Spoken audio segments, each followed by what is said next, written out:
to you the other day about dude putting a fake sign on so he can keep driving and all that shit. Man. Yeah, you get down that rabbit hole, man. They got all different types of tips and tricks for the road, man. You could damn near drive yo, I saw straight. this big black dude, bro. This dude moving about 400 pounds, bro. They were like, yo, man, how much you had a bag of Popeye, man, had his drink. They like, man, how much money you make a week? He said, man, they asked him about being an owner operator. He like, on the low end, 1,500. On the high end, he like 3,000. I said, damn, that's some good money, bro.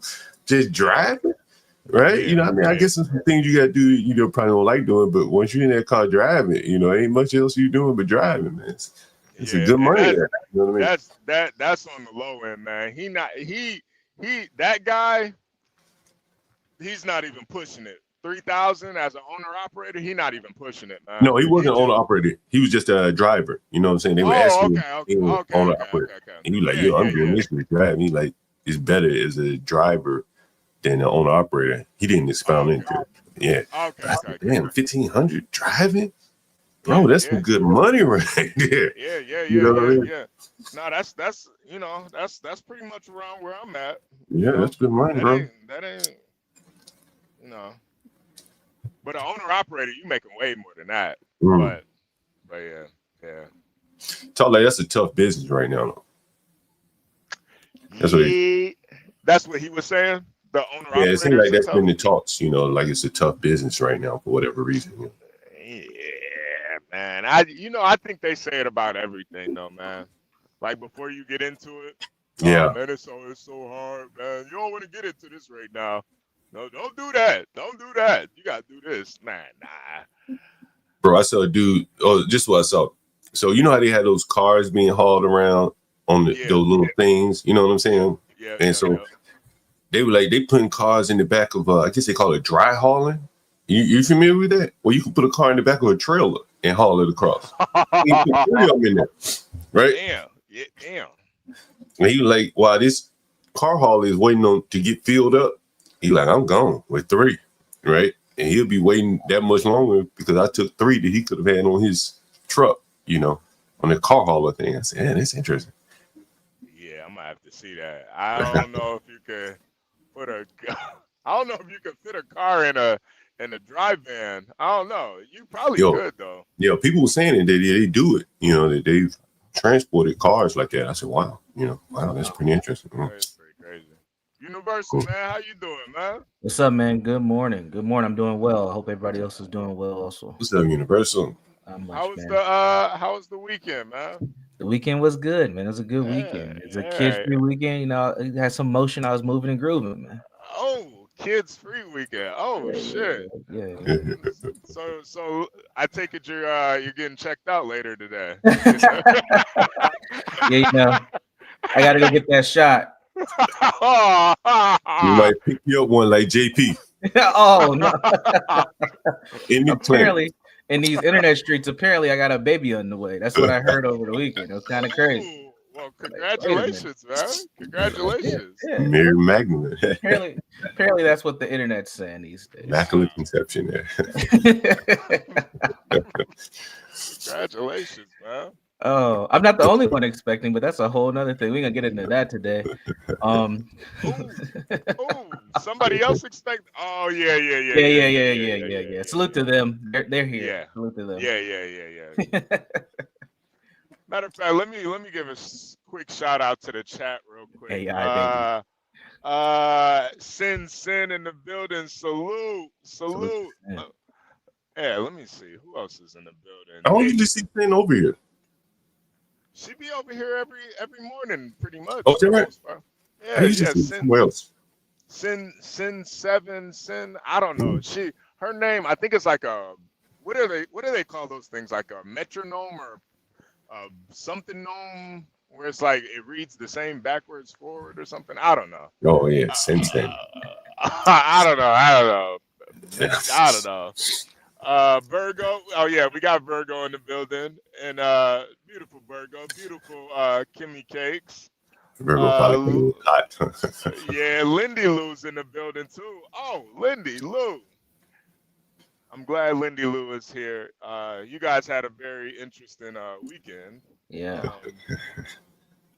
Glad you ladies can still pull up. Black Manta, LJ, Shredder. Good morning, sir. Good morning. Slick Rick.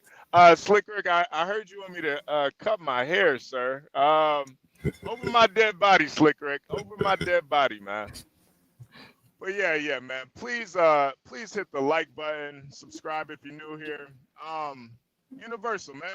What's up? What are we getting into first? Well, I mean, yeah, your opening monologue, you talked about victimhood and black male victimhood. We got a lot of topics about black men today. You know, we've heard the criticism that we focus too much on the ladies. So we're going to bring some black male topics today. To line up with your monologue, I found this image over the weekend, and I'm wondering how you gentlemen feel about this. The image reads the following. It says black male depression, or black men dealing with depression. Mm-hmm. So as you can see, there's a black man depicted. Looks like he's in a pool or a sea or lake or something. He says, I'm drowning. I can't get out of debt. No friends, no family. I need help. I need help. I need a helping hand, anybody. And society says to the black man, man up, stop complaining. You're too emotional. The black man coughs. He's about to drown, and he asks for help yet again. How do you gentlemen feel when you see this image here?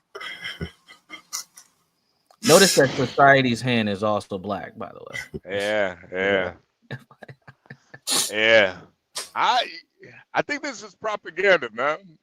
Me personally, I don't really, and this may sound a little messed up, but I personally don't believe in depression. I think it really, all depression really is somebody that just kind of gave up, really. Like, because, waking up and thinking positively about things, to me, that's like it's like an act. Once you start letting negative thoughts get in your head and you start, not really believing in yourself, that's a choice. And I don't know. It's just kind of like a loser mentality that I don't think it's real. What do you think? What do you guys think? John? I don't know. This is kind of loaded here, I guess. You say he's drowning, needs some help. I mean, he could always try to swim on his own. That's a good point. He's out there just can't swim, John. Black folks can't swim. Yeah, that better figure something out. You waiting on a helping hand, and unlikely a helping hand is going to come, but you just better get to doing something. He's just going to die right there on the spot there. And Kimmy, I do see your question. We'll get to that. I'll make sure we answer that too. I had an interest when I saw this. I was like, I wonder what their perspective is. And in the chat, you all can share your perspective on this too. But for some strange reason, in the last, I would say maybe 2 or 3 weeks, black men have been the topic of conversation, well, at least in the black social media spaces. A lot about our achievement or lack thereof. And this so happened to pop up into my algorithm, and I thought it was interesting. And again, this made me actually think about your client, the lawyer, John, because he was drowning, man. He's probably still drowning now. Yeah. And like you said, he could swim. He could swim. Instead of asking for that helping hand, can you make it out of the situation? What tools do you have currently if there isn't society there to pull you up? And is society the arm that's going to bring you out of the water in the first place? Like, that's the other thing, is why do we expect for society to be that pulling arm? It's a very interesting concept for a lot of black men. And I thought that it fits very well for what HB was talking about as far as victimhood. We did have a question from the chat. Let me pull that question up. Where'd it go? Kimmy had asked if we could all define black male victimhood, so we're all on the same page as understanding before we get into it a little further. So anybody want to take a stab? What's your perspective on black male victimhood?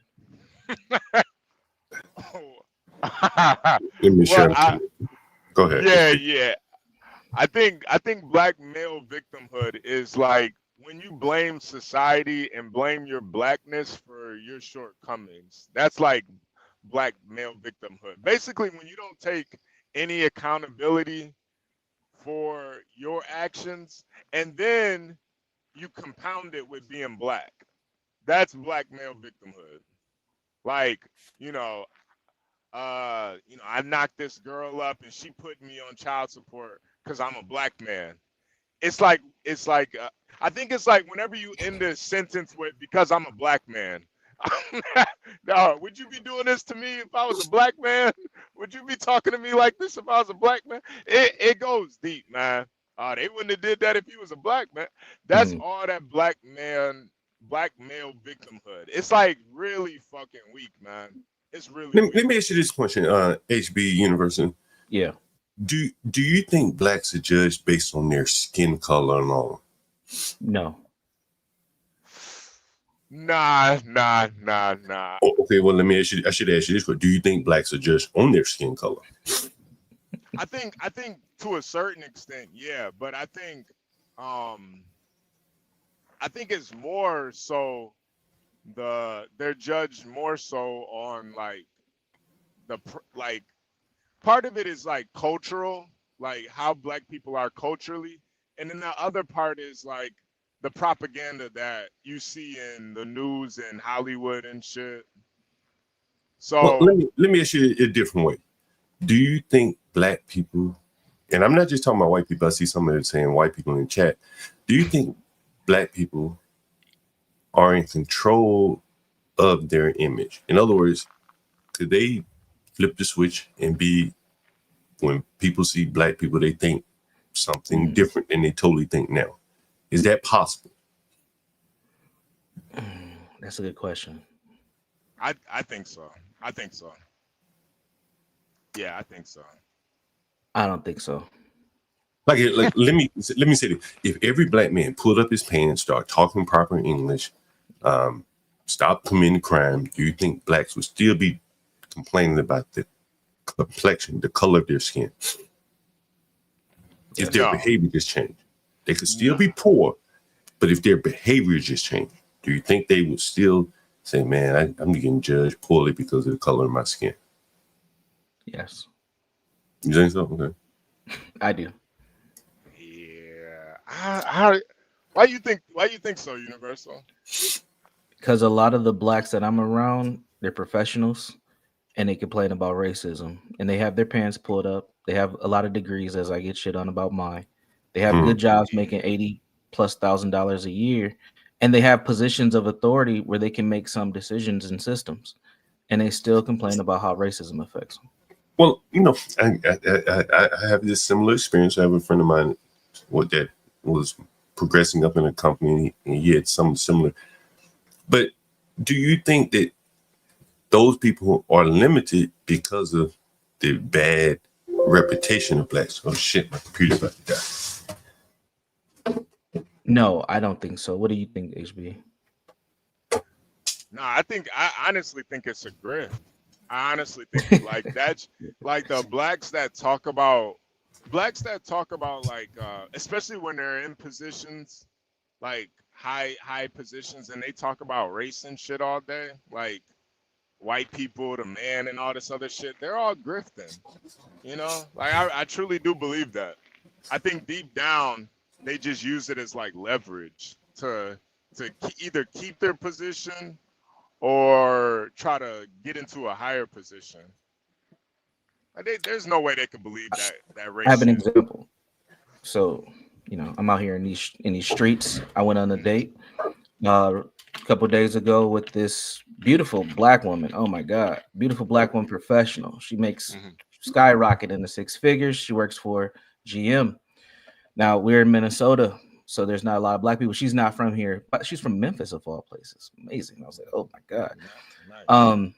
And she was part of our conversation was just how she's been dealing with things. She's been here in the state of Minnesota, and she just kept focusing on like how bad white people, how different white people are, and she was framing it in how racist they are, and the difference between white people in Tennessee versus white people in Minnesota. But most of her struggles that she's had here has been disconnected from the black community and not having people to connect to. But she was framing it in her being a victim, but she's in a pretty pop. She's in a pretty like powerful, authoritative position, and she can do a lot of things that probably a lot of white folks can't do. But she was still feeling the pressures of racism. So are the complaints valid? Sure, absolutely. I think that things happen that are based on your race, but I think it's more due to your character and the actions of the collective versus you just being a black person, like your skin color. Yeah, I would watch out for her. Yeah, I know, man. There's a reason why she's so pretty and so single, but yeah. Be careful with her, man. She sounds like she's just waiting for her Chad to come around. But we were talking about this on Stanley's stream earlier, and I was saying, if you lock up, and I think Stanley said the number was 700,000 black men are in prison or something like that. If you lock up that number of men in prison, I think it was 700,000 men. Like, you're gonna have a lot of single women out here. Some of them might be attractive that while they were pursuing their education, they passed over some men, right? Absolutely. And when those numbers that skewed, and it's probably some of the men that are in, probably the majority of the men that are in prison, probably are the alphas, right? Right. Ain't no weaklings going to prison, no scrubs. Yeah. Right? No squares. There ain't no squares in prison, John. Right. And so, those are the men that she likely would have, had at least some attention from, which would have upped the ante for Universal to compete a little harder. Right. These men don't really have to compete that hard, and they more or less devaluing the women in a sense. That's what I find interesting. Yeah, someone said 700,000 men and women, but of that 700,000 women, 700,000 people is probably what, 150,000 women. Sure. Yeah, definitely a low percentage of women. Also, that number you got to cycle people in and out too, and you got to factor in probation and shit like that. Like the number, I think the number is a lot more than what this current static stat is.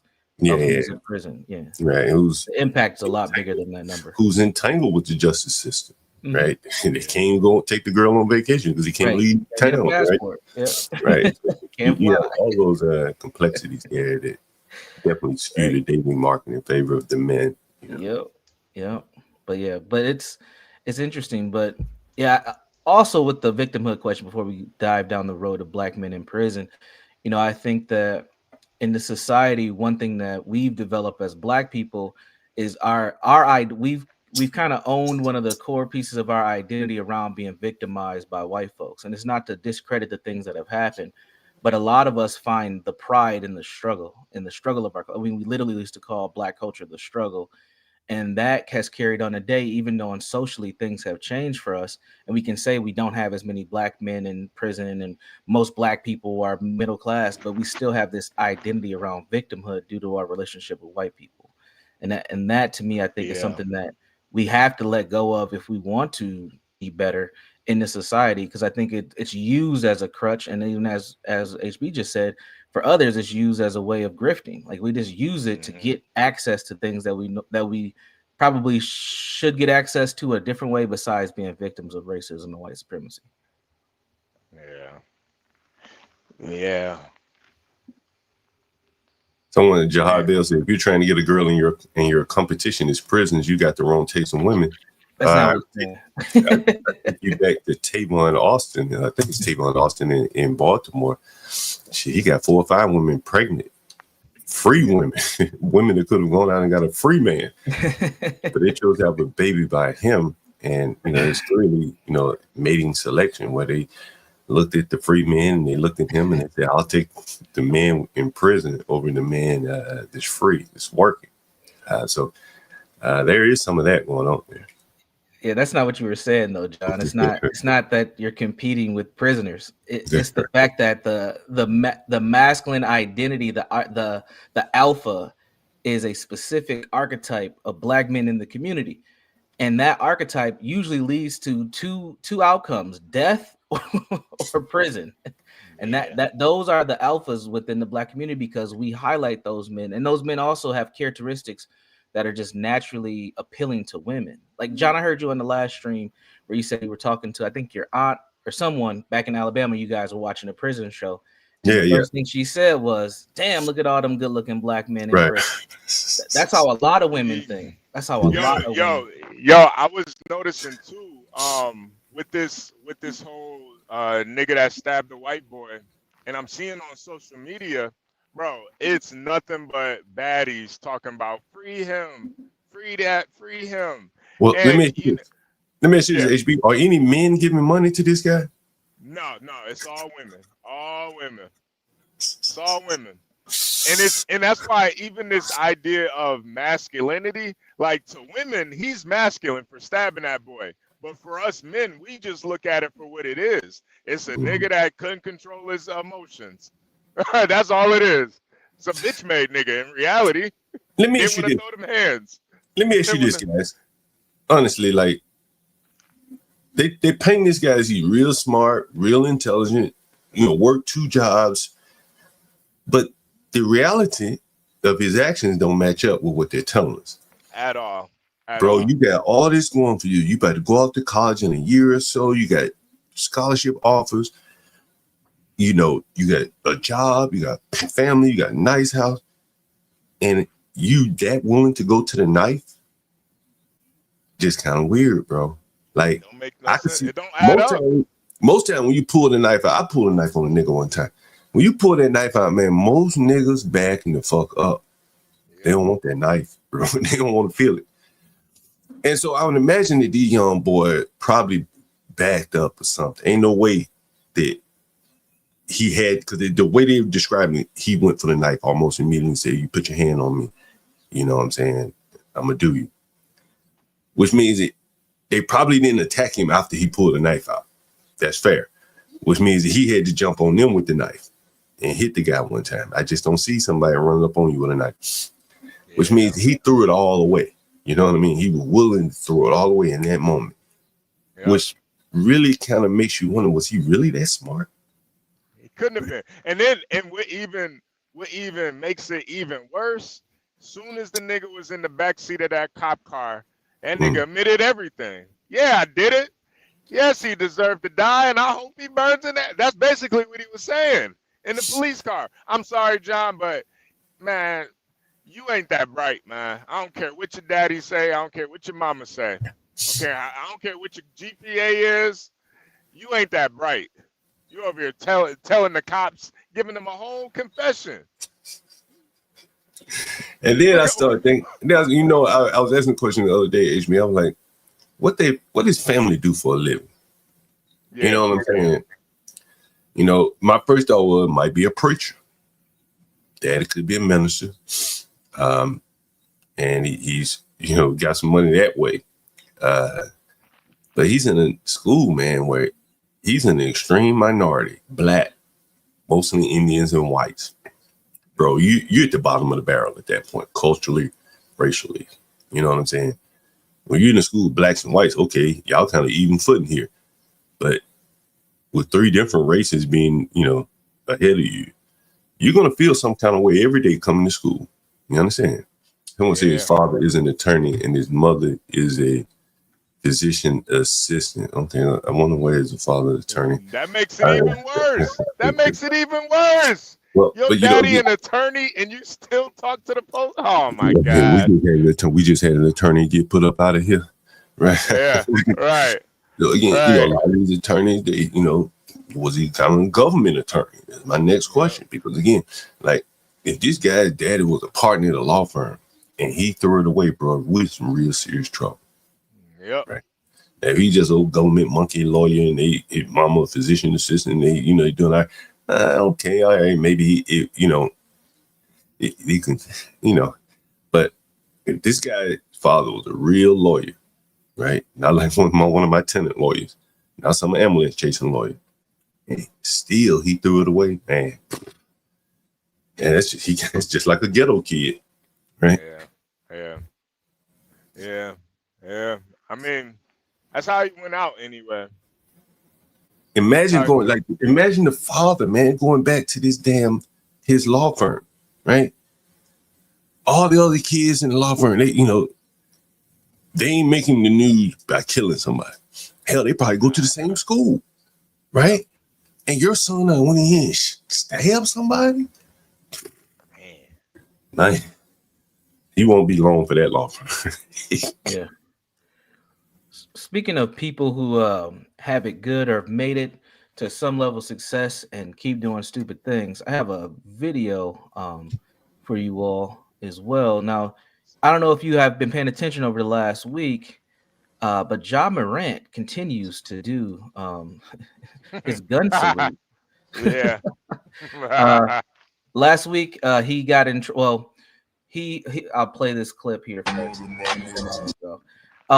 So he's doing this, right? Muted. Or you can play that NBA shit. Yeah, I muted it. Oh yeah. I mean, I fined $75,000 over the weekend for using the gun gesture. Now, for those of you who don't know, Ja Morant got in trouble last year for having guns in the strip club and also having guns on social media, where he ended up being suspended for a good chunk of the season. He was fined then. He was supposed to go through counseling and a bunch of other things. You can show the highlights. You can't show that? Oh, yeah. We I definitely saw that though. I think they were playing against the Warriors. I think they're playing against the Warriors, and he did it. I think somebody on the Warriors did it back to him too. And you know, man, it is one of those things where it's just like, bro, you know, like you already been in enough trouble. You just gonna make yourself look more and more like a clown. I'm like, I don't even really like Ja Morant, honestly. I don't know. He's not somebody that I really watch like that. But apparently he's exciting, though, right? He's slam dunks the balls. Yeah. He's good. He's good, but I don't know. He's just too stupid for me. Like, I don't know. I like the thinking man's basketball players, man. You know. He looks a little feminine acting. When I've seen him do that little Diddy Bop dance. Yeah. Feminine looking. Is it the dreads too, John? Is it the dreads?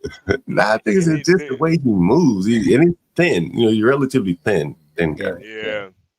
He is very like kind of flexible too, man. When he goes up in the air, he's a little flexible and stuff. So I don't know, man. I don't know. I'm not surprised at this though, but what'd you think about it, Universal? I think he doesn't care, man. I think that this is also part of the generation that he represents, where they just don't give a damn. They're just going to do what they want to do. Highly emotional. I mean, for him to do that again, to just do it like he did it. He actually did it like a week or two ago, and people picked up on it. And then he did it again, and then that's when the social media firestorm went crazy, because he pointed it at like the bench of the Golden State Warriors. So the Warriors were trying to get him a technical foul in the middle of the game, and that's how the cameras all drew up on what was happening. And then up and did it again in Miami, which was just like, he obviously doesn't care. They fined him $75,000. I wouldn't be surprised if he does it again, and he might end his career by just being stupid than actually doing something that would normally, sit somebody down. And they want him to be one of the faces of the NBA, but just like Anthony Edwards, these dudes don't care. It's something about this generation where they just give no fucks. They just do whatever they want to do. We can say they're young and dumb, but we've seen NBA players be way more professional than this from time to time. I think a lot of this shit is going to come down to probably, if they can't diversify out of this, they're going to have to start probably putting like behavioral clauses and maybe attach a bunch of their pay and incentives. That would work. The players probably wouldn't go for it. The players union, they know what type of people in their union, but that would work, and it would benefit the better behaved players. But I don't see them being able to do that, man. Anthony Edwards, he doesn't look the part that you could really build a team on, a league around. Something about just the physiognomy there.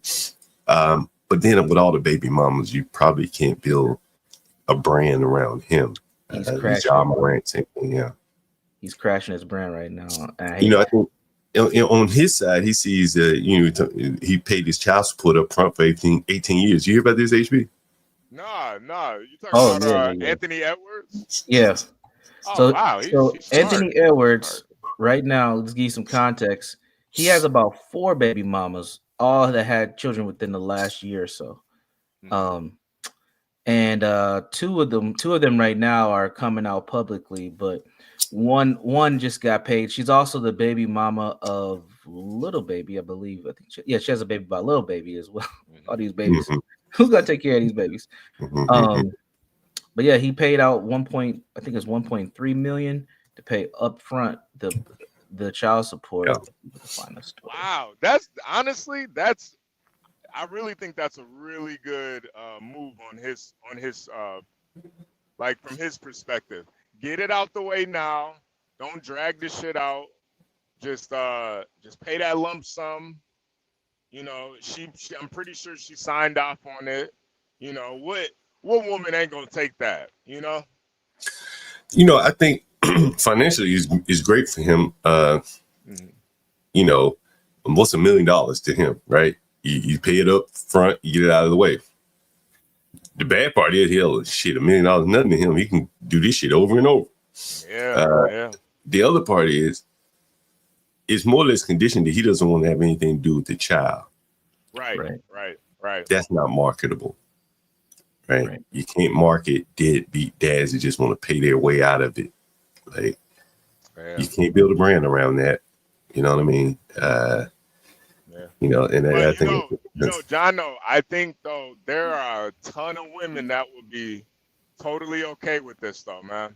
Like, shit, you gonna pay me 1.5 and I just gotta be a baby mama? Yeah. It's probably a line of women ready for that. We ain't gotta no drama, no baby daddy drama, you know. You just had and that kind of plays in what we've been talking about earlier. It's like, here's a man who has the ability to do this. Right. Yeah. It's like fucking Tesla guy, Elon Musk. He's kind of like him, man. Another example, you know, all those guys with a lot of money have a lot of children. You know, on the other side, people with not a lot of money have a lot of children. Can you afford the risk or the riskiness or not? Like, that's the crazy part. Well, it is as JP said. He said, ain't damn one of you niggas greater than the government. So I see why these women choose the government. Down on the low end. On the high end, if they can make enough money to be greater than the government, then they'll choose the man, or at least choose to, choose to have a baby by the man and let him take care of it. It's kind of an either or proposition. There is no in the middle here. Yeah, there isn't. Yeah, it's fascinating. Again, I see what's the solution with the solution. There might not be a solution. On both ends of black, one you have black excellence, and the other end, let's say you have black dysfunction. If you see the same behaviors carrying out that aren't going to lead to what you see as a community building, what is the solution? You're burning both ends of the stick. Yo, University, did you HB, did you hear that black girl in my house where she said I killed somebody over disrespect? Yes. It's gonna take a rough man dealing with that woman, man. Yes, shoot and stab. Yeah. You know, it's gonna take a rough man to deal with a woman like that. You know what I mean? And so that's the solution. You're gonna need rougher men. Lion tame some of these women. Well, speaking of becoming a rougher men, we get told that we're not, tapping into our emotions enough. We're not paying attention to the things that we should pay attention to. I came across another video for you gentlemen to see if this is where you want to take your masculinity. You let me know.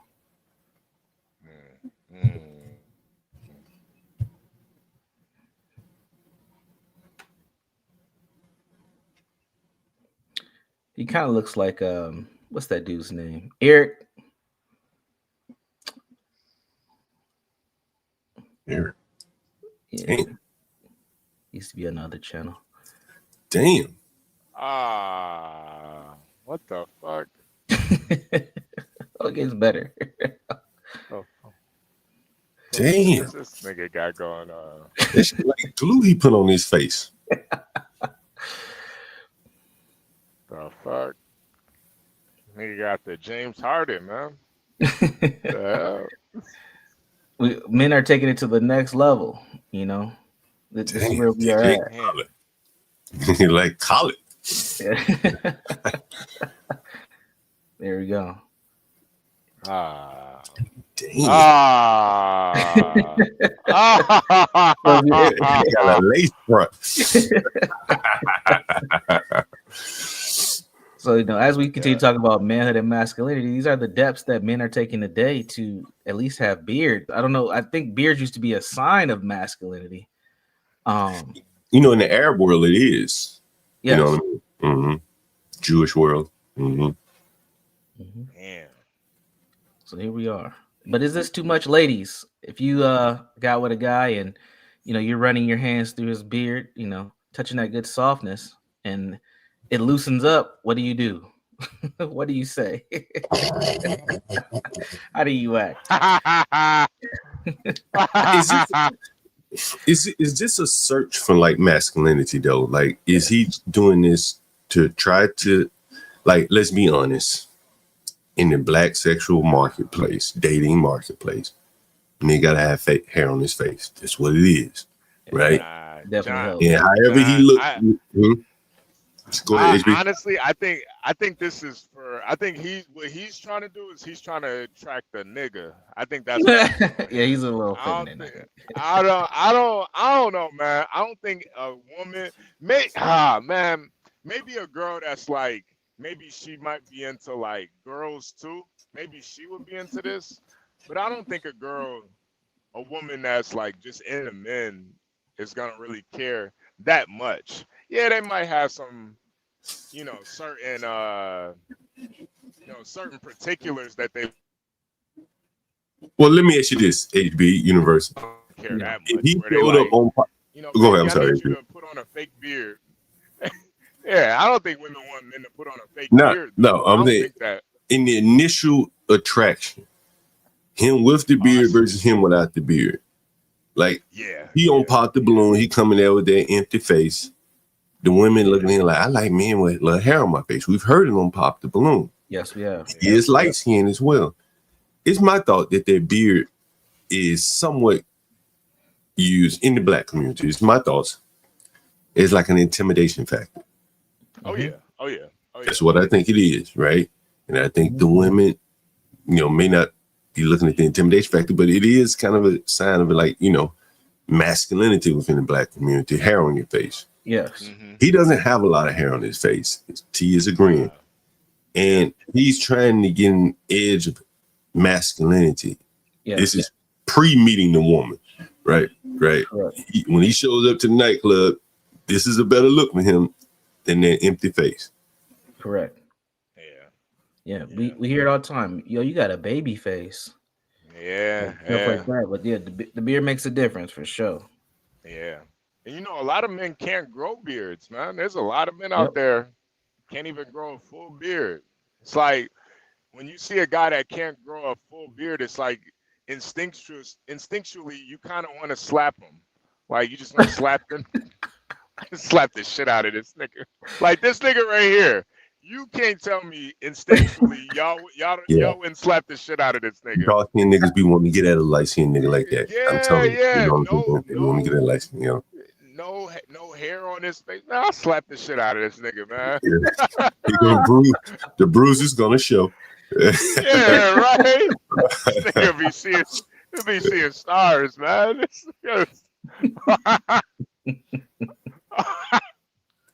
Yeah, man. Nah.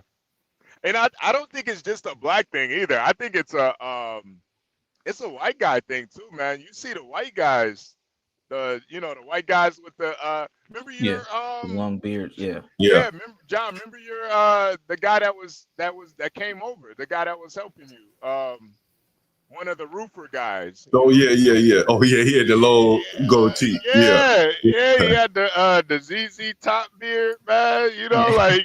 But they're not doing this, right? No, right. They're not. And they don't have to do this. Like I said, like there's no complexion game being played where he's trying to be more masculine to fit into the market. But I think when you look at his job. Like, let's say he worked in like, some Fortune 500 company, or he was a lawyer. He would probably have to cut all that off. Correct. Yeah. But because he does work in a masculine line of work, he could let his beard go. You know, it is Right. a sign of masculinity to me. Somebody said the ZZ Top. Look, he had the ZZ Top. Yeah, he did. But I think, you know, a lot of guys, they have to they kind of got to you know, tone their masculinity down, especially if you work around, you know, a bunch of women and shit. You can't come in there with a full beard, you know? And I think for this guy, he needs to come in with a beard. He can go to work looking like the final product, right? Yeah. And when the women see him at work, oh man, I like your beard. You know, you look a little more edgy, right? Than this soft, pretty boy look. Someone said pretty boy. Yeah. Like, think about it like this too, John. Let's say you sending your kids off to school, and one teacher is dark. This is fucked up. But one teacher is dark skinned with a thick ass Philly beard, and the other one is light skinned with a clean face. Who you gonna feel more comfortable with your kids around? You said the Philly beard. Yeah, the Philly beard. The Philly beard. Does anyone know what the Philly beard is? Who you gonna feel more comfortable? Anyone know what the Philly beard? Yeah, I know. I heard that shit a bit Bing signal. Some Muslims and shit are there. What, 5%? Who wears the beards? Is that the 5%ers or who? HB? POV. I came to Turkey. No, that's the Muslim. That's that Muslim beard shit. Yeah. Yeah. They grow the beard out. Yeah. So these are the lengths that men are going to. So speaking of masculinity and enhancing your beauty, or quote unquote, your masculine beauty, folks are getting beard transplants. They're flying to Turkey, getting beard transplants. So if you're struggling to get that beard growth, you know, there's an opportunity for you. Man. What? Oh yeah, it's like the BBL for men. Yeah. His boyfriend's gonna really love it though. His boyfriend got a field day.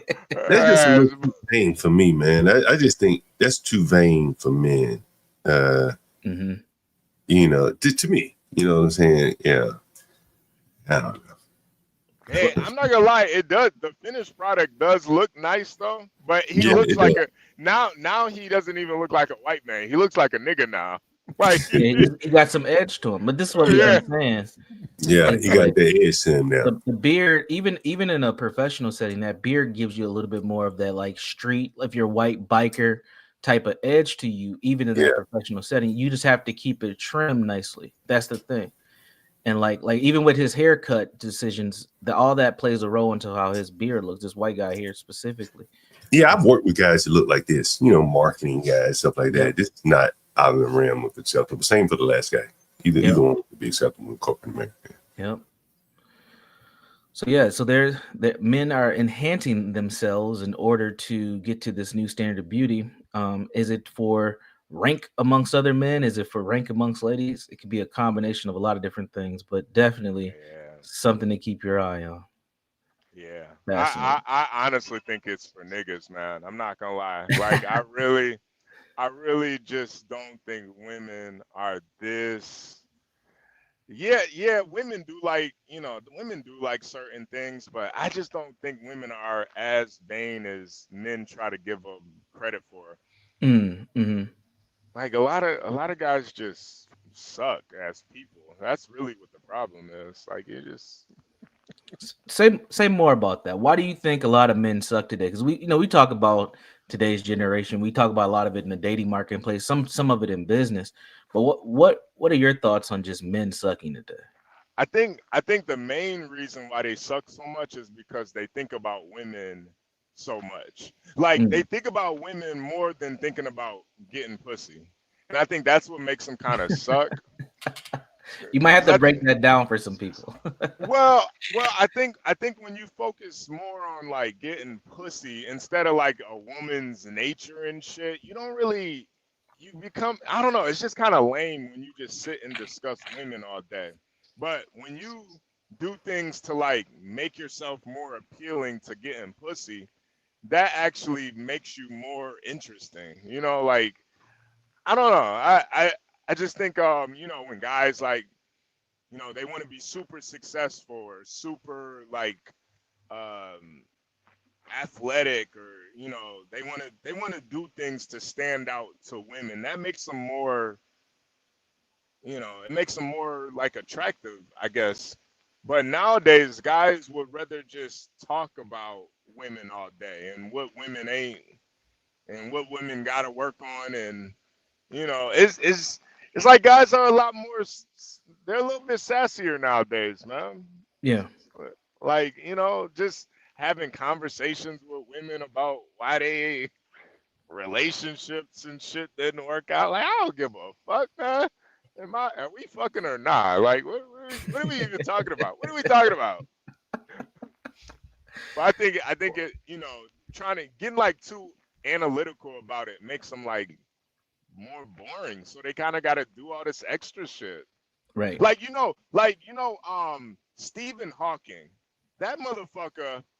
Not only did he have a wife, but he had side bitches too, man. Yeah.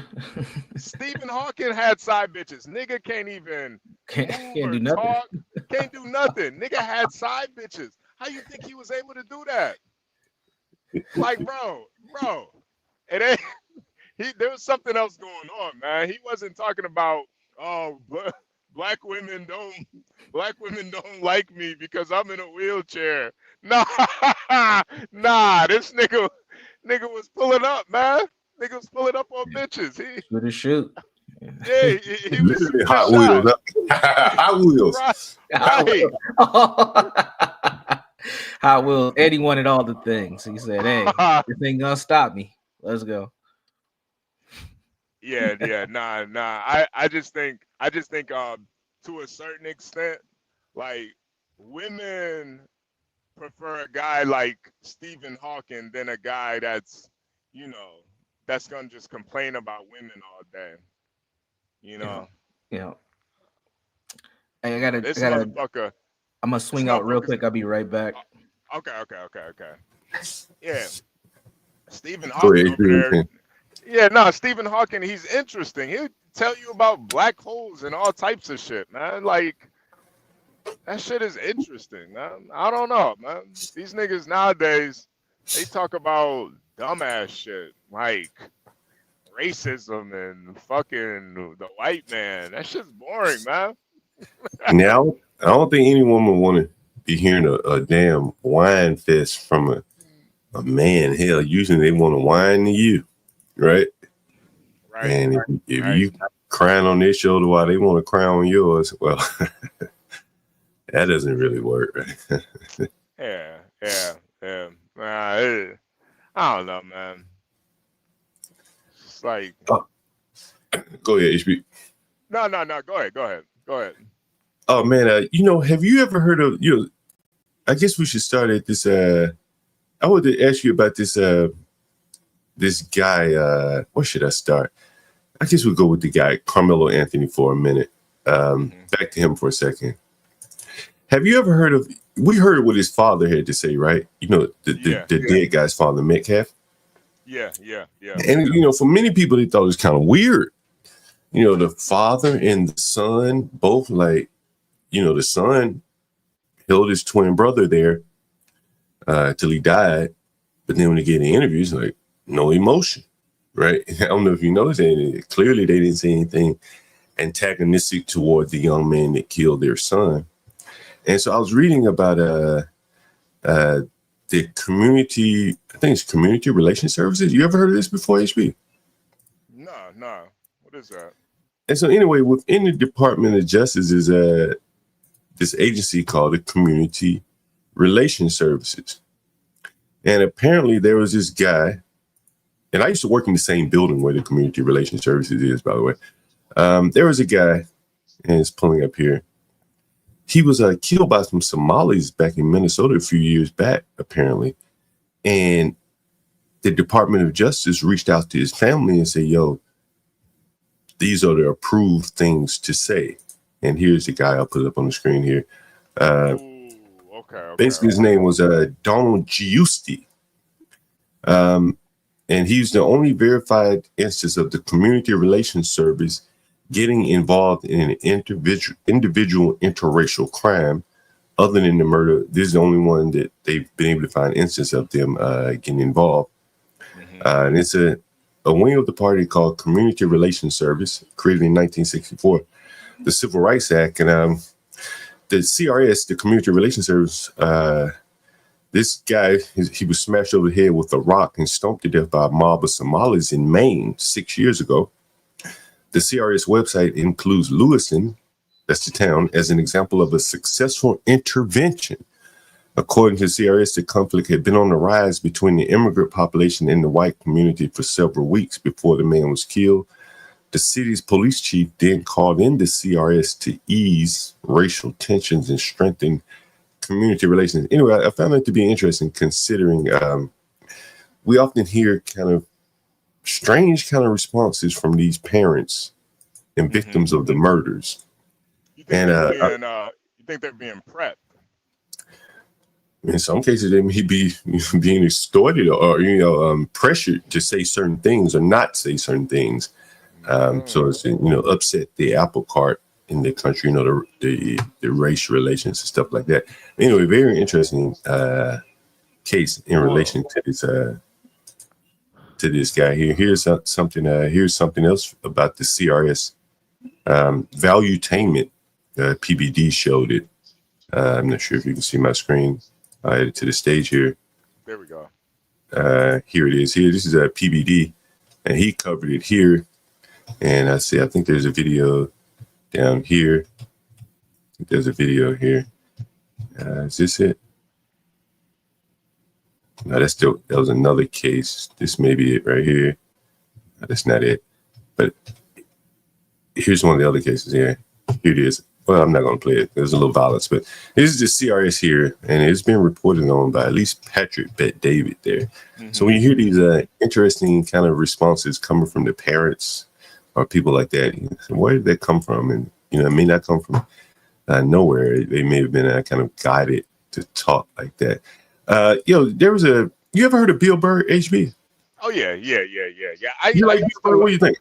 I used to like Bill Burr a lot more before he got his black wife. I kind of feel like she kind of cucked him a little bit. I don't know why, but take a listen at him here, HB. Okay. It seems like he's not so cucked anymore. Listen. Oh shit. That perhaps you've been supportive of what he did. What is your take on that? If you were reading up, I don't think you were. What about your reaction to Luigi Mangione? I was reading up, that perhaps you've been supportive of what he did. What is your take on that? If you were reading up, I don't think you read up on it. Because I said what I felt about it, and I said what a lot of people said. Some people took it that way. So could you clarify what you think? No, I'm not going to just have some controversial moments so you can get clicks. I'm not doing that. I mean, I'm here for Conan. I'm not doing all of this. What are you going to bring up next? The Middle East? I went to summer school 3 out of 4 years in high school. I'm not qualified to talk about this. I was just what do you think about global warming? You said about Elon that he was ruining Earth, I saw on The View. You're critical of him. What do you think of all the boycotts, like even the violence? I don't watch the news. I don't watch the news. I have no idea what's going on. I watch Instagram. I watch people wipe out on motorcycles. I watch lions and hyenas fight each other. This is the things that I do. And I don't think you should be asking a comedian. You're a journalist. Comedians are on top of current events. No. That's weak. That's you guys passing the buck. You guys need to have balls again, which you don't. You guys always goes, should we be thinking this? Duh. You guys present stuff like that. You guys used to have balls. You need to get your balls back. And it's not my job. I am a dancing clown. Man. I think that's Bill Burr saying, man, hey, man, don't involve me in politics, man. Let me do my job without you being, critical of whatever I say. Don't involve me. It's not my place to be setting policy and the tone of things in this country. You using my words to ridicule other people. I'm a comedian. And I think that's the way it always should have been. And, for the last few years, they've been more or less being used as like political, hammers, to enforce the political agenda, And that was him kind of stepping away from that. Very interesting. Bill Burr. Yeah. I mean, that's what comedians are supposed to be for. That's why I think somebody like D.L. Hughley, he's just not funny anymore. Yeah. Because he's like too political now. Yeah. But like comedians are supposed to like stand outside of all of that. You don't ask a comedian a real serious question. Right. What kind of like that's just ridiculous, man. You ask them comedian questions, you know, like who do you think's funnier, Dave Chappelle or Carrot Top? Like that's the type of you know, ask him. Did he really ask him about global warming? Yo, that was the joke right there. Asking Bill Burr about global warming. Someone said Dave Chappelle needs to be next. Yeah, they need to be funny again. And the only way they can get funny again is to get out of politics and being used in politics by one group or the other. Man, I got a picture to show you, HB. Check this out. This is downtown ATL, shouted. Oh, shit. What the hell is that? But nigga don't give a fuck, but niggas, I need that money on, but Shawty say he need that money on. He don't give a fuck, but is that a horse? Yeah, that's crazy. Nigga, that shit don't stop nothing, you hear me? But nigga don't give a fuck, but niggas, I need that money on, but wait, is that Shawty a say he need that money on. Why is that? What's wrong with that thoroughbred, man? What's going on? Hot loud, shouted. Don't give a fuck, man. Motherfucker dead. Hey, AB, that nigga got flip flop, yo.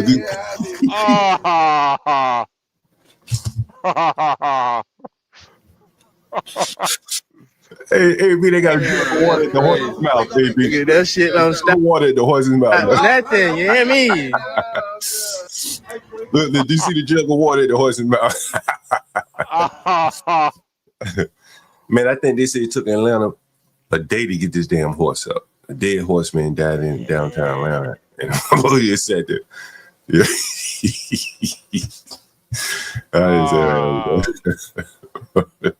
Damn, man. Yo, so niggas was just stepping over the horse.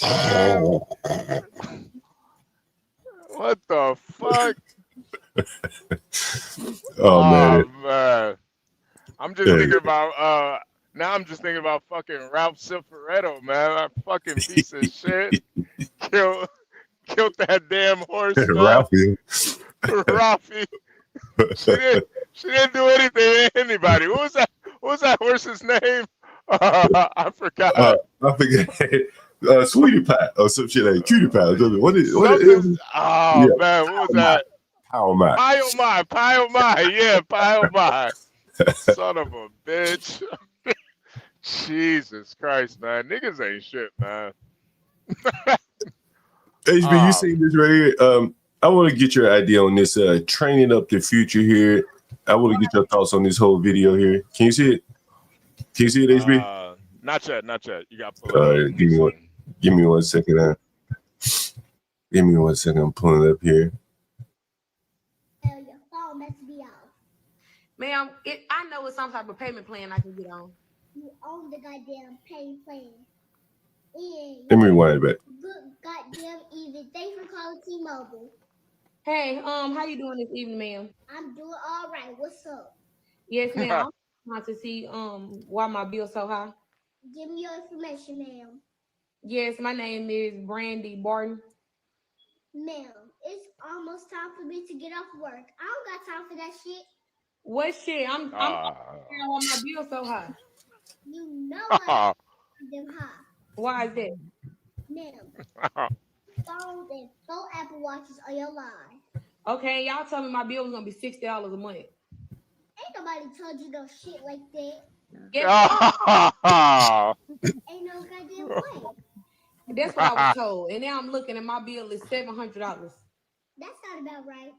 No, ma'am, I can't pay $700. Why the hell you get all these phones and Apple Watches? Because y'all told me y'all had a deal going on. Y'all always tricking people. I ain't trick shit. All I do is answer phones. Okay, well, ma'am, what can you do about my bill? Not a goddamn thing, but you can pay it. I don't have the money. Well, your phone makes it. Ma'am. I ain't gonna play that boy shit. What do you think about that, HB? I ain't gonna lie, John. I think she might have You might be able to hire her for the John Galt Empire, man. She could be. Have all these niggas a little bit. She seemed like that no nonsense manager that you've been looking for, man. And what I need for my clientele, that is what I need. I need to hire this young girl. Yeah, you need this girl for your clientele. Them niggas talking about my job ain't paying me. I don't give a fuck about your job. That's that little girl.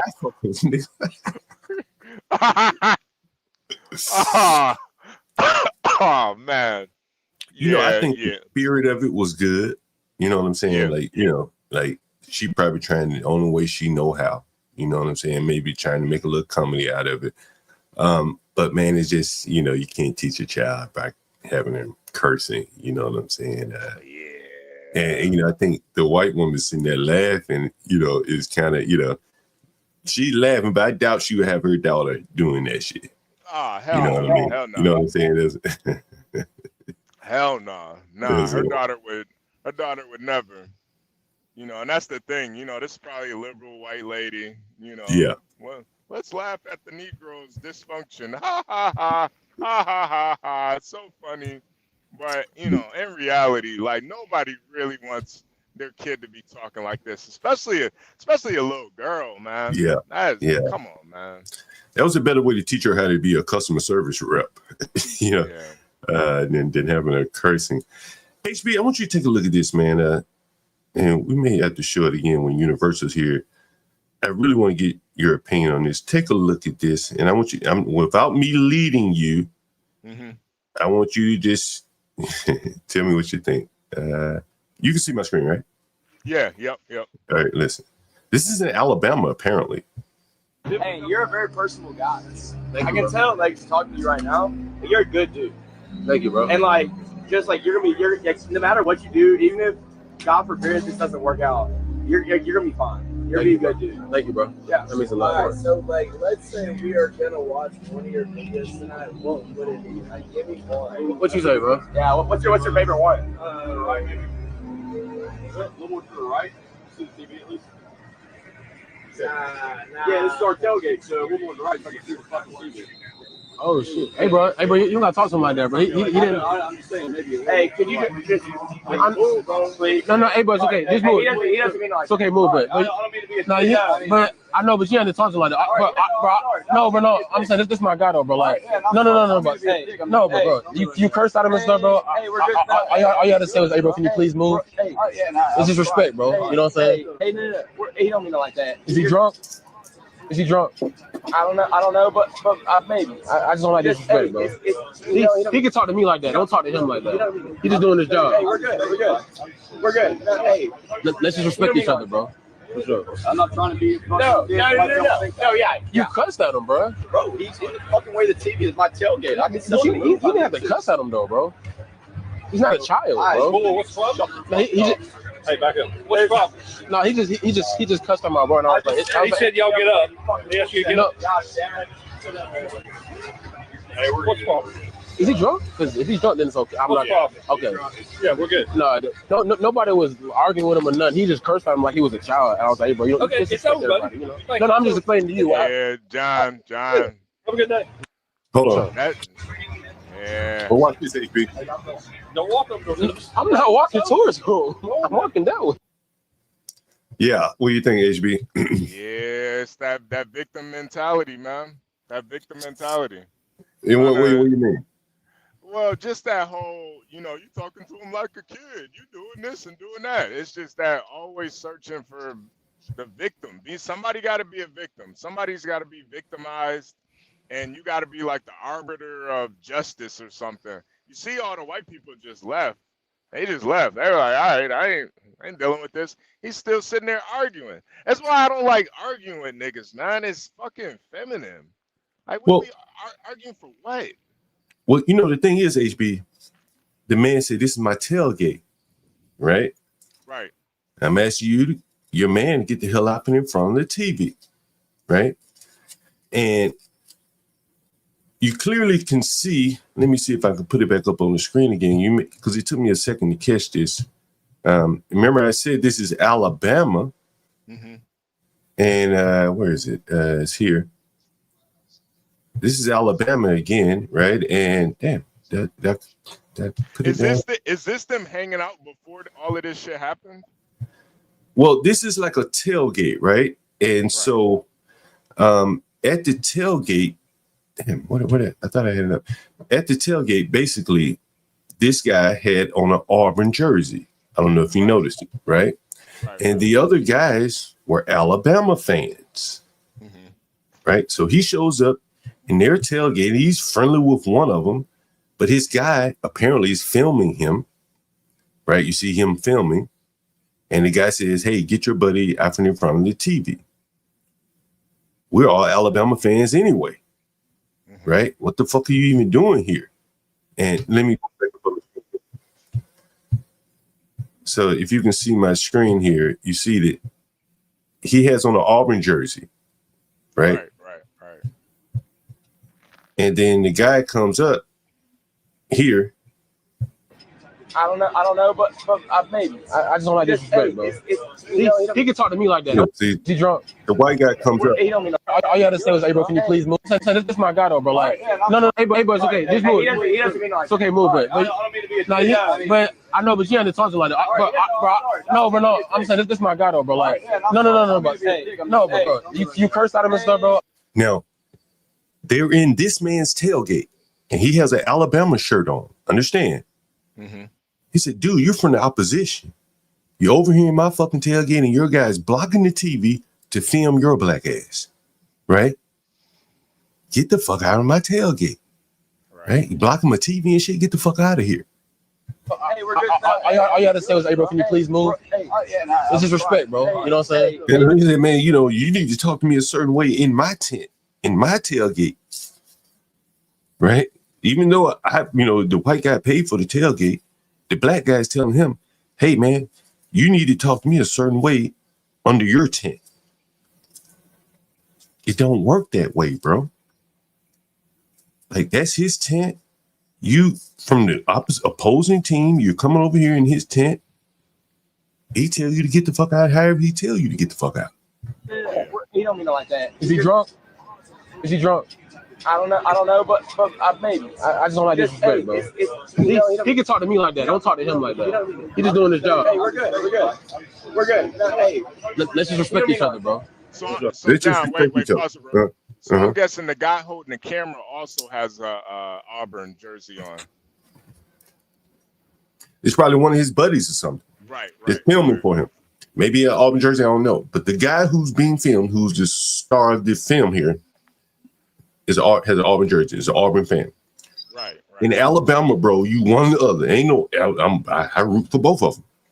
If you're all man, people have gotten killed over shit like this, right? Yeah. And here is this black guy of the opposing team gonna wear the jersey and they don't know these people. And you hear the white guy, "Man, I can tell you're a cool dude, man." He's trying to swatch this dude. Like, "Hey, man, I really want you to get the fuck out of here. I don't want to tell you to get the fuck out of here. So I'm going to say, hey, you're cool dude, man. You're cool, right?" They don't want him there. Just like in Dallas, Texas, he's marched himself into their tailgate, their tent, and they're telling me, "Get the hell out." Yeah. And instead of him leaving peacefully, he's saying, "Man, but my respect and all." And it's that same kind of mentality that you saw in Texas, I would imagine, that you see here. Is this the same kid too? No, it's not the same kid. It's not Carmelo Anthony. No, it's the example. It's showing you the mindset, right? Okay. Yeah. This shit turned into a conflict, right? Yeah. You walked into the opposing team like Carmelo did, right? He walked over to the opposing team's tent, which this guy did. And apparently, conflict was quick to jump off. And then you can see the white man come over and say, "Hey, nigga, get the I'm not trying to be. No, yeah. You cussed at him, bro. Bro, he's in the fucking way the TV is my tailgate. I can see you didn't have to cuss at him, though, bro. He's not a child, bro. What's wrong? Hey, white man, nigga, shut the fuck up. Yeah. Fuck you talking about, nigga. Shut the fuck. You under my tent, nigga. Is that why everybody's picking up and leaving now? Yeah. Nigga done destroyed the whole shit. Yeah. Right? They done paid for this fucking tailgate. but they don't want to see no bullshit pop off. So they're like, you know what? Let's just pack up and get the fuck out. You understand? Like, you know, this man paid money for this shit. He probably got a whole spread out there, bro. You can tell these are kind of, you know, middle class, working class white men. You know, this shit ain't cheap. You know, at an Alabama Auburn game or wherever game this is, you know, it's not cheap. You know, to set up this kind of environment, and then this black guy just come there and impose himself.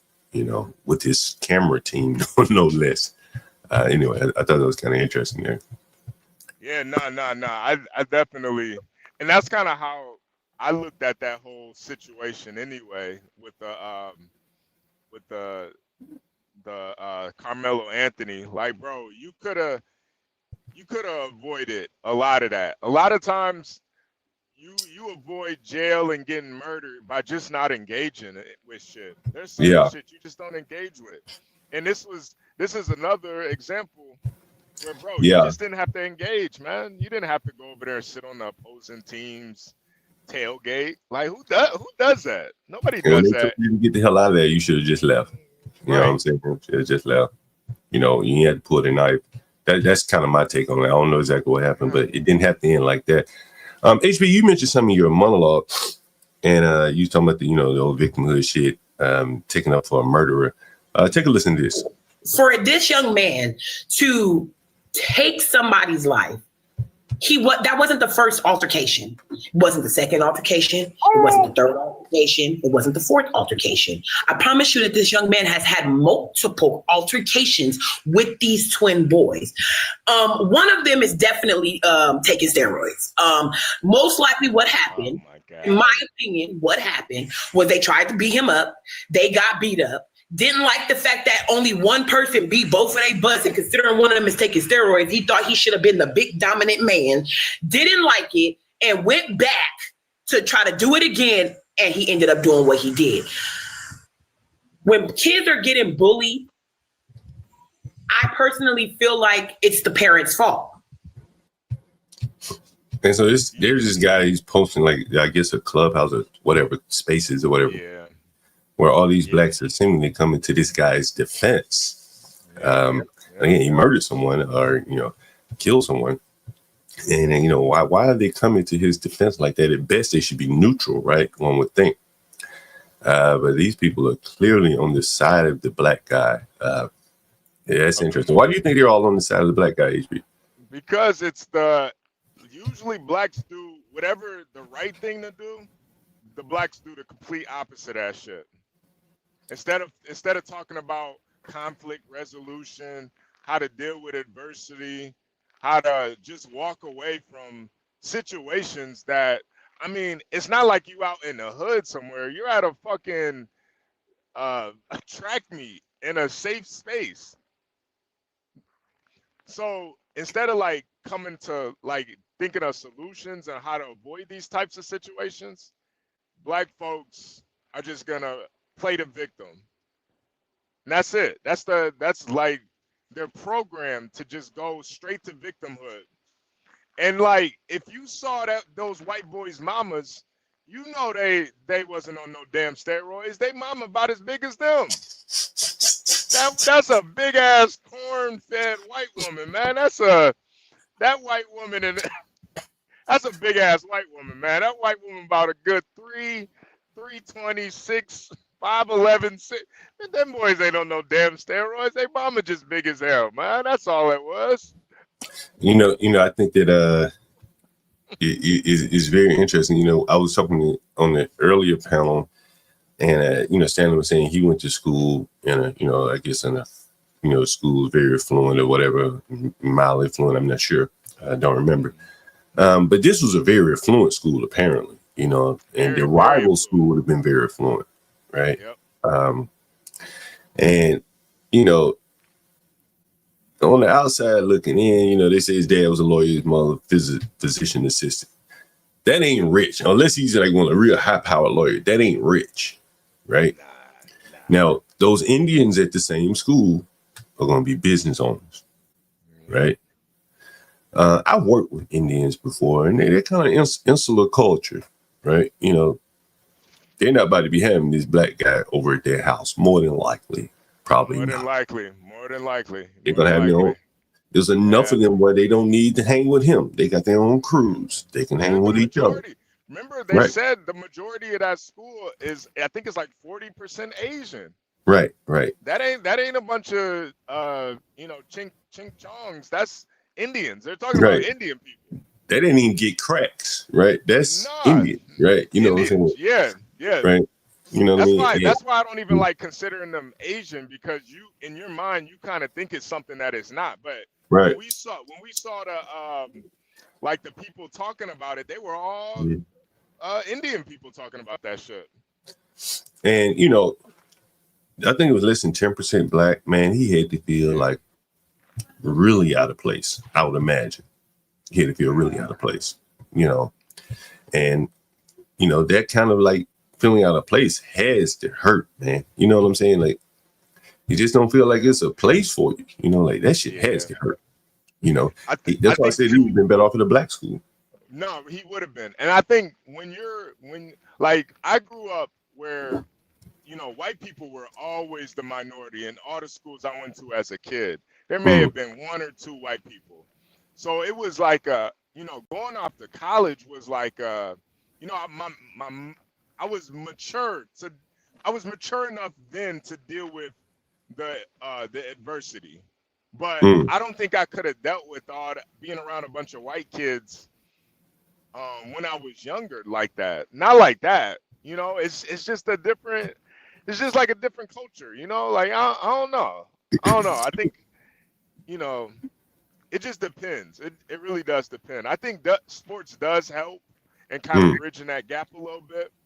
But he obviously felt like he was a victim. And to me, like, I feel like there's just it's just hard for me to really wrap in my mind that I could be a victim to a bunch of white people.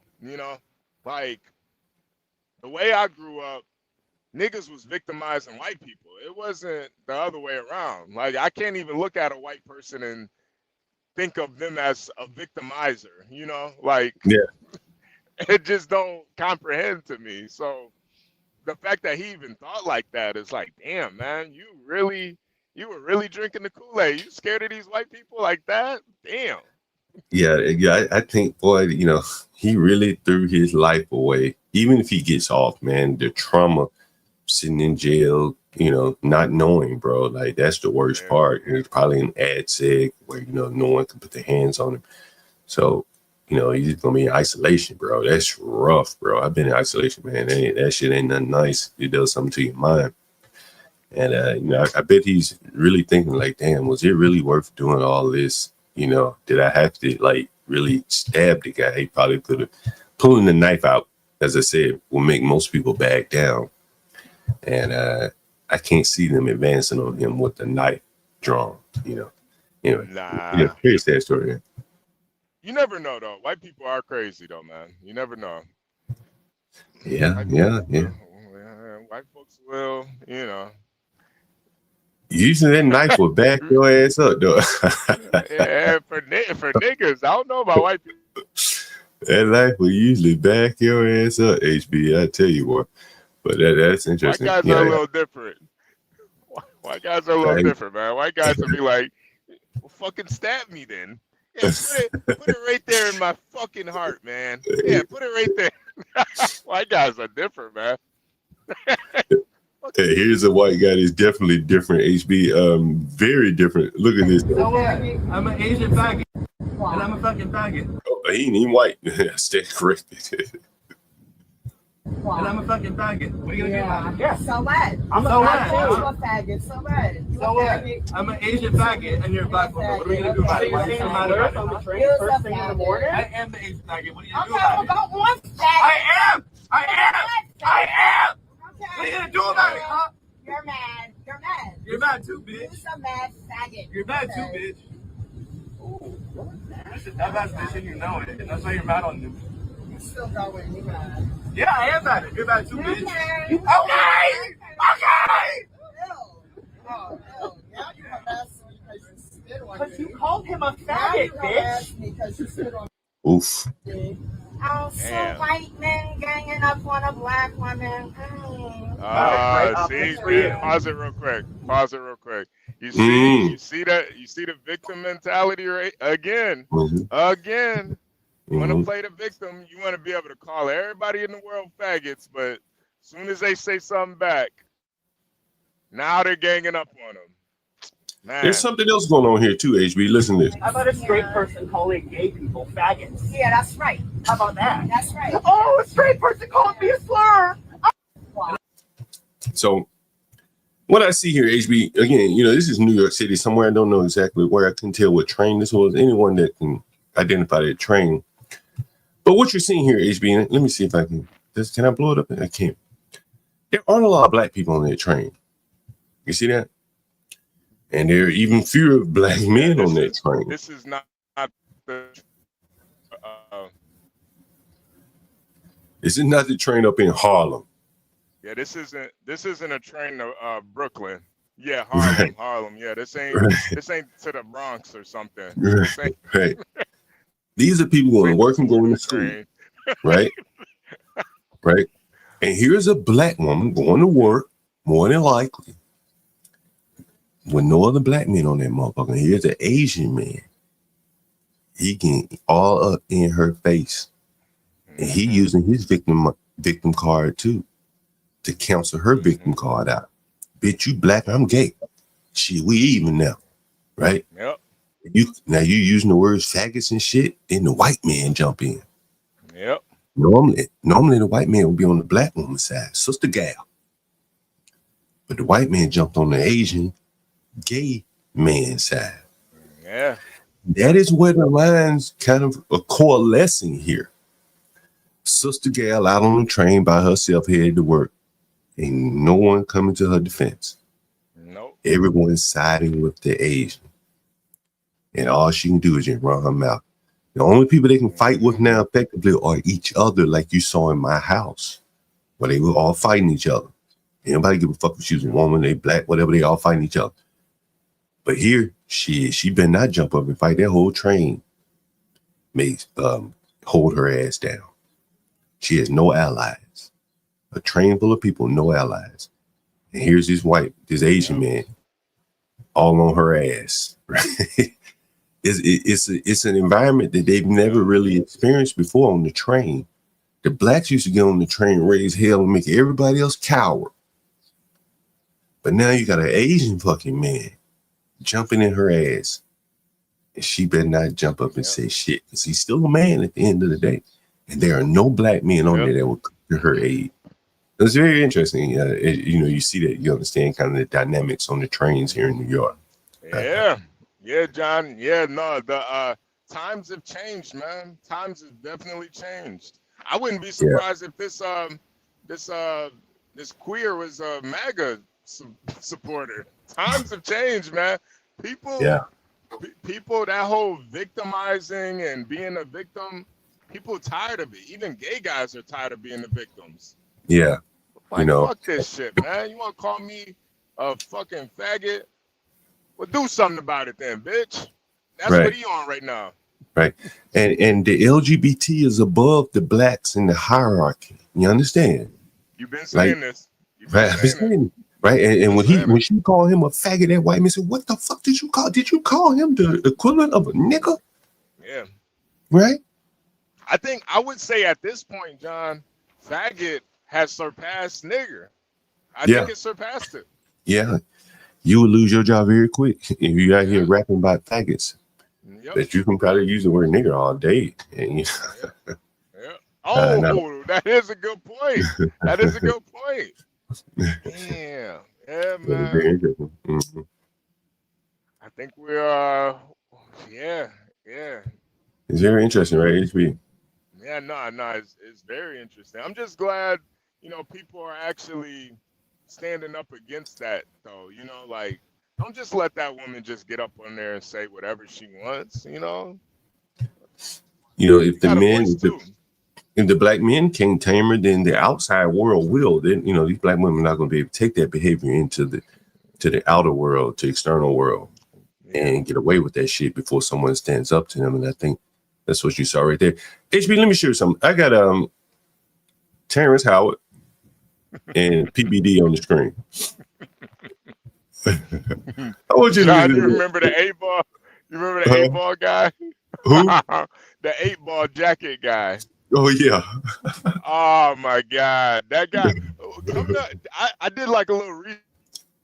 Come to find out, the guy was like a migrant from I think Cuba or something, and he came over here to play baseball. It was some sort of.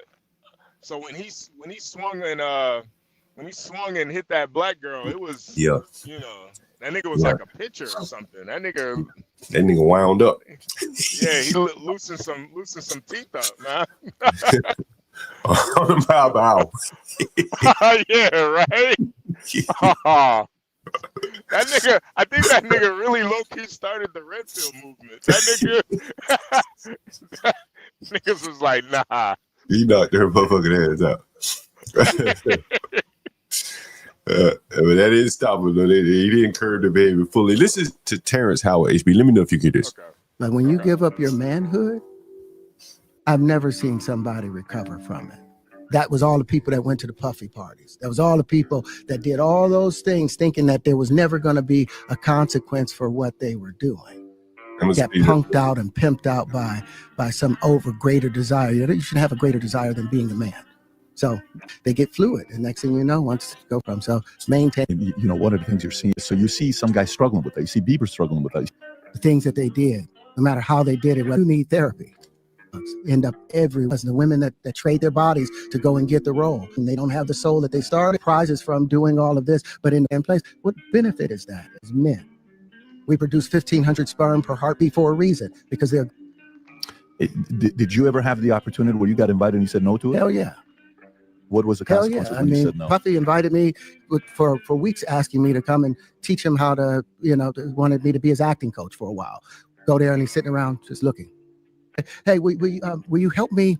I want to hear your music. So I come over there and play the music. And he's sitting there just looking at me. He wants to hang out with you next week. And I was like, for what? He's like, I think he's trying to fuck you. Damn.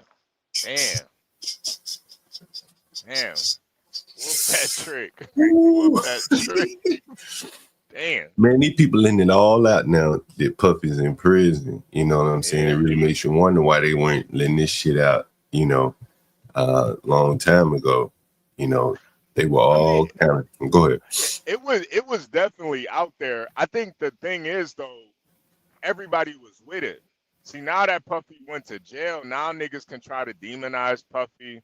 But man, fuck that. All y'all was there. I'm sorry, John. If I'm at a party and one nigga starts fucking another nigga, I'm just as culpable. I'm a part of it now. Even if I'm just sitting in the corner watching. I'm just as fucking gay. Yeah. Y'all niggas, just because you wasn't fucking and sucking, you sat there and watched niggas get fucked and sucked. Y'all was all with it, man. Hey, we got MFP calling. I ain't hook up the roadcast yet. MFP, if you want to come up, I'll put the link in the chat for you. Yeah. Yeah, we can let Boston up. Yeah, Boston is actually he's a content creator anyway. Yeah, Boston's he's pretty huge on TikTok too, man. Boston's pretty huge on TikTok. Is that right? Boston's huge on TikTok? Yeah, Boston's huge on TikTok. But yeah, man. I honestly, John, man, I really do think these people are full of shit, man. They was all with it, man. They was all with it. They were all cool. Like if Diddy could do anything for them, financially or business wise, man, they was letting Diddy touch them, and even Cassie, man. Like I'm sorry, but Cassie knew exactly what she was doing when she got with Diddy. HB, you heard what Academic said about Cassie, bro? No, what did he say about it? Oh shit, HB. So some of the evidence, apparently, this is according to DJ Academics. Yeah. Is it they got tapes of like basically gangbang sessions of random men having sex with Cassie while Puffy just sitting there watching it. Yep. And apparently Cassie was enjoying it. Yep. Right? Like, bro, like, can you imagine being married to her now? And she's gonna have to testify? Oh my God. Yeah, luckily Cassie is I'm pretty sure, and this, you know, I don't know if this is a race thing, but Cassie is married to a white guy now, so unfortunately, he's probably gonna be okay with that. You mean like, that's all right. Yeah, that's all right. That's okay. That's okay. You doing what you had to do. He's right. How many black guys was it? Oh, Somebody said she was drugged. I don't know. Nah. She was on drugs. She wasn't drugged. T. That's a difference. Yeah. When you're drugged, it means you didn't have any consent. She took the drugs. Yeah, I think she consented. Yeah, I think that's what it is. That's what academics is intimating, that she was basically consensual, and that it's just going to be Puffy's defense. Man, that said, "Ooh, I couldn't be married to a woman like that, bro." Ooh. What if she was in charge of the baby oil? Still the same. It probably was her idea, man. That's probably her idea. Somebody's got to put the drugs in the baby oil. They don't just come like that. You cannot buy pre-spiked baby oil. Somebody has to do the mixing. Well, no, the thing is with GHB is like it's like a liquid, so it's really not that hard to just put some GHB in a fucking baby oil. No, I imagine a room in Diddy's house that looks like Carter, where it's just naked bitches putting GHB in baby oil. Mixing that shit. I can imagine. Hey, do you know? All with it, though. I think they were all with it. You know, Vlad says, Academics was interviewing Vlad the other day. Bro, you know, maybe we should talk about this for a few minutes. You heard about what's happening with Adam 22 talking about, you know, his business is bankrupt and stuff like that? Yeah. He's bankrupt. It could be a lot to it, getting sued and stuff like that. And so Academics had Vlad up on the panel. Well, he did an interview with Vlad. You know, Vlad's, he's Jewish and all that. And so I guess he had advised Adam, like, yo, don't expand too much. You know, COVID might not last. You know, the numbers that you had experiencing during COVID, and that'd be the numbers after COVID. Shit ain't gonna last forever. And it was some good advice, apparently, you know, in hindsight. And so anyway, you know, Vlad and they all kind of did a collab. I don't know if you saw the HB where they were all on set. I guess Adam 22 set and just talking and stuff like that. But anyway, so Vlad is now done an interview with Academics. I'll let you hear a little bit of this. Gangsterism, the denigration of Black culture. He's like, well, yeah, that might not be lynching and really extreme levels of Black turmoil, but it's still Black turmoil that they're benefiting off of. So why can't I benefit off? Or I don't know if he thinks he's benefiting, but why can't I exploit your pain? So that's his argument. I'm not saying that. So if Kanye dropped, if he wanted to support an artist who was Jewish, who talked about killing other Jewish people, like, you know, banging on other Jewish people, whatever else, I don't think anyone would really have a problem with that. I wouldn't give a shit, right? That's what he's talking about. And that's Adam and I guess that was Vlad talking about talking about Kanye West there.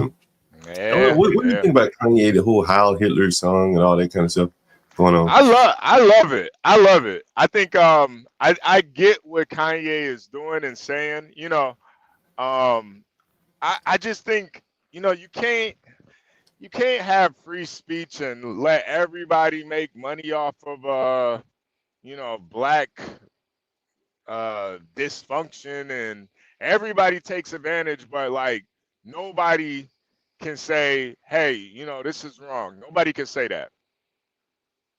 And I think when you have all these Jews like kind of pushing back against Kanye, it's like, man, you guys are fucking hypocrites. Honestly. Like, who cares? It's one guy saying something about this. What are you so afraid of? What are you afraid of? Hood, you got any thoughts? You know, we can only talk about this here because I just got monetized on I got a backup channel and I just got the bag over there. So I'm like avoiding content like this like hell.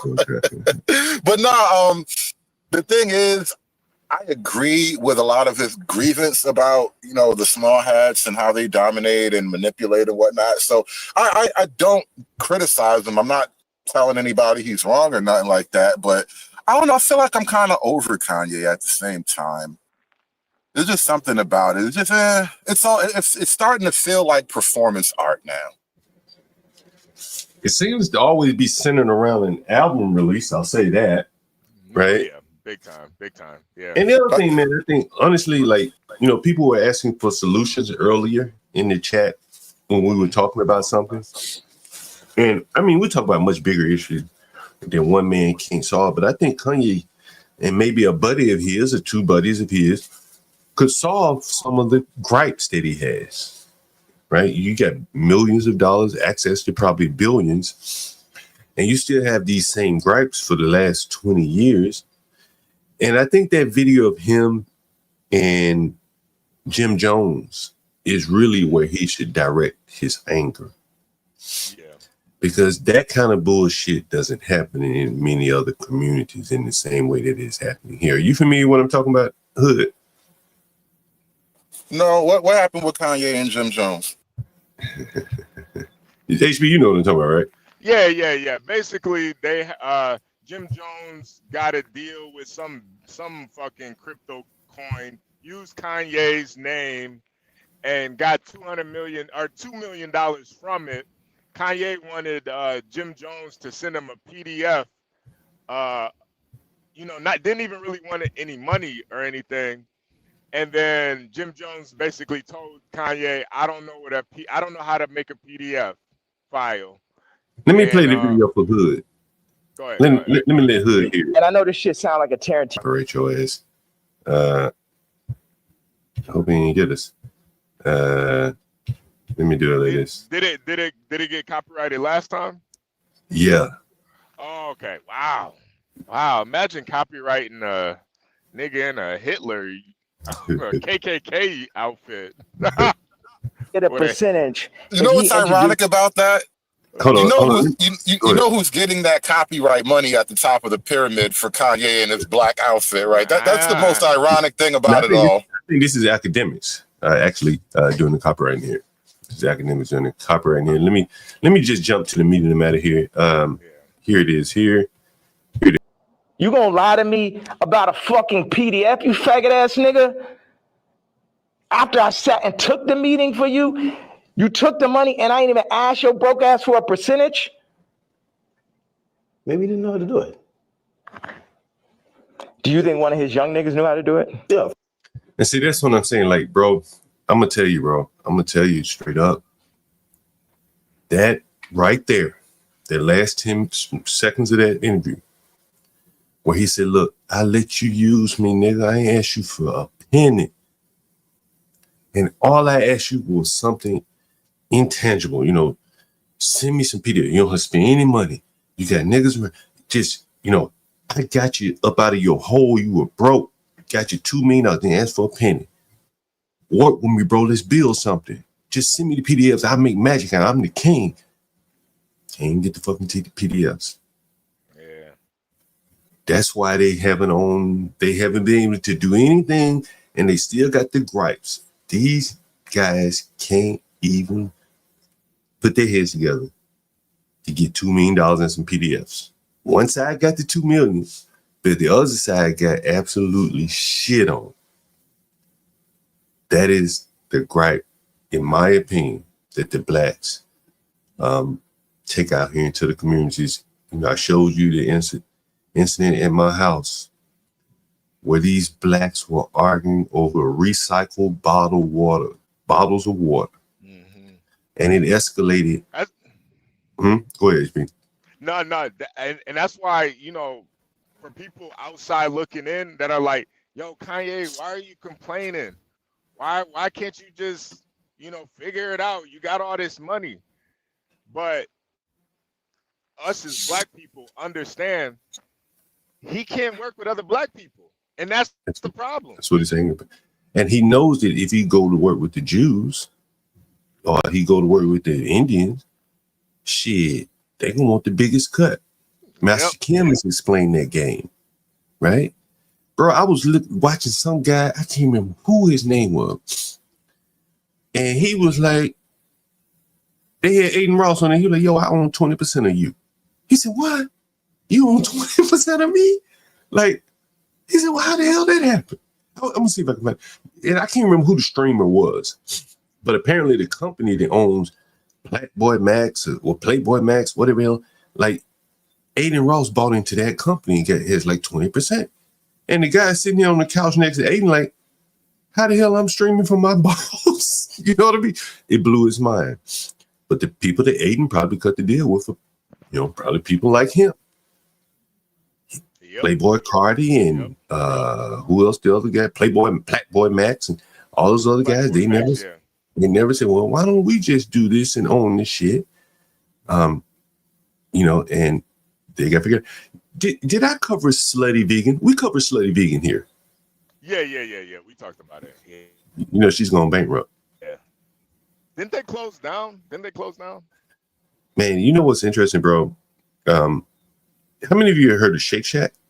Yeah, I've heard of Shake Shack. Oh yeah. So Shake Shack is a big magic. Let's just call them magics, right? Small hats, magics. I call them magic because most of the magicians are small hats. Yeah. And so the magic, she had the Shake Shack magic to basically expand her. And I said, that's interesting. Shake Shack magic took a liking to this lesbian woman that's putting out this kind of lesbianish type vibe, slutty vegan. And he expanded her very rapidly. And she had restaurants on Spelman's campus. We talked about this. The students voted that shit off the campus. She expanded to Birmingham. That clearly didn't work. Them country niggas eat ribs down there. No vegan. Bring that swine. She went to, Brooklyn and Manhattan. It just didn't work. Vegan restaurants all over the country are not working. And hers clearly, is no exception.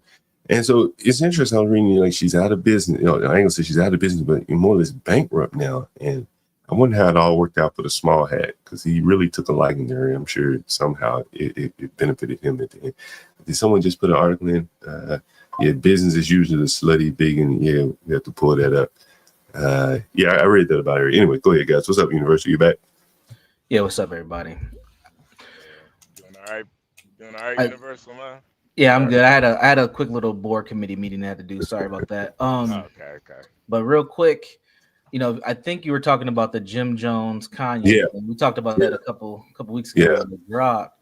And I thought it was crazy that that Jim Jones, and again, this is just business practices in general, that he didn't see where Kanye was coming from. Now, I don't like how Kanye responded, right? I don't like they just put it out there, but it is what it is at this point. But again, it's doing business with folks who don't necessarily know how to do business on that level, and using street principles to get shit done on a level where street principles don't always work. And Universal, man, I'm gonna push back a little bit. I'll say this, bro. Like, if I cut you in on a deal with 22 million, bro, and I've never met you in person, but I feel like if I said, bro, can you send me some PDFs? I think I would get the PDFs. Yes. You figure out a way to get me the PDF. Yeah. Hell, you the laptop guy. You might give me a laptop. I send you a zip file, a whole bunch of PDFs. But here's a guy with $2 million. Yeah. And the words came out of his mouth. I don't know how to do it. You got $2 million to figure it out. Yeah. You could spend $250,000 figuring it out and still got 1.75 that you made a play off the guy. It's that lack of willingness to go a step beyond when someone did it for you. It's very transactional. And I've described a lot of times black relationships are very transactional. Yeah. And this is a very good case in point. You do something for me, maybe or maybe not I do something for you, but there's nothing Jim Jones can do for Kanye. Right. Measure up to $2 million. So Kanye sets a very low bar and can't even get that. Man, that has to be frustrating. That has to be so frustrating because he knows there's really no one else around here I can do business with except for the small hats. Yep. I don't want to do it. I want to do it with my own people. And it's not working out. Yeah. Let me point something else out. And you guys are all right. I'm not disagreeing, but I want to add something else to it. Kanye is growing more and more, intentionally growing more and more radioactive.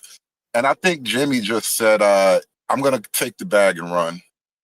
And that's not necessarily a good thing. I'm just pointing it out. Like, do I continue ties with this person who's going to pull me down with him? Because he's a black hole at this point. You get too close to Kanye, you're going to get sucked into the whole take his money problem. And you don't want that.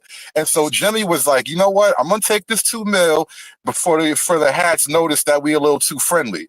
And that's the game, bro. It's cold as it is, but that's the game. Kanye complaining too much, bro. You know what's going on.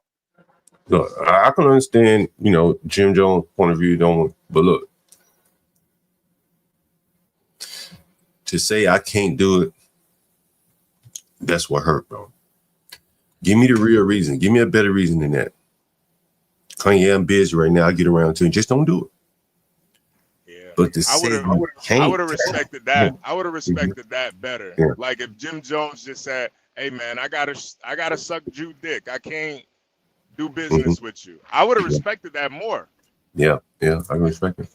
Instead of pretending like you can't do a PDF file, like, bro, what the fuck is wrong with you? Yeah, MLB, you want to come up, man? We put the link in the chat for you. Like that's what I think hurts, bro. Like you remember when Jay-Z launched Tidal? Yeah. And then, he launched it under the veil, I'm doing this for the artist. He was doing it more or less for himself. Correct. That kind of shit hurts, man. You know what I'm saying? He's trying to get away from dealing with these the magics. And then, boom, it's like, but he can't make any headway with his own people.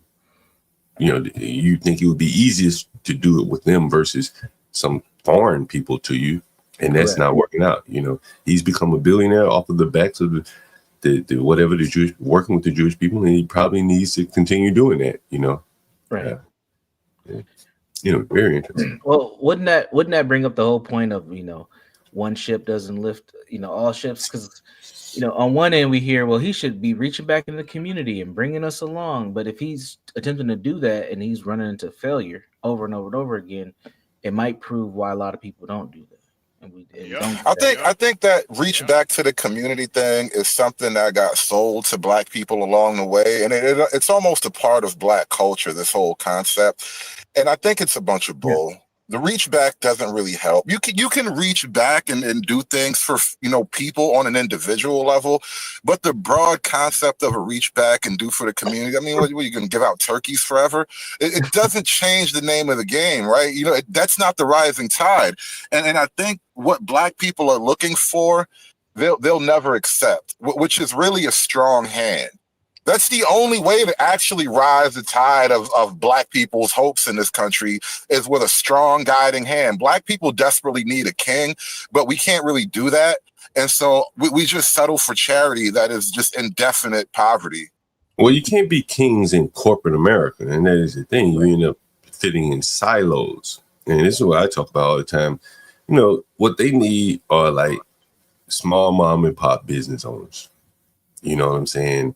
The motherfuckers that can, if their children can't go out and get a job, they can work there in the grocery store, right? Work there in the bodega, right? And in a generation from now, remember when we covered that store, Master Kim and I would call him, and it was a Korean man selling the store. The first generation owned the store, the next generation became a lawyer and wanted to sell the store. Right. The blacks have skipped owning the store and went straight to being a lawyer. And as we can see, they're not very good fucking lawyers. On the high end or the low end, because their kids killing people or they ain't got $5. And I keep making the example about the cell phones, right? And, for people that didn't catch it, those cell phones represent the criminality in their neighborhood. Right. Because there are no businesses run by blacks. And bringing in other people, criminality festers because there's a marketplace for a lot of that criminality. Right. None of us probably would go and buy stolen shit from kids and create a market for that. But other people will come into your neighborhoods and do that. And I think that's what has happened. Correct. And that's where Kanye and all these other guys could really find their salvation, in my opinion. They bought up these buildings and renting them out. At least black people know that Kanye on this building, right? You know, somebody that they really revere as opposed to Martin Luther King Avenue. These people don't even know the hell Martin Luther King was.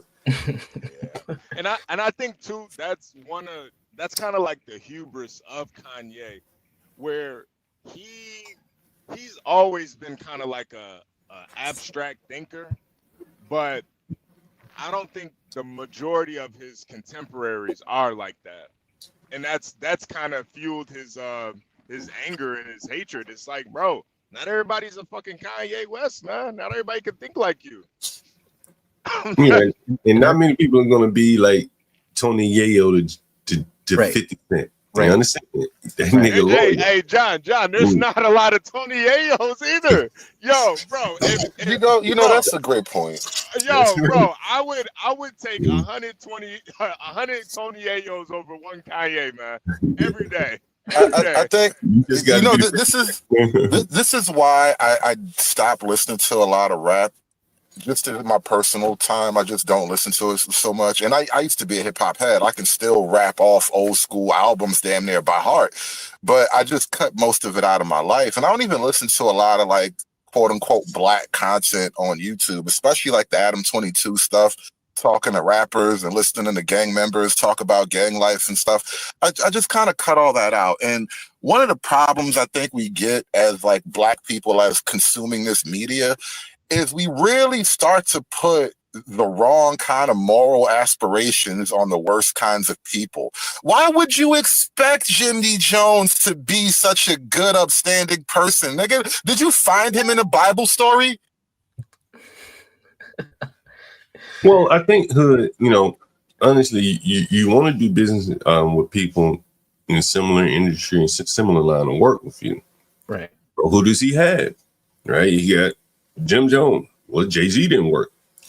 So by the fact that he's even down dealing with Jim Jones, you can tell that he's probably run through all of the better places.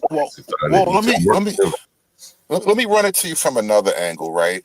We expect the behavior of nobility from niggas who don't have anything like that kind of pedigree. And that's kind of a weird problem, I think. Yeah. But that goes back to that cultural loyalty thing. Like, yeah, that may be true, but he's still trying to put his man on. He's still trying to elevate the folks who are in his circle. And as John just said, he's probably burned through so many people that at his level or close that he just keeps on sinking lower and lower to the Jim Joneses of the world. And even he can't get it done. I mean, it's just like, what else does he have? You know, what he needs is someone with real talent, not in the rap world. Like if he came to me, I said, bro, I solved some of your problems for you. You know what I'm saying? Like, I think you're going about it the wrong way, right? John, why do we, as black people, why do we have this automatic expectation that we should be down for one another just because we're black together? Well, I think because honestly, like it is easier to do business with people that look like you, that think like you, talk like you, versus trying to go do business with strangers, because the world doesn't work like that. You understand? The Jewish people are not looking to blacks to do business with. Their mind is predicated on doing business with each other. Well, that is true. That is true, but I think we're missing something out. From the outside, the Jewish thing, it looks like one giant conglomerate or something, which is really not. You got a bunch of individual families with their own individual networks, and some of them tie and overlap with one another, but it's really based on strong networks built on family ties. From the outside, it looks like a damn corporation, perhaps, but in reality, you have to build the on the ground network, the boots on the ground kind of networking. And that's what I'm saying, right? So if you look at what Kanye doing. But look at what we don't have the granular we don't have the granular material. Right.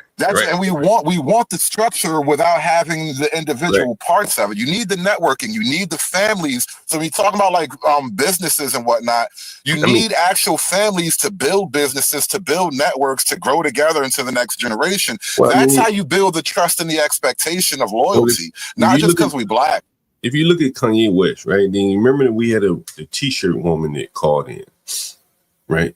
Like, Kanye needs to go talk to a woman like her. And I'm just using her as an example. Kanye's in it, fabric apparel business. Maybe he can scale her up and she could provide some of his shit, you know. She seemed to be able to print up a bunch of damn t-shirts and shit like that. Why not go to her? But he wants to go to Adidas, do business with the big boys instead of the people on the ground that may, you know, it may be, you know, beneficial to both sides. He wants to go to Adidas where they don't really need him. I know he thinks they do because he's so luxury. Man, they've been around long before him. They'll be around long after his shoes are gone. So he goes in with a lesser, you know, profile than if he went to the lady who makes the t-shirts. He could blow her up. He doesn't want to blow anybody up. He wants to, you know, blow himself even further up. And to do that, he tries to deal with people who are bigger than him. And he's going to have to be the baby. The little boy, he's going to be the red-haired stepchild. Master Kim has talked about this. You're not going to go to some big conglomerate and get them to treat you like an equal. You're going to be the minority partner. It's just the way it's going to work. You know, John, it reminds me of somebody. I don't know if you're familiar with this person. Let me see if I can pull this up on the screen. Let's see. Oh, why isn't it showing? Hold on. Let me. Oh, that's weird. There we go. Yeah. Now, do you all know who this is? No. This is Courtney Kemp. She's the writer from the show Power. And you just gave a good example that reminded me of her. And since we brought up 50 Cent, 50 Cent went and got her when he wanted to create Power because he knew her writing talent. A lot of people don't know who she is. A lot of people have no idea. He's the front man, 50 Cent, but she's the brains behind all the Power series. It's her. And you just said it. Why doesn't Kanye go and get somebody like the t-shirt lady, somebody that works hard, is in their field, not really known, and uplift them? That's what he's, you know, in essence has done to her. Is he utilized somebody with it? Now he could have went and got Scorsese or something, some well-known person, 50 Cent and you know, some big-time writer joined forces, Jerry, you know, Seinfeld or somebody. But he went and got her, and he uplifted this woman and built something. Now it might not be the most constructive thing, but it's highlighting what you were saying earlier. Right, and Kanye, he don't want to deal with her. He want to deal with Jim Jones and Adidas. Right. And, you know, that's going to be very difficult. He's always going to have a gripe because he's always going to be their minority partner.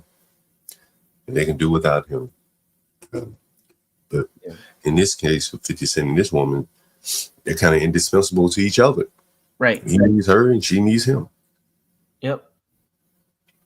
I think 50's building an entire production studio down in Atlanta or in Georgia somewhere. Shreveport. Oh, Louisiana or Shreveport. Okay, yeah.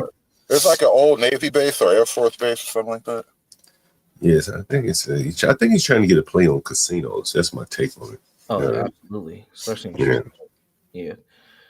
But again, I mean, this all gets back down to business at the end of the day, man, and how, you know, in this country you got to find your way. You use the cell phone examples. Now it may be a criminal element to it, but shit, it's one of the ways people are figuring out how to survive in this United States. And as you always say, John, this is a gangster country. And sometimes the way people get it, how they live, it ain't the most honest work, but it's something, and it's an industry. And what people have figured out is that you can utilize the dysfunction within Black people and make industry. It's just at some point we have to realize it. You know, yeah, and that's what I think Kanye and all these people should do. Yeah, if I'd be buying up the liquor stores. If I were them, I'd be buying up every liquor store in the ghetto, man. Right? They're gonna drink it anyway. Let me sell it to them. Why let the Korean man make all that money? Mm-hmm. Jay-Z and all these other rappers, they keep saying, man, if I had just bought those buildings in my ghetto neighborhood, I'd be rich. They're richer than I ever could be. Not only would they be richer, but they also be much more powerful. Sure. And that is what I think they're missing there. Anyway, yeah. But you got to towards Universal. Go ahead. Go ahead. Hood was going to say something. Go ahead, Hood. I was going to say owning a liquor store is typically a family business, though.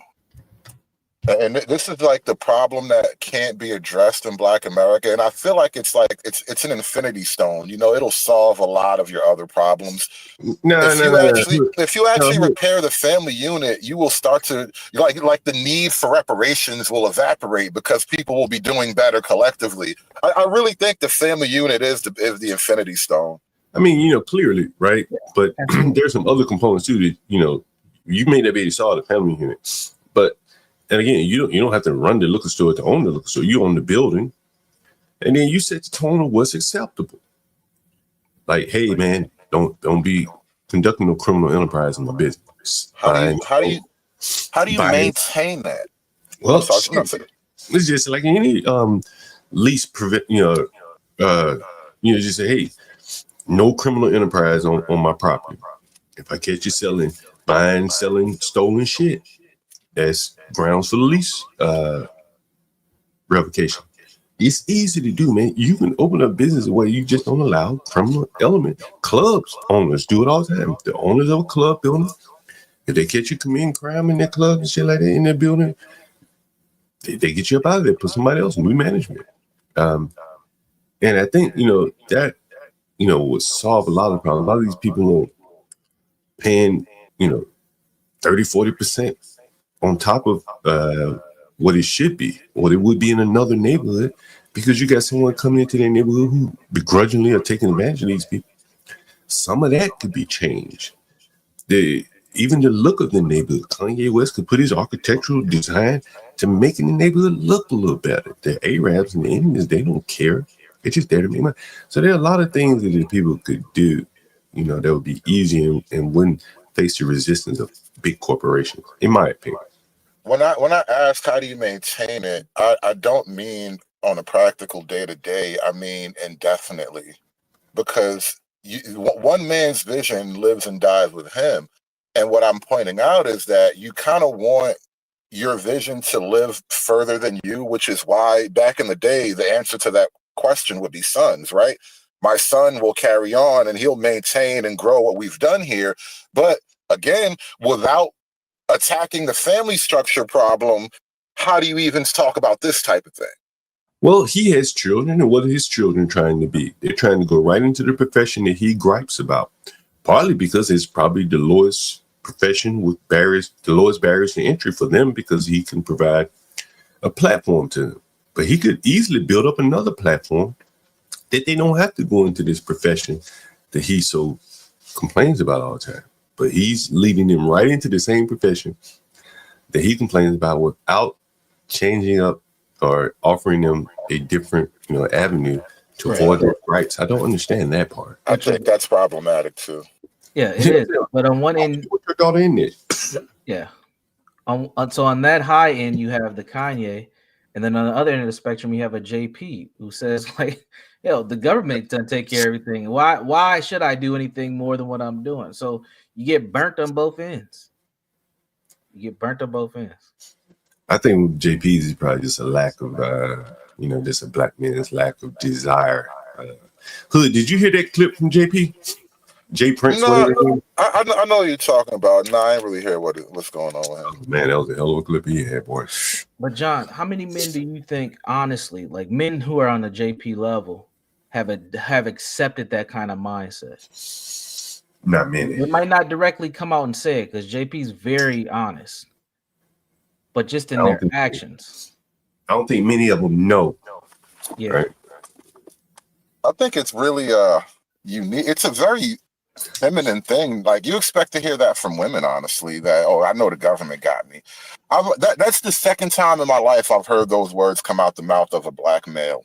But I think it's basically wrapped up in, they took the black man out of the home. It's the same mindset and concept. JP is saying that the government basically can replace a black man. He's saying, now one of you niggas up here can argue my point. None of you can provide what the government does for my sister. For me, you can't do it for a woman. And he says, I challenge any one of you to I think he's mostly right, though. I think, and that's what makes it unfortunate. He's mostly correct, but this is why I'm against that sort of thing. I'm kind of against the majority of the welfare state, the majority of these government outreach social programs. You see how we just cut U.S. aid.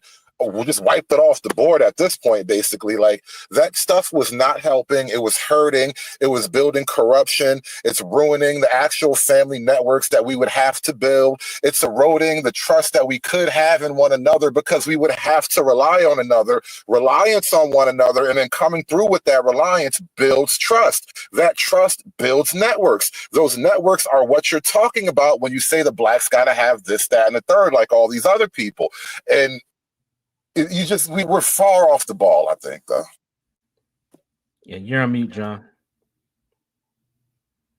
Yeah, no, I wouldn't disagree with you on that. As I said, I just think their approach is so off base, man. They may never ever, get on target, with this kind of approach. That's just my opinion. Mm-hmm.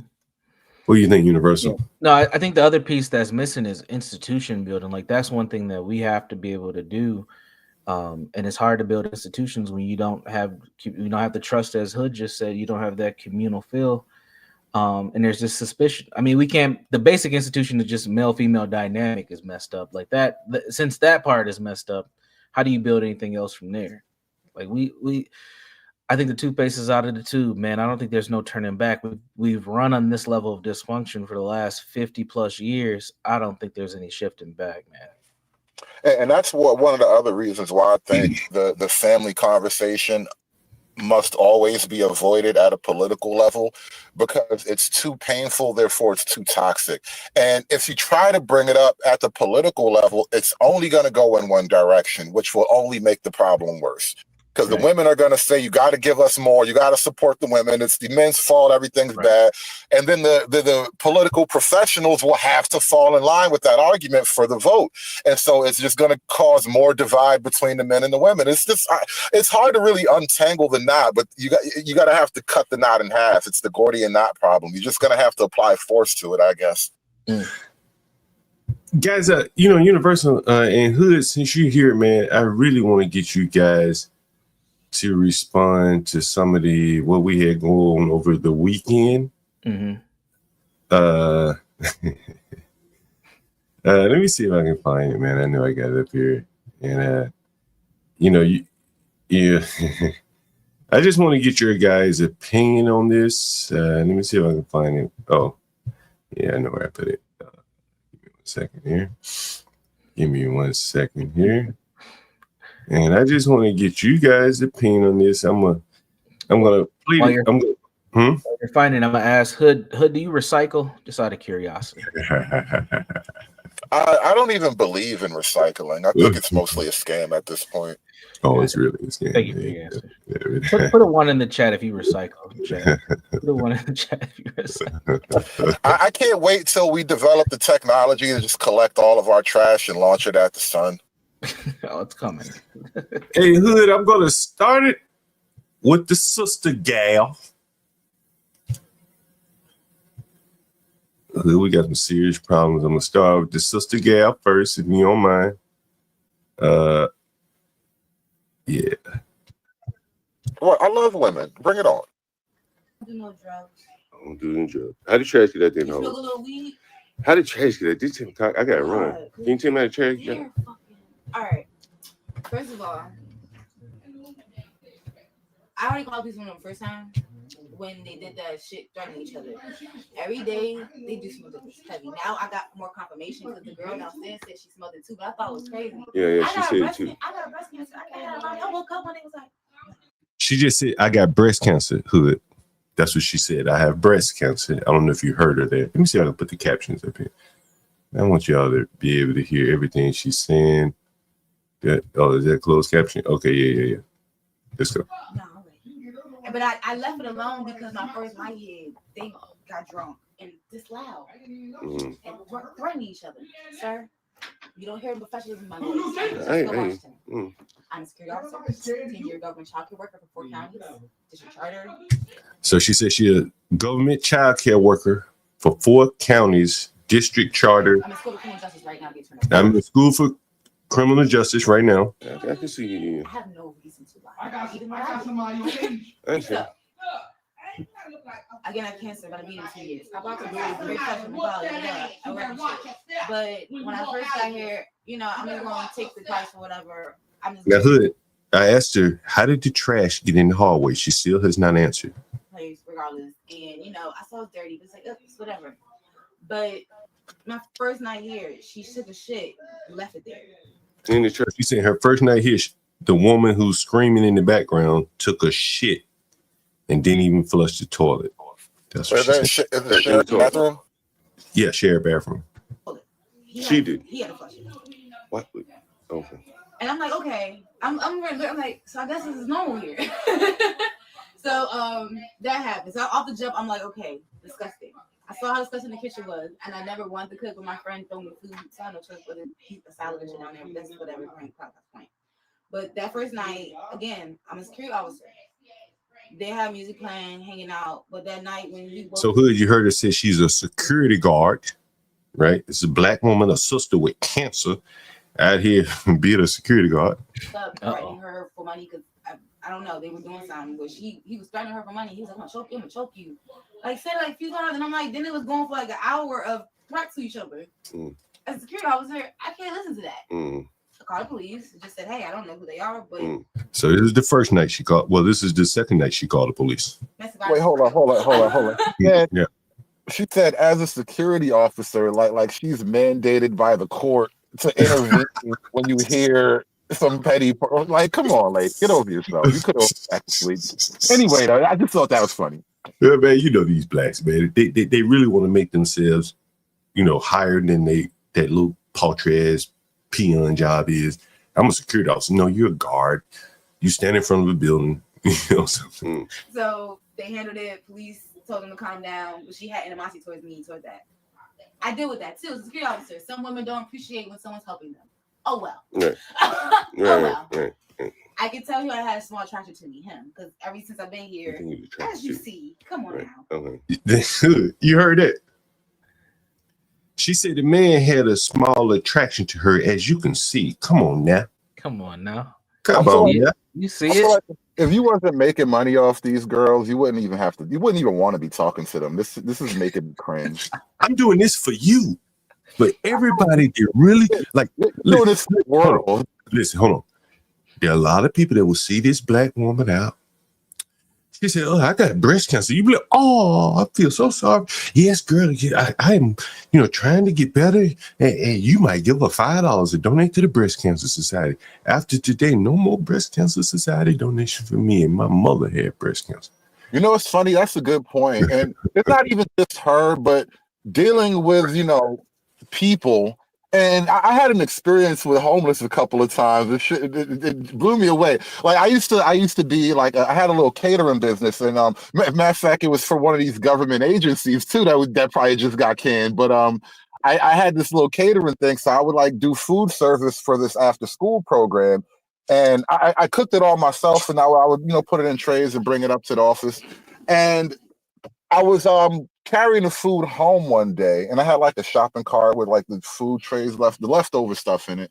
And I'm pushing the cart down the street, and there's this homeless dude, and he asked me for some money. I was like, "Hey, bro, I got a whole tray of food for you right here. It's like some rice and some chicken in here, whatever." He was like, "Nah, I want that shit." I was like, "Fuck you, nigga." Never give it to a homeless ever again. And so here's this woman with breast cancer, man. And now I want you to think about this stressful ass environment this black is in, undergoing chemotherapy. And first thought that came to my mind was, damn, this is the health disparities being highlighted here. I had a small attraction to him because ever since I've been here, as you see, come on now. Come on now. You're not stupid. Right. He has a small attraction to me where he always try to like hover towards me a little bit or try to get me to get, you know. Trying to talk to you. Yeah, like he will charge his phone out here and just have it in the hallway. He charged his phone outside. Right here, the window. Why do you do that? Hovering by my door. And it'll have me. Anyway, so this bitch is going on talking about how cute she is and shit. Because he can't knock my door about it while I know you just. Hey, John. Yeah. I got a secret about recycling too, man. You know, What's that? I guess so. You know, I go to a lot of recycling plants, man, all over America. Yeah. And one of the secrets is that all the recycle items that you just put in your trash, Yeah. they pick that shit out of your trash. You mean the recyclables? Yeah, they will pick the stuff that can be recycled. They pick it out of your trash. So I'm not saying that you don't have to recycle, because that helps in the whole process. But that's basically like something that's extra. Like the whole recycling thing, they're gonna get all the recycles out of your trash regardless, and then they recycle it. But shit does get recycled though. Like shit does. I heard shit that like with grease in it can't be recycled. Like a piece of No, it can't. A lot of stuff it can't be recycled. But like, you know, bottles and shit and paper. Yeah, that can. All that shit, is gonna get recycled. So they'll pick it out of your trash anyway. So it is kind of like I don't know, the whole recycling thing is kind of like I'm not gonna say it's a grift, but it's like some extra shit, man, to make people feel good about themselves. Partly a grip. Yeah, it's a courtesy. It's the please sort our shit out for us, which I still do it anyway. No, you definitely should. I hope you feel better. I hope you all feel better. It makes me feel a little bit better, you know. It gave me some discipline to teach my children. Don't put that in there. Put it over. But check this out. I want you to hear her on recycling. I said it 2 times. I said it again. Let's see, we're going to be my favorite. Oh, I got it. Even gay women say that to children. Very straight. Look. Only gay women say only gay women say that to me. Only gay women say that to me. Oh, she told it to you. Only gay women. I'm a time. Is this womanhood attractive to you guys? Nah. She looks like she looks like a woman that I could like spar with, you know, like if I want to do some boxing, like I would. He said spar with. That's awful. Nah, she looked like Bobby Shmurda though. No, okay. So here's the first question I want to ask you. She said, "Look at me. Who want this thing? This tail." Ah, man. You heard her say it. Y'all heard her say it.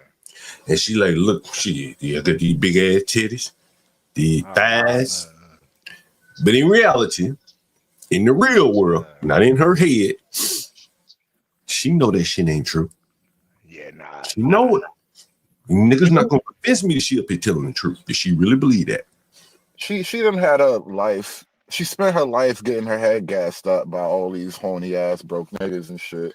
And I was thinking about something like, you know, when you get outside of the culture. Well, hold on, let me just point something out. When you get outside of the black culture, you realize people are a lot harsher on women. So like in Asia, like in China, they openly call you fat. They don't tolerate certain things. Like with white guys, they have this thing, like they call the skinniest white girls fat. And I think it's just a mind game to make sure these bitches don't eat nothing extra while they're not looking. And I think with black men, we have no culture of that. So we just accept anything from women and call it beauty. Guys, smash or pass? Yeah, I'm gonna pass, man. It's gonna be a hard pass for me, John. First of all, I'm not really in the bald chicks. Secondly, I'm not really into the whole cancer thing either. You know, that's not really my. I'm not really in the. Yeah, I don't really. It doesn't do it for me. See, HB, but you too nice. Let me talk for HB. I'm gonna be HB's spirit animal right now. She looks like breast cancer. That's what he wanted to say. She looks like breast cancer, and it's a turn off. It looks like her, nigga. It looks like her, and it's a turn off. And you didn't want to say it because you're nice, and I'm well beyond that. Universal. My question for you is, because I know you're passing, I'm assuming. Yeah, hard pass. Why does she think she's so attractive? Because she has a lower opinion of who you are, and she also she's been able to have sex with some men, if these two want me and you in here talking to us, you got to want me too. I'm sex. I'm Yeah. attracted. Yeah. But when she goes out into the world, is that reciprocated? Probably not. You know, Probably I not. was talking about something a couple years ago, and it was a video that came out, and I have a theory. You know, I'll be theorizing a lot on my channel, but Black women who can kind of get out the ghetto and operate, you know, they got a job in an office, you know, they know white people and all that. I think Black women feel more uncomfortable in that environment than even the men do, because when Black women leave Black America, they leave the Black woman as God environment, and they find out they're not so hot, and that shit fucks with them. And I think a lot of Black feminism is really a sexual game playing out. Like they're just really sexually resentful, and they mask their politics. They mask that with their politics, basically. Interesting. You know, go ahead, HB. No, I was just gonna say I've seen way hotter chicks with cancer than this. You know, there's a clip on that It's a Race TV show where there's a Black girl in the office, Molly, and a Asian girl was getting married or having a baby. I think she was having a baby, and Molly is sitting there looking like, I'm supposed to be happy for her, but how can I be happy for her when I'm so miserable myself? You know, that was the way the scene was playing out. I have no man. I'm sleeping with a nigga who's dating or married to my friend. No prospects. I'm getting up in age, no children. And here the office is having a party for this Asian woman with a Black man.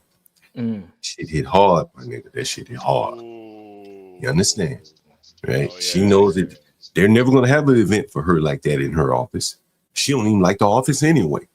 Right? She hated working there in that law firm. Right? And so even if she did get pregnant, she wouldn't probably enjoy having that baby warming, whatever the hell it was, because she don't like being there anyway. She don't want any admiration from the people. She's just there for a paycheck. So it's totally different. And here's a very unattractive woman. Got to sell it, at least right here in the ghetto, that I'm attractive. Man, that's mental illness. That'll make you mentally ill. When the whole world tell you, no, you're not. Yeah. And apparently a lot of chicks are mentally ill, though. You haven't seen the numbers, bro. A lot of women are mentally ill, bro. But this one, but if she was back in Africa, bro, she'd be right there with just like all the other sisters with bald head. Wrap a towel on her head, put some produce on it. No. If she were back in Africa, it wouldn't be as bad though, because I mean the competition goes down once you get back over there. Right? That's what I'm saying. She'd be happy in Africa. Yeah, she'd be happy in Africa, even as a Black American. The competition, she would be cute, sexy. American features on a, basically an African-looking woman. Maybe she is sexy. But just listen to this shit, Universal. Children, very straight. But I researched, and they're not getting from on me. That's why she mentioned that. Yeah, I didn't like it. She said, but bitch, you heard the shower on. You know this. You're not stupid. You're not stupid. You see how easy we can hear each other? Right. You can hear if that shower on and music is playing. Like, I'm in the bathroom. Oh, I'm sorry. I didn't mean to do. She's hovering for seconds. What the fuck? Until I got aggressive, close the fucking door. That's how she get. So what happened today? He's upset because I'm like, all right, they about to be threatening each other. I know that she's making make pizza. So how are they trash? Y'all put a trash bag in it, put the trash can dirty. So once I took my trash out, put it out there, right? I don't see trash can out there, so I put a little trash can. And I let a trash can. So I put a trash can in the corner nice and neat. But I had DoorDash bags and brown bags. One of them was just trash. The other one was filled with my cases of water. Started with cases of water. As you hear, I'm really Caucasian. I recycle. There we go. Universal. HB. Hood. Yo, and John too. John, the way she's talking now compared to the day after is a stark difference, man. Right. Yes. Like, yeah. She's on that, the white girl voice. This is her work voice, right? Mm-hmm. Right. Yep.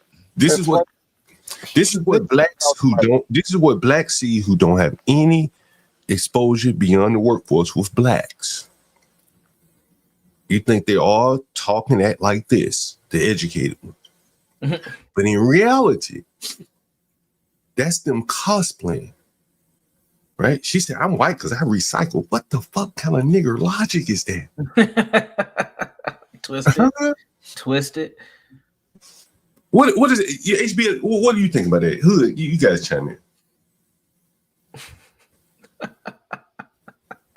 I was laughing because, I mean, you really think you sound white just because you say a couple of words with, you know, all of the diction. But it's funny that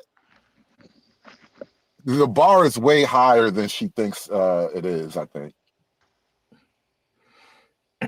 Telling you, thing in her mind, she trying to snag a white man.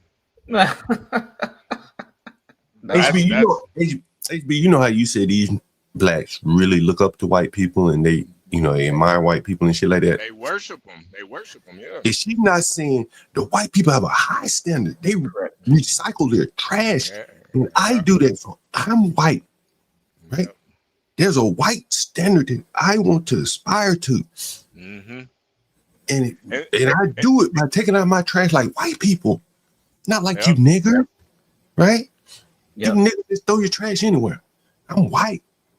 Yes. But one of the highest white ideals is recycling, right? Well, hold on. Let me speak in her favor for a minute here. Let me devil's advocate this bad boy.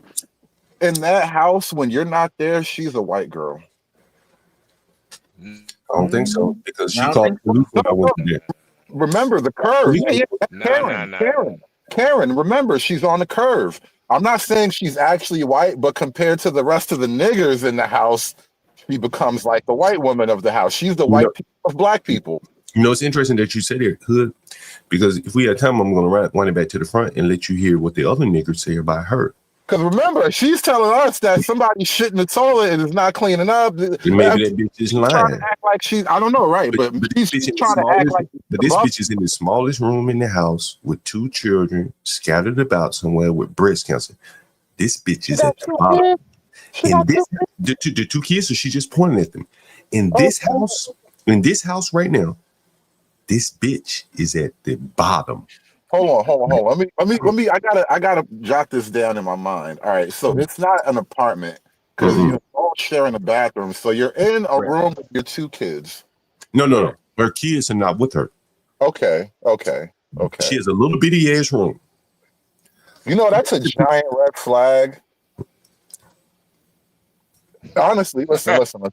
When I encounter women who have children, it's relatively an expectation at a certain point in life anyway, right?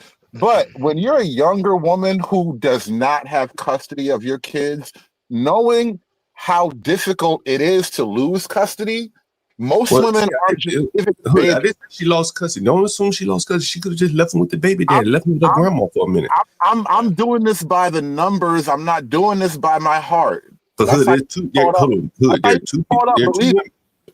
2 women in the house. Both of them have children. One is a very young girl. You'll see her on the video later. Her parents have her child, right? Bro, all I'm saying is that's another red flag. Look. When a woman don't have her own goddamn kids, it's a red flag. Tell me why it's not. Well, what I'm saying to you, you're missing the point. Hood. Bitch is bald, man. Like, ain't nobody. There's something going on here that we don't know. That's all I'm saying. Well, clearly, Hood, like that's clearly. It's baked into the cake, Hood. Yeah, she's written from John. Clearly, there's something going on, man. She got 2 children, no custody of either one of them. Talking about she's white. Clearly, something's fucking wrong. And Kimika's here, coming in with the black folk bailout card, the big joker. They're all mentally. Kimmy K, I'm gonna tell you, you're going down a slippery slope with that. Yeah. You calling all these niggas that look normal in the real world and say, "Well, that was mentally ill. That was mentally ill." I guarantee you, if you saw her out in the street, she's probably a security guard at a school like where you work. You don't think she's mentally ill at that school? Yeah, Miss Anderson. You see her when she come. I see her when she come back home, and she act like this. This is one of the security guards at your school. Understand that. So if she's mentally ill, then probably the security guard at your school is mentally ill. Right. And a lot of other blacks are mentally ill that you see walk around. Keep going on with this mentally ill line if you want to. Then you have to diagnose the I want you niggas keep on going with that mentally ill, right? Yeah. And we're going to end up with about 50-60% of them being classified as mentally ill. Yep. You got to diagnose. Let's go with it. Yep. We just need to bring back the insane asylums, bro. It'll help. Well, you know, like then they complain about. Then we're gonna hear the complaint about them. They're being racist. If she's mentally ill, you know what the illness coming from? Trying to aspire to something that she can't be. You can't be white, baby. I don't give a damn how well you recycle. Yep, can't be missing. You can't make that jawbone not protrude, baby. You can't do it. Damn. Ain't nothing you can do about your physiognomy, baby. Right? Damn. So you got to live with it. And this mental illness, that she think that she can just adopt the fucking recycling that the white man created. Come on, baby, tell us. You white. One of them was just trash. The other one was filled with my cases of water. Started with cases of water. As you hear, really Caucasian, I recycle. Man, these niggas are mentally ill, bro. Wait, John, you just said we can't go down. You just said we can't do that, John. Wait a minute. Man, I'm willing to go. I'm willing to go with them, right? See, she's saying that most people are mentally ill, right? I'm assuming mostly black people. She's saying most of them mentally ill. Like that, like if we're going down that road, then shit, is Kamala Harris mentally ill? If you're willing to say you're something you're not, kind of like Terrence Howard was saying. Right, if you know you black, I'm white. You're mentally ill. If you know you Indian and you start saying I cook my collard green in the bathtub, you've lost your sane. You've gone insane. Right, and then now we gotta ask like what. That's why this whole mental illness thing, man. I'm telling y'all want to go down that route. Unfortunately, a lot of women would be classified as mentally ill. And you know what? I'm glad you said that. And I'm gonna take this moment. I'm gonna let my misogyny guide me in this next comment. Most women are a little bit crazy. And we've always known that as men, like as a species, as the males always knew most women of their group were a little bit crazy. That's why they had brothers and husbands and fathers to take care of things and to protect them from themselves. Because most of, protecting women is protecting them from themselves and stuff. There's not that many wolves in the world anymore. It's not a bear really roaming around about to get you. And so because, most women are mentally ill, but we used to have that male cover over them to kind of keep it bottled up. And now we don't have that male cover over them anymore. I'm going to go out on a limb and say she ain't crazy. She just ain't got no man. I'm going, yeah, I think clearly she doesn't have a man, and I think her looks in this society, man, bro, that shit just don't work. It just don't fucking work. We gotta call it what it is, man. I disagree. I firmly we really pass and smash. Everybody pass. Except I give you the only ones that you smash. 3 out of 4, man, looking the other way. Where there's a guy willing to smash, there's hope. But my thing is, I think most women can actually find a man. It's just that nowadays most women aren't willing to, But we covered that. Like, yeah, they can find a man, to sleep with, but he got with this woman right here. This one right here, if she find anybody worth halfway decent, he got other women. Please, right? If he's gonna accept, well, she probably can't accept, but if he's gonna, because she thinks she's fine, but if he's gonna accept monogamy with her, she probably don't want him. Let's be honest. But there you go. Like I said, most women can find it. She got to find like a Jabba the Hutt looking. Even Jay Prince, right, with really Negro feature. Yeah. I think Jay Prince could probably do better than this, man. Well, wait, we've actually seen him do better than this. We've actually seen Jay Prince do better than this. And that nigga looks like Kodak Black, man. Right. So who can see? Who literally legit can this bitch get, man? Like, I don't know. And go ahead. I think what's even the really thing that's most ugly about her is her personality, though, man. Yeah. It's not even the looks, man. The looks is just obvious. That personality is terrible. I want you to hear another trope that she lays out here, Hood. See if I can pull it right up on it. Let's see. This right here. Here's another trope of hers. This is her nasty ass room. Ask about a job cleaning. I talked to him about it. This bitch in this nasty ass room is telling me she got a job for me cleaning. Listen to this. Washington, and they saw how powerful. Oh, this is another. I don't care how much money they get y'all. Y'all have somebody in here that doesn't respect this household for real, or high on drugs, and messing up other money for you. Right. That was crazy. So back to the other part. So how did they left their door open. When I kept coming back, they're scared of me. They ain't gonna touch me. Again, I'm in Washington, and they saw how. You heard her. She said they're scared of me. They ain't gonna touch me. I'm in Washington. Do you know who the Washington she's referring to? Hood George Pasty Face Washington, the first president of the United States of America. Oh, man. This nigger thinks she's a descendant of a white man. You know what's so funny? A lot of black people have the name Jackson, Washington, and whatnot because you know maybe they came from a white man at one point. You know, as property though, not as blood. George Washington was her slave owner, and she recycles. That makes her white. Yeah. Am I wrong? Is that basically the analogy? The connection she's making? I recycle. My last name Washington. I live in Washington D.C., which is named after George Washington. I must be related to him.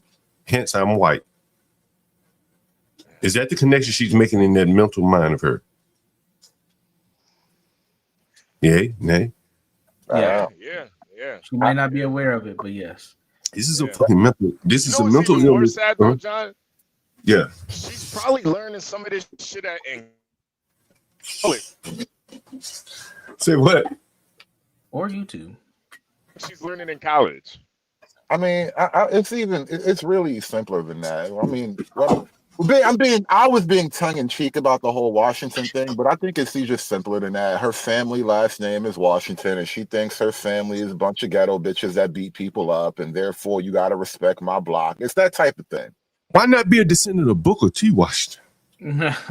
Booker T. Washington wasn't out here beating niggas up. That's what she wants credit for. That's why she says I'm a Washington. That's what she wants credit for. George Washington Carver. George Washington nigga had. That's what she talks about. She wants to fight. She's a rumbling woman from a family of rumbling bitches, bro. That's what she's trying to tell you. Stanley talks a lot about Asian excellence. Why isn't she a relative of the Changs, the Lees?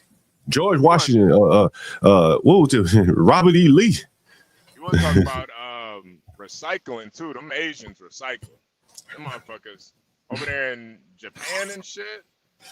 They take recycling to a whole nother level. Why isn't she an Asian? Asian's excellence. They be recycling chopsticks over there, man. Reuse. Is this really when you hear this HB and you said, man, like these blacks really is they want to be like the white man, right? Man, they worship the white man. John is deeper than they want to be like him. They worship these motherfuckers, man. Is this not the highest form of worship to say these are my people? I come from their Lord. She said, I come from their Lord. It's sick, man. I don't even know if it's a white people angle for me so much. It's just she's got a weird mental issue. There's just something internally, like the wires don't connect where they're supposed to. Got a couple of things plugged into the wrong socket. Like there's just things going on here. Yeah, I want you to hear some more of the things going on here because she delves into a similar trope. Power for the police was with me. So when she had her door open, again, I didn't insult them like they didn't insult me, but they just kept going back and forth. And I told both of them, and then she was trying to defend him. He did that. I don't care. That's your bitch and your nigga. Tell your nigga to clean up some shit because he was drunk. So she had the door wide open, and I came out with my salad. So they don't. And I said vegetables, something you never seen before. And you notice she got a dirty plate in her room, by the way. And I want you to hear what she said again. Yeah. Now I want you to listen to this, Hood. With my salad. So they don't, and I said vegetables, something you never seen before. Because if I have to clean this up tomorrow, which I will, I'm a house, and I also want to tell that, I also want to mention that to the owner. I house cleaning side, I will give y'all a great price because whoever's doing that is horrible. I actually clean houses, like I do that. I can. So she clean houses and she's just a security guard. Okay. Like I was gonna deal with that shit tomorrow. So basically, I'm like, all right, since I really do have to clean up my water bottles and really have to clean up this mess that y'all been making because your drunk man didn't want to do it when she had her door open. Huh? Now you do have something to clean because I'm not going. So she said, I know y'all don't eat vegetables. You niggers live on a food desert. And niggas don't eat nothing but candy and processed shit. So I took my salad because I'm white. Remember, I eat salads. And I know you niggers don't eat salads. You heard her say that. So when they had their door open, I just threw the rest of my salad in their room so that them niggers could have some vegetables. Hold on, run that back one more second. Hold on. I think these niggas are really insane. Let me hear that again. So you see, she got a plate in her hand. She's gonna pick the plate up that was on the side of me, and I want you. Nigga to clean up some shit because he was drunk. So she had the door wide open, and I came out with my salad. So they don't, and I said vegetables, something you never seen before. Because if I have to clean this up tomorrow, which I will, I'm a house. Vegetables, something you niggers have never seen before. And I also want to tell that. I also want to mention that to the owner. I house cleaning side.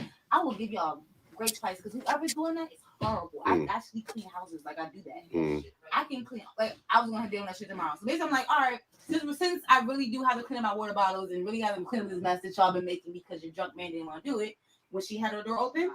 Huh? Now you do have something to clean because I'm not going in your room. And then yeah, they want to go. Now look what she put the plate. Okay, I get it now. You know what? I'm gonna kind of soften up my initial. I don't think there's a lot of mental things going on. She's normal, relatively speaking. You know, on the curve that we're grading on, she's relatively normal. She's just an annoying bitch, bro. And to be fair, there's probably annoying. Everybody in that house is probably a pain in the ass, unlikable. Universal HB, your thoughts? Well, I want to ask Universal, how many women like this have you come across? Like just in dating and stuff. Oh, none. I don't date women like that. Well, No, not like her, but the mentality. Well, parts of the mentality, not fully onto this whole concept of trying to see herself better by having these false white identifiers. But I have seen it I've seen it in like achievement. Like I got my own car, I got my own house, stuff like that, and I'm just as good as these people that I live with. I got a degree. That I got a good job. Yeah, things like that. So that element's still there, but I think she just has a kind of a lower class level of that same mindset. Yeah, because I don't think she's that crazy from what I've seen and experienced. It's not like she's that far off from a lot of what you hear, like the rhetoric that you hear, you know, right? Especially like with the pro-blacks, you know, like they have this like, it's really just like it's really like they just hate niggas for real. So it's like they have these preconceived notions of, you know, I recycle. I grew up this way. I recycle. I do this. I eat salads. Niggas don't recycle. Niggas don't eat salads. Like I actually think that it's less of a hate niggas and it's a more of a love for what white people have to offer. It's almost like whites are the creators of what Black Americans are. So we kind of desire to have what they have, be who they are in our own way. And there's a deeper psychological point here, which I think we all may be impacted by. You know, when we talk about preference, you know, we get talked about for our preference, and women are the women we talk about on here, or we talk about things like achievement, activities, stuff like that. Being around white or being close to white isn't ideal for a lot of Americans. Now, oh yeah, you think so? Speaking of that, I'll tee that shit up right for you. Yeah, there you go. Take it from here. You take it. Well, you have this young lady right here. I seen this clip too. And what's going on here, Universal? Explain it to the audience. We have Universal. several dynamics going on here. Hold on, Universal. Before you can explain, let me see if I can get the view where she's looking at her. You remember that view, Universal? Oh, yeah. Chin up, yeah. Legs crossed. Yeah. Now I'm talking about where the black girl is looking at. I want you to see it. If we can get it, where is it at? Let's just play it from the top. And when I see this, Okay, well, go and leave then. If you ain't gonna deal with the niggas, go and leave. What I mean is, if you're doing this the right way, like if you have, If I'm doing it the right or wrong way, you think them fucking niggas? Listen what these niggas are arguing about. Listen to these niggas. Listen. I'm gonna trash in my room. We're done with all of this. You heard me. They already know the truth. You're sitting here lying for nothing. I called you out. Where's the? Who am I supposed to be scared of? I've been through this like 20 times. Go to your room and handle it tomorrow. Don't throw no trash in my room. You said that 1,000 times. Now what? You're being because she hit me. You keep me on. She didn't hit me. She hurt you 30 times. You should go to your I'm gonna go back to sleep before they go. So what the niggas saying? They throwing trash and shit? Yes, somebody threw trash. Somebody threw trash in the nigga room. I guess so. Now, do you believe that? I don't know. It's not for me to believe. Who did he say threw trash in somebody's room? I wasn't here. Well, you nigga said it, right? Stop using that terminology in the first place. Well, I can't use. I ain't got freedom of speech to say the word nigga. I can't say the word nigga. You still see these two niggas, man? She is not that terminology. Why you taking that word nigga, man? Look, I can't say the motherfucking word nigga in my own goddamn house. I can't say the motherfucking word nigga in here. I ain't got to go do it. I'm working now. Y'all that got me fucking working. I shouldn't even be here if these niggas could behave. If these motherfucking niggas to come over here and see what the fuck these niggas is doing, right? That's why I'm here to come over here. I would have been. I think the black girl comes in at the end, but let me get to a still shot of that little light-skinned young girl, Universe. You go set me up again. maybe not a laptop, but definitely iPod. Maybe an iPod. Get an iPhone 11, you know? Might send you some AirPods too. Some AirPods. Use Galaxy. He's not on the Apple product. Here's a Galaxy, honey. She gets something Universal. Now, Universal, here we go, right?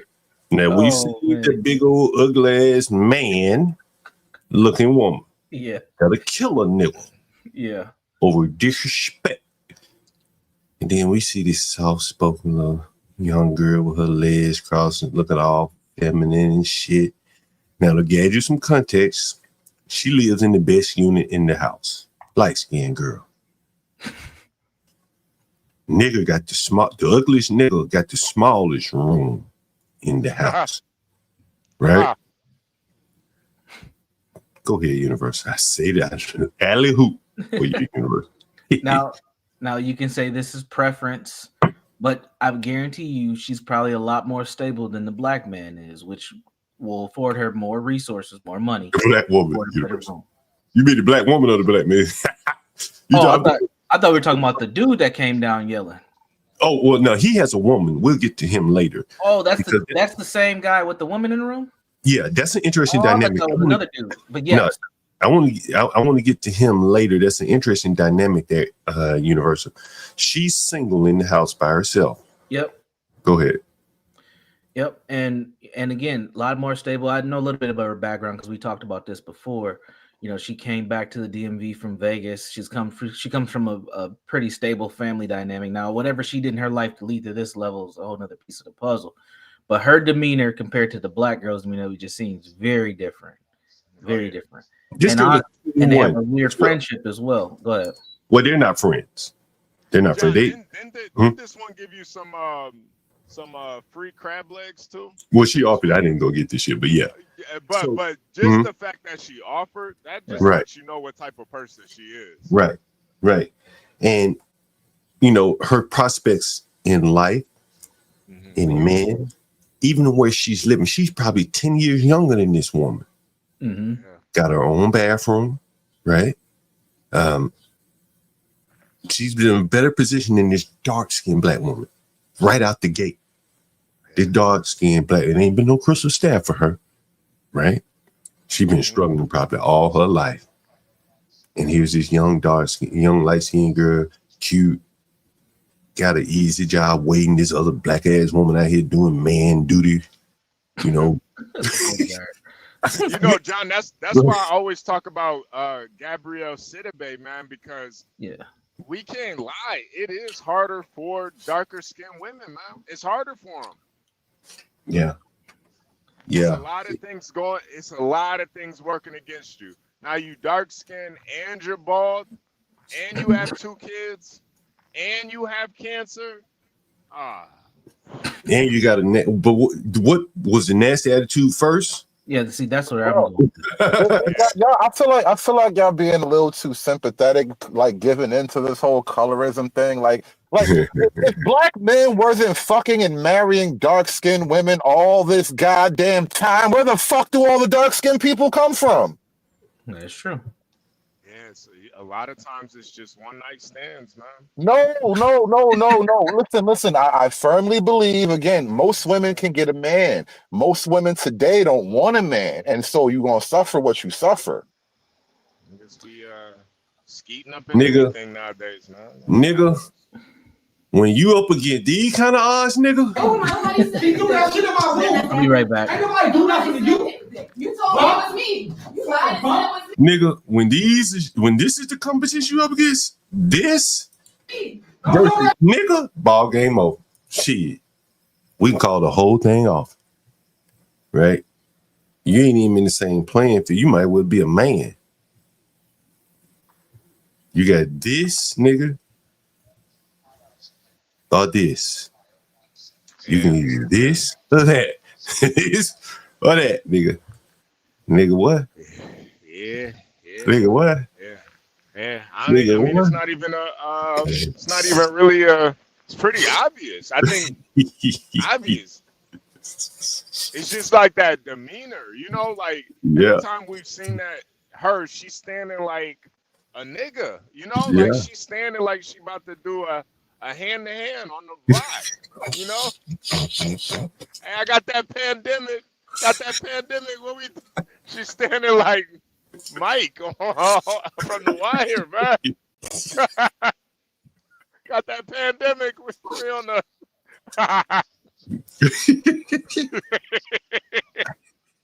But that other girl, like she, you know, sitting all, you know, prim and proper and posh. Naturally. Yeah. Late at night. She ain't out at the club doing this. She in her own, like, this is who she is. The light-skinned girl, she's not a part of it, right? Because she got her own private. Right, she's not a part of it. All she has to do is sit there and be cute. Like, why are you even sitting there being cute anyway? Get your ass in your room. Well, the thing is, the black girl wants to drag her into the nigger shit. You understand? Right? The black girl wants an ally. You understand? That's why you got to go back in your room. You too pretty for this shit. You down here with these ugly bitches. That's what I told her. I said, girl, don't take up them niggas. You got your own space. You shouldn't even have to say nothing to the nigga other than, hey, good morning, how you doing? If you pass by him, just because she trying to drag you into her mess. She fucked up, right? And when you fucked up, you want somebody fucked up with you, right? And that's what she's doing. You can look at how she's eyeing the girl. Just look at this. I saw him say that. Like, you can come in my room. They on dippers, bro. You know how dippers do to the mind? They're fucked. Their mind is so fucked.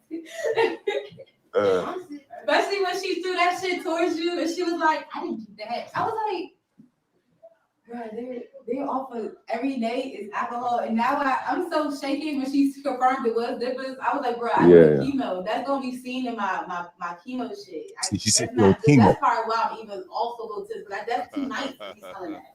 That means it's kind of in me. I don't like. Yeah, I want you to listen to the nigga. Every morning, nigga. Listen. So she threw food in. Now, what you're gonna see here is what you're seeing, honestly, is a separation of class lines within Black America. You're going to see it right here. Listen to this. Where the fuck it come from? Come here, come on, let's talk. Give me one. Food in my room. Oh, they're throwing food in my room. Don't my turn. Why the give me? I'll be right there. Don't bang on my door like that, though, bro. Why they throwing food in my Why room? they throwing food in your I room? don't know. So they throwing food in your room. I will tell you everything. Now notice they got a bigger, nicer room. Honestly, anything when they're done. All right. I'll be there in a minute. So she threw food in your room with you. I got somebody deep. We chilling, Holmes. We chilling. We make money. That shit. We make money, nigga. Notice he keeps saying, "We make money, nigga. We make money, nigga." He talking about him and his girl. Him and his girl. We make money, nigga. Right? So I'm talking to him. Listen. If you came in here, do food in our room. If you come in here, she had a trash can in front of her fucking door. With that trash. Keep it clean in here, nigga. We clean the bathroom. She got here. We. That bitch lay it up in the bed. You think that plays some part in this too? Like she might Fuck be a little jealous. Yeah. Fuck yeah, that's what she's saying. He like me. Look at all this. Oh yeah. Right. Yo, bitches be so fucking messy, man. Yo, she a messy ass. So she trying to break up their relationship. You understand? This is the desperation, bro. This is the second time I've shown on stream now. Remember the nigga that broke the woman's jaw? Remember him? Yeah. He was fucking the girl in the room next door. His girl found out about it. They get to arguing back and forth. Then he ended up having to break the bitch's jaw because they're fighting. You understand?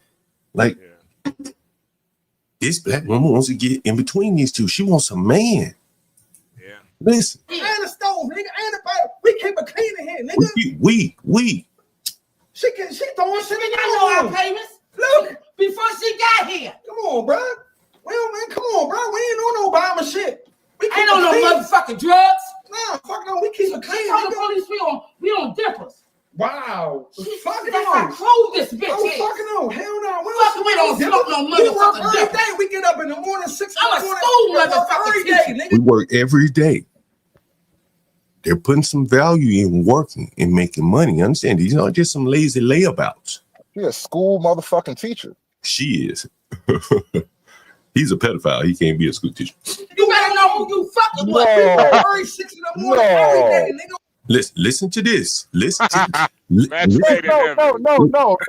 You can't just throw that out there. Yeah, we move on. Like you said, he was a Lakers fan or some shit like that. No. Yeah. What's this? What is this, bro? What do you mean? What happened to him? What did he do, rather? One of my white neighbors was like looking him up because he was like fucking with his kids or something in the neighborhood. There's a school across the street, and so she goddamn went deep and found out who the fuck he was and looked him up, see if he's on the register. I guess he was looking at children and some shit, and apparently he's on the register. Oh, that nigga criminal. Ain't he supposed to introduce himself, be knocking on people's doors and shit like, "Hi, my name is John. I did a thing." I don't know. But like, what the hell? Damn, bro. This nigga work though. This nigga work, you know what I'm saying? And so, but again, listening how he's speaking so virtuous of working. You understand? You very rarely hear young niggas talk like this. We work every day, nigga. 6 in the morning, nigga. Listen how these blacks are talking. We don't do no drugs, nigga. We go to work every day. We keep it clean, nigga. Hell no, we don't smoke no motherfucking every day. We get up in the morning, 6 in the morning. I'm a school motherfucker every day, nigga. You better know who you fucking with. We work early 6 in the morning every day, nigga. Get out here at 5:30. We work at 5:30 in the morning, getting up going. Man. This is the lower working class black right here. That's distinguishing themselves from this other black. Look how they talking to her. Yo, broke ass bitch.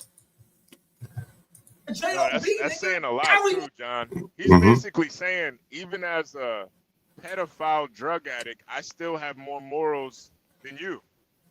I got a better job. I work, nigga, every day, nigga. Right? And the lady saying weed. And listen, I know, like, how often do you hear niggas talk about weed, putting their head together? These two niggas put their head together, got a better room than she does. They got more money. They got, you know, like, they doing their thing. You know what I'm saying? And she, on the other hand, is struggling. Small room. I don't know where she went to live after, you know, after her reservation was up, but she didn't have anywhere to go. It's just her. There's no man, not even this weak ass, crazy ass nigga right here. Morning, nigga. Shit, nigga, we bought our business. She wasn't even here. We bought our business. We bought our business. She wasn't here until she got a pedophile. Damn. Say what? She can't even get a pedophile. Damn. She's trying her best to get him though. She's trying to flirt with him, saying he like me, right? Right? You see what I'm saying? He like me, right? Pedophile man better than no man, right?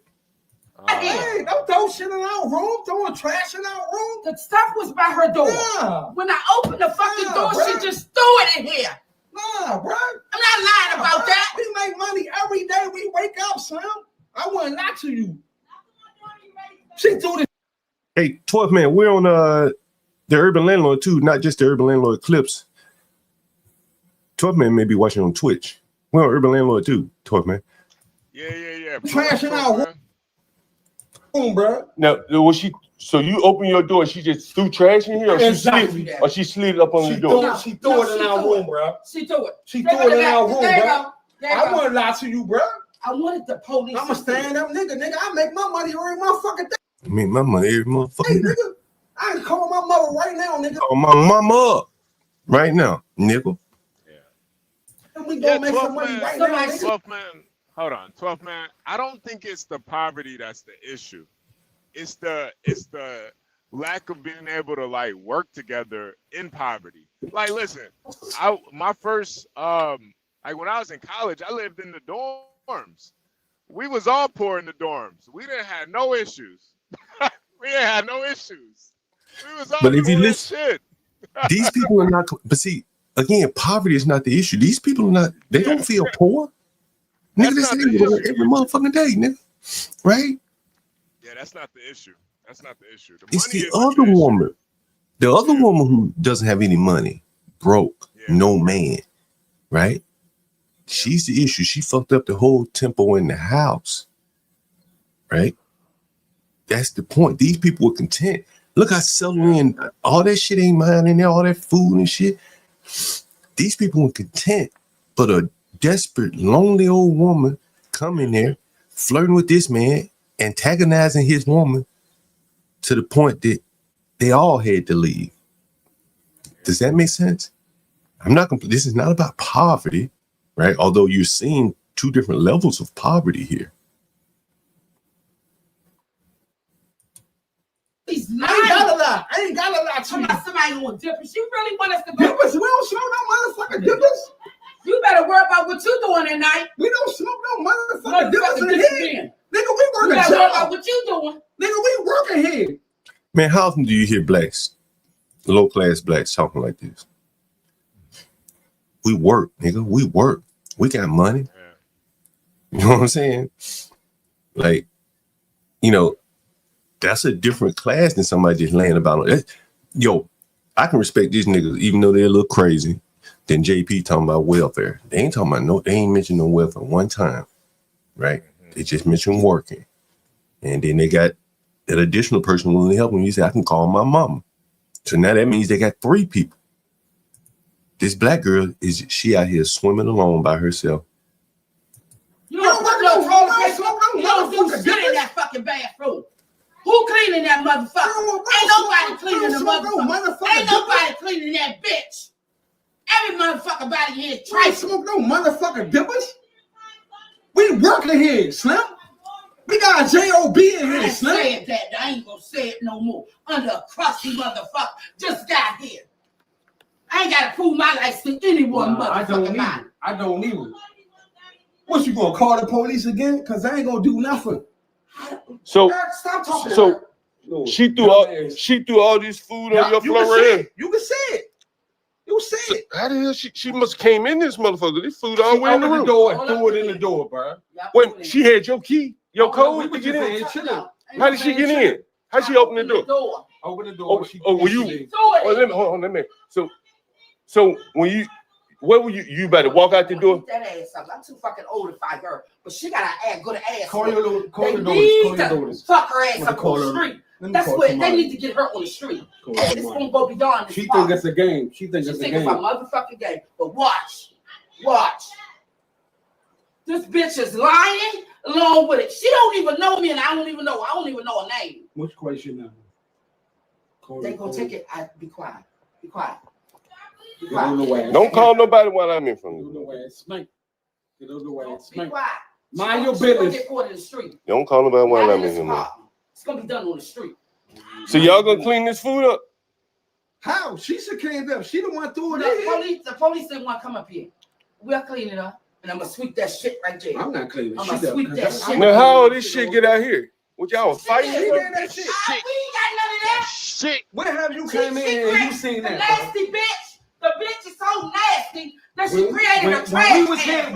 here, have you ever seen that? When we was here, have you Have you ever seen it? Nope. You been here. Nope. It speaks for We will itself. never do no shit like that. You never had a trash can We will outside. never do no shit like that. You nasty ass bitch. You nasty ass bitch. You can't even take the trash downstairs. She gotta have a can right there on the side. Hey Holmes, we will never do no shit like that. You know We that. already know. You already know that. All right. Case right there. So irritating. And at some point they Wait, called it Jill, a so broke. that's- So that's the one yelling nasty ass bitch. That's the teacher. Right, that's the teacher. Right. And the boyfriend. God damn it, God damn it. It's one of y'all kids' teachers right here, ladies and gentlemen. Nasty ass bitch. Don't even wipe your ass. Future of America. Don't even wipe your ass. America. Don't even wipe your ass. Nasty ass bitch. Oh man. Hood, what you think of the hood?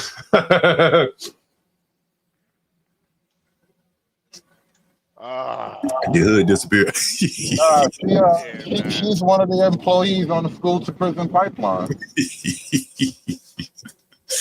Clearly. That's clear. That's clear.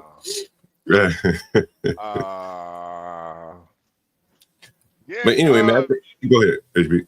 No. I was just to what roller skater Texas girl was saying. I'm not sure that ghosting is more powerful than visually tripping out. Yeah. And that's why a lot of times, the real answer, the way that you avoid these situations is you just don't engage. You saw the halfway decent black woman with the Crocs on. She wasn't engaging with anybody.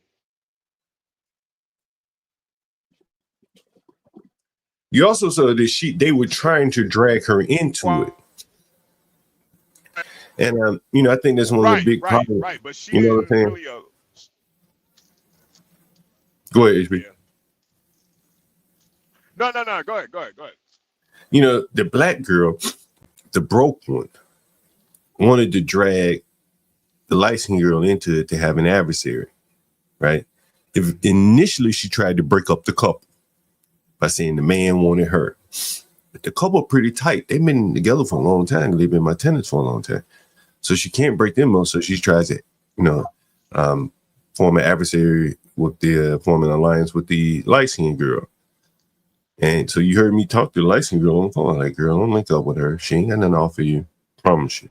She had your ass put out on the street like the rest of them niggas. And that is kind of how, like the dark-skinned girl is kind of like a predator, like a man. Mm-hmm. I could see that dark-skinned girl trying to move in with that girl down in the basement. The light-skinned girl. You understand? She was, because remember she was talking about how she's in the girls too. Mm-hmm. Right. And so that is kind of like a microcosm of the Black community down on the lower level. On the high end, you got Jim Jones and Kanye West. Yeah, same shit though. Same shit. It's the same shit. Same shit. Yep. It's the same shit, right? Yeah. Yeah, someone says that must be Portia back there. It says no cohesion, no togetherness. And I mean, like, this is over some just real basic shit, man. Goddamn, man. Like, the girl didn't have it like 2 nights there, left. Yeah. And she tore up the whole fabric of the house in 2 nights, bro. Like, fucking amazing. Yeah. You know what I mean? Yeah.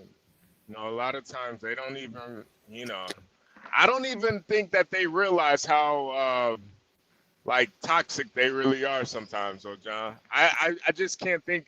I don't know. Maybe it's just hard for me to think that they do this purposefully. I think it's just maybe it's like a habit or something. Like they just, if they see a peaceful situation, they got to add some bullshit to it. Some drama to it. Yeah, they just need the drama,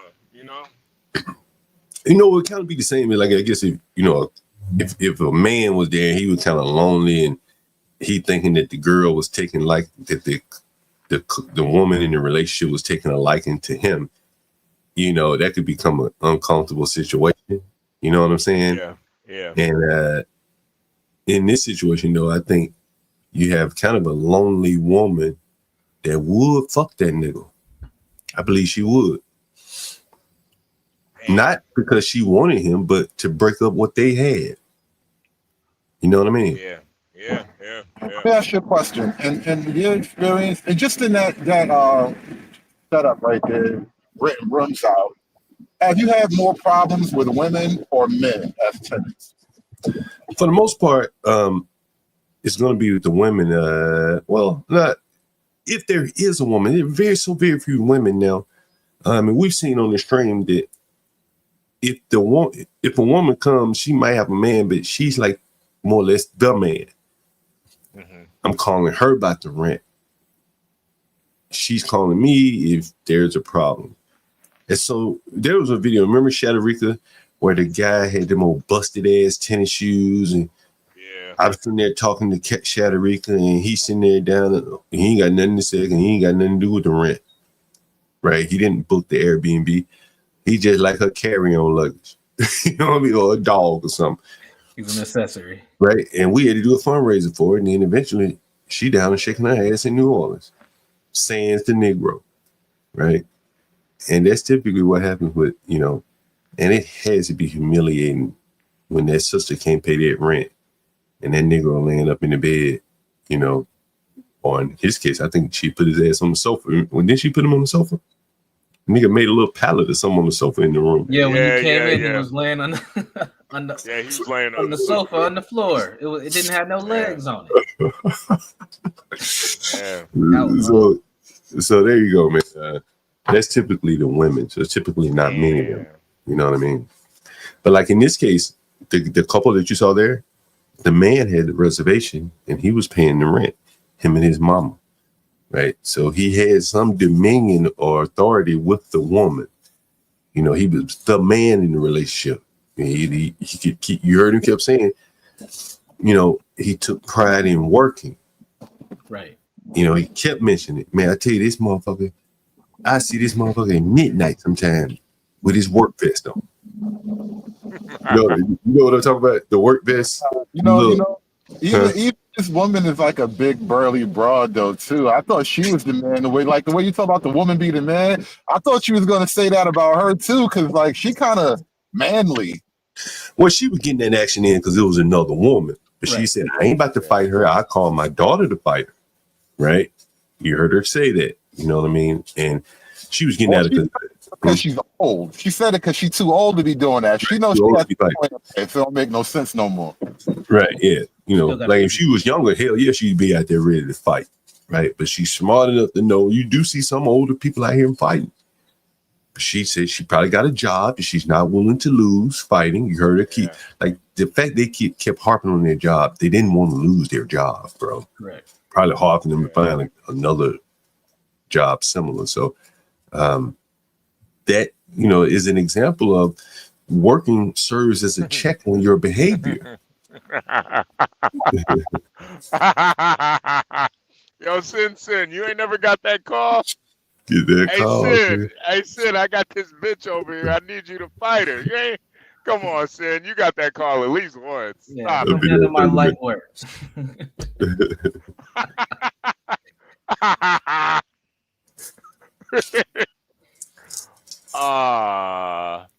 Damn. Man, what if she was like, you gotta fight it yourself, bro? Tell me how it went. John, they actually did that. That was like it was like one of those challenges online where there was like little kids that the moms would tell the little kids like, hey, I'm about to go fight somebody and they got a little son. I need you to go fight the son. And man, it was brutal. Some of them kids just started crying. Like, no, mama. Some of them little kids was with the shits though. They was with the shits. It's like, where that nigga at? Oh, man. HB, can you see my screen? No, not yet. Man, I wanted to share this story with you guys, man. I had an Airbnb guest a while back. You remember I did a couple of live streams on Franklin Avenue? Yeah. And there was this. So I had an Airbnb guest, and he was a probation officer, whatever it is, somewhere involved in the pipeline when you get arrested for a crime, like, you know, pre-release or whatever the hell it is.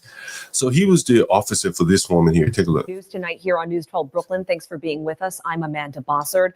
After nearly 4 years, the case against Claudia Banton has come to a close with a verdict. News 12 Shakti Dennis was in the courtroom when the jury announced its decision and joins us now with that and more. Shakti. Amanda, the jury deliberated for about 3 hours, and you could really feel the anticipation when they walked back into the courtroom and read their verdict. Guilty on all charges. Something I needed to hear. This is a hard road. Emotions poured out of the courtroom as a jury found Claudia Banton guilty of murder and criminal possession of a weapon. She didn't think about what she was doing. So now you have to pay. 4 years after 42-year-old Delia Johnson was shot execution style on a Crown Heights I remember that. her family says they finally begin to heal. I need to just relax. I remember that, John. That shit was crazy, man. That's right where I did like several live streams here from a block of drink lounge there. Just walked up to the lady and smoked her there. Yeah, she like just totally collapsed. It wasn't even. Her legs didn't even twitch after that. It was just over. It was. She just turned her TV off, man. It was over. It was. She woke up in the afterlife just straight up. She just straight up woke up in the like Jesus, Abraham. Who was that?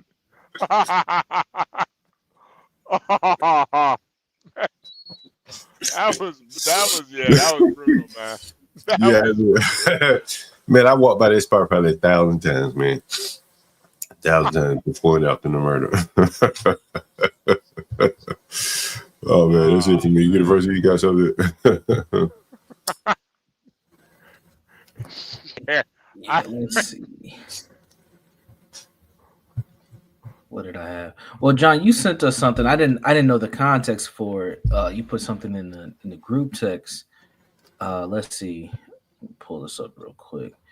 It was about the staring into the white woman's eye. Or did you put this in there? Does this look familiar? I'm not sure. Let me see if I can click on it.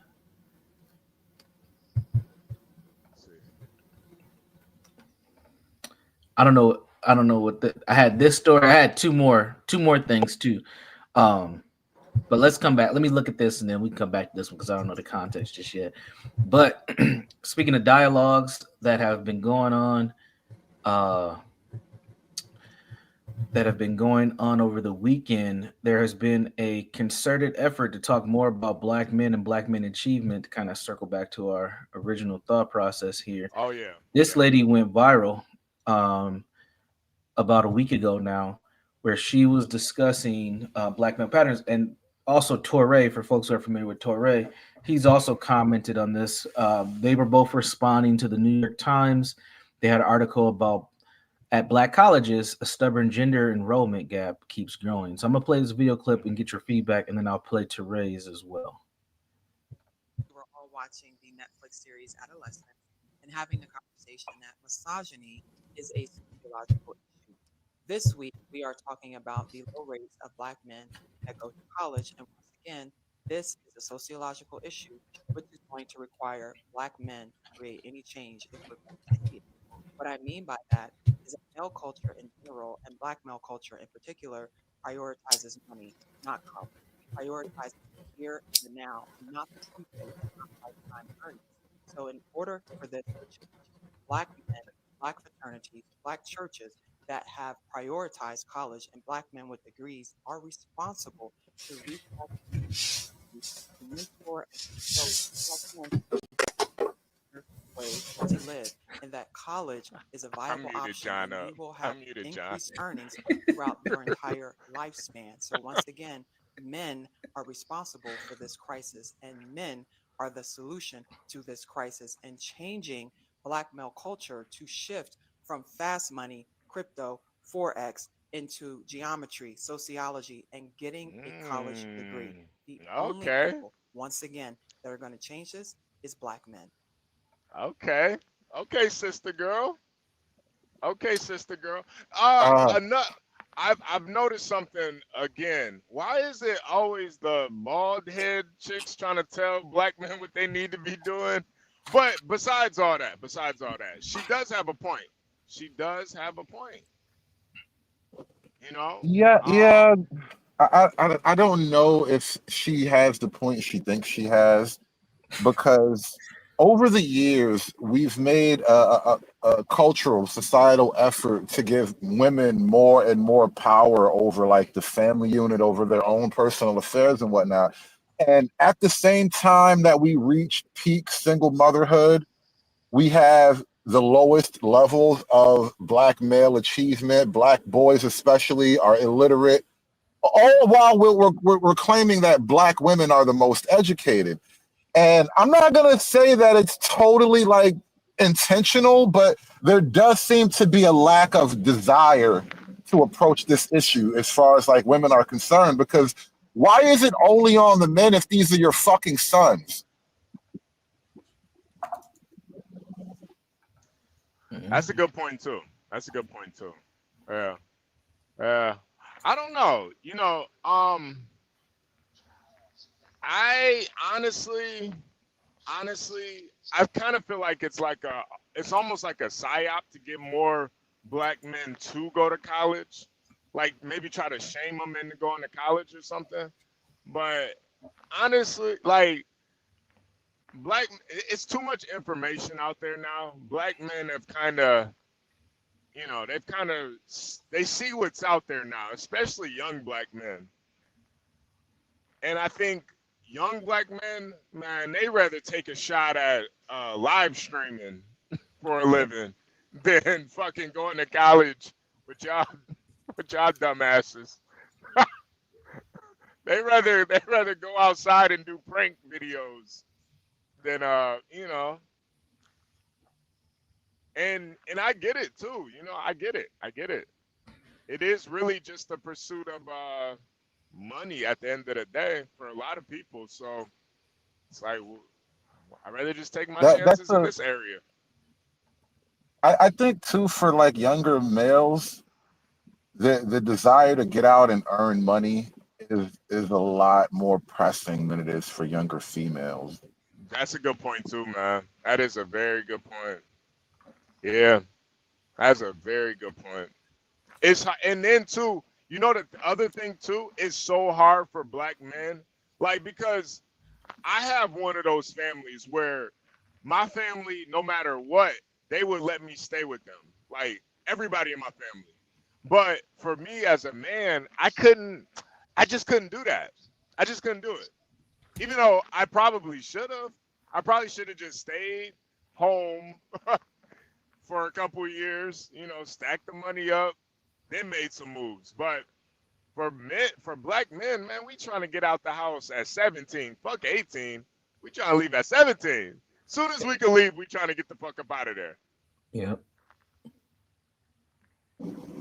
And that, you know, because to speak on your case in particular, that assumes you had a decent home that you would want to go back to. A lot of guys, there's no safety net, you know, so it's like, why would I take on debt when I actually have to eat? Like, it's not, it's just not a viable deal for a lot of people. Yeah. Wait, John, I muted you. If you, I don't know if you know, John, I muted you. You were having some, my bad. Oh, damn! I don't know what's up with my mic today, man. I don't know what the fuck is going on. No. It sounded like you were like, you were bagging some groceries or something over there. I don't know what the hell was going on. I think for a lot of these men, you know, college is not the answer. You know what I'm saying?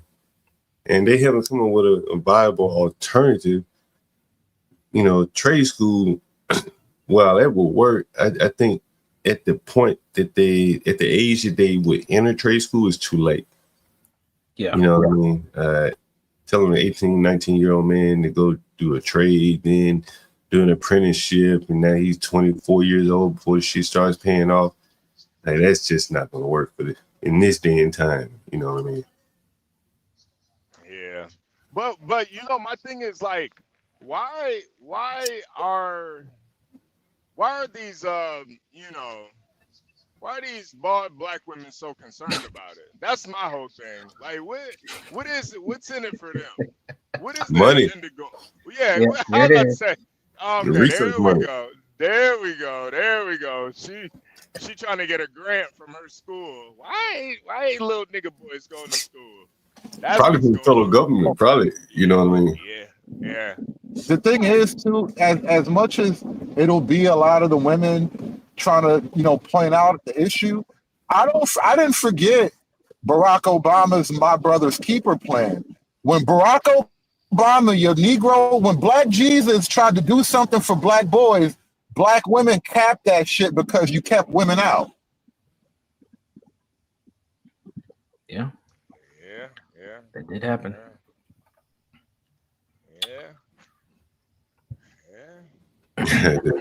He still has that though, doesn't he? Doesn't he still have the My Brother's Keeper? You have to include women in everything, and I think that's probably one of the issues that's inherently handicapping the boys is having to include women in everything. Boys need male-only spaces to really develop and thrive properly, because once you introduce the female quotient to the problem, you have to now cater toward the female needs. And not everybody's going to get their needs met, and girls wind up getting their needs met way more than the boys. That is literally how schools operate right now. I will say this. Go ahead, HB. John, I just my bad, man. I just drove past this this trailer park home that's like this trailer park, and it's right off of a lake, and they out there fishing. Man, Brave will be proud right now to see his fellow white brethren people out here. Yeah, just poor white folk out here living in the trailer parks, out here fishing on a beautiful Monday. Ain't no gunshots like they be saying. They be dangerous over there too. They be dangerous. They ain't fighting yet. Nah. They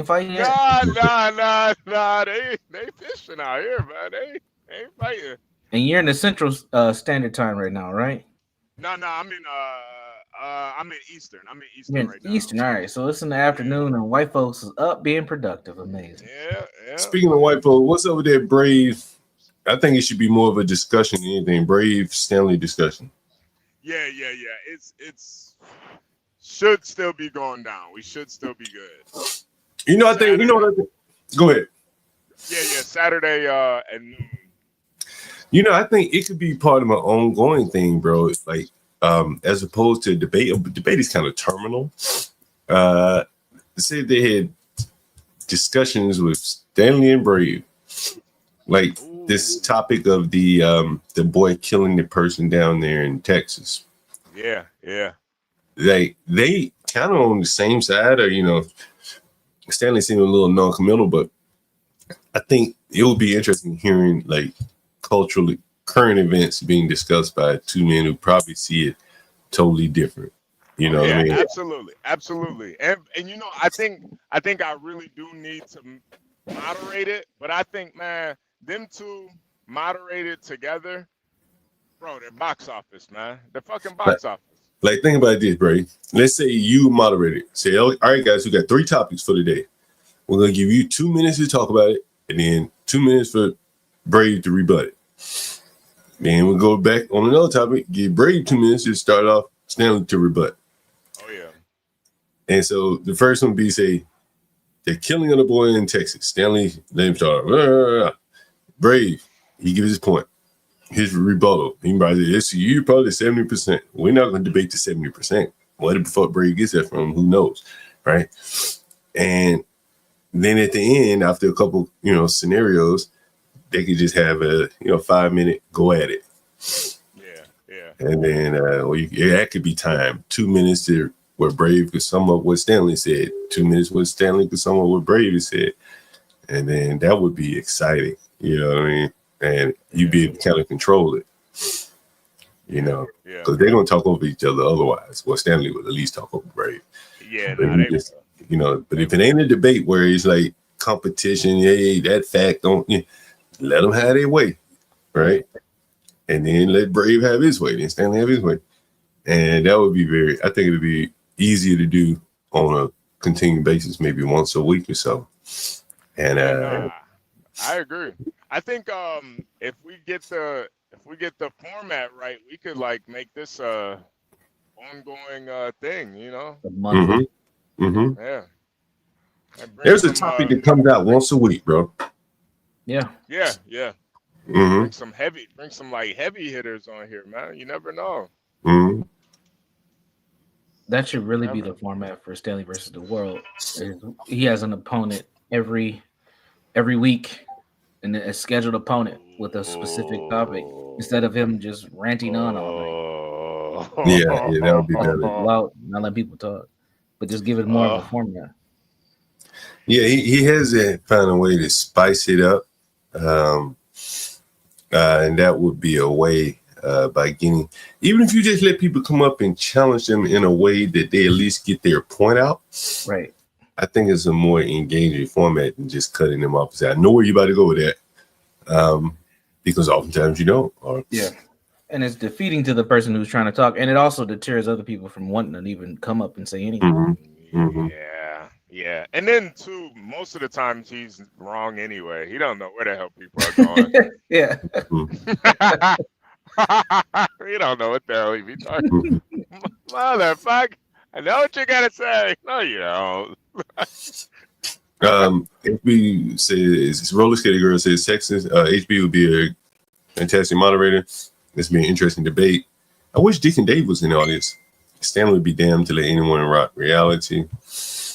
Shredder says Brave will let Stanley speak, but Stanley will spaz out, start yelling. Ultimately, yeah, I mean, we can't do that. You know what I'm saying? Because that would throw it off. Like I said, it shouldn't be a debate because then they're gonna be nitpicking each other's points.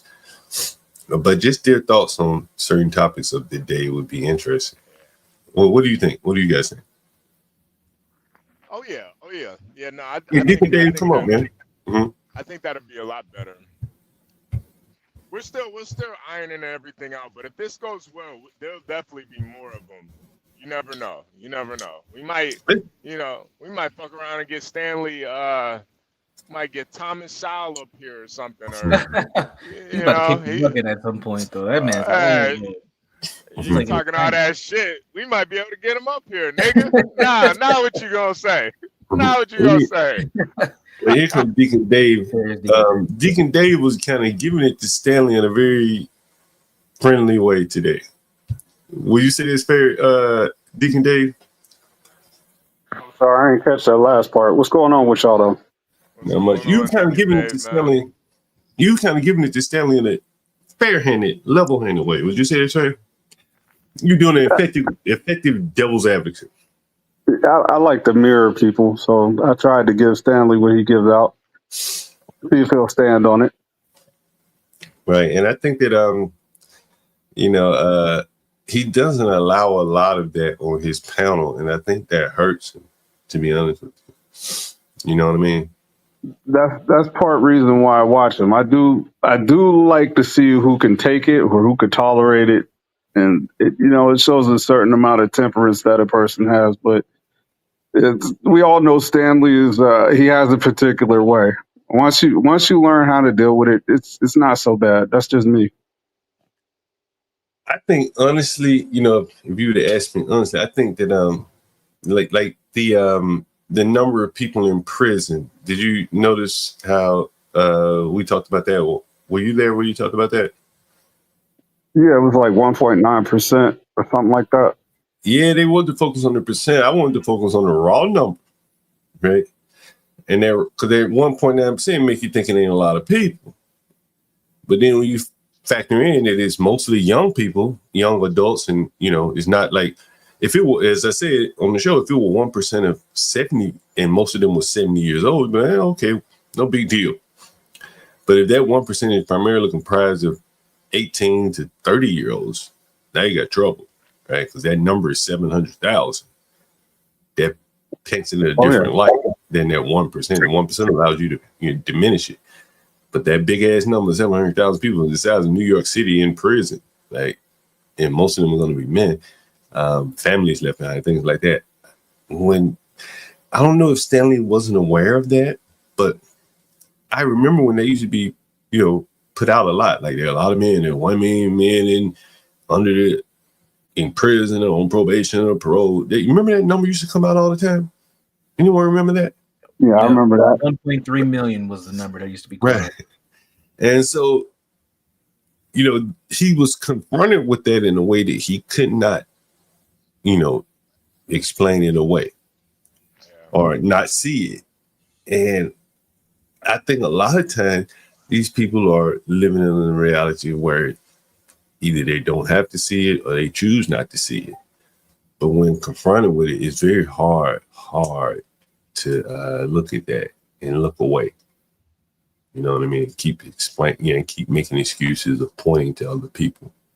You can't even blame white supremacy. That's the fucked up part. So you gotta really just gotta ignore it. Yeah, because Stanley also admitted that most of the people that were in prison, he didn't go to, most of them were innocent and they got wrongly convicted. He admitted that they were convicted. They were criminals. Right. Right. Which really puts some color to it. You're painting in bold colors now. You're saying these people are criminals and there's a lot of them. Well, if you admit that, then you have to admit the downstream consequences of that. Yep. That's what you're seeing. What I'm talking about, what we talk about all the time. Right. And anyway, I think it was an eye-opener for him. And normally he would walk away or steer the conversation away from that. Maybe the lack of Tom Gully or something like that on the panel to, redirect the conversation.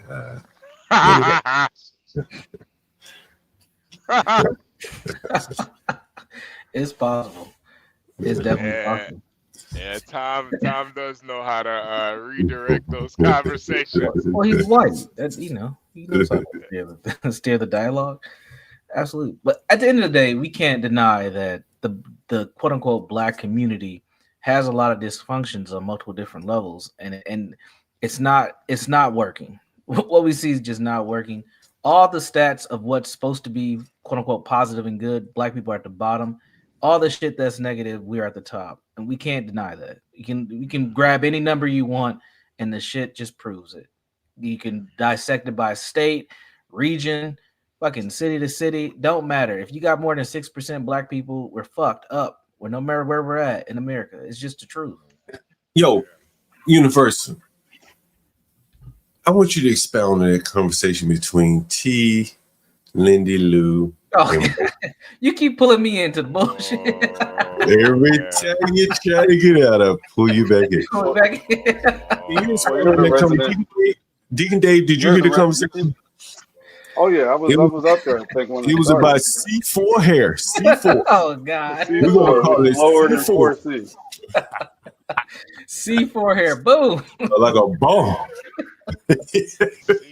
I believe somebody referred to that as monkey pelt. Oh God.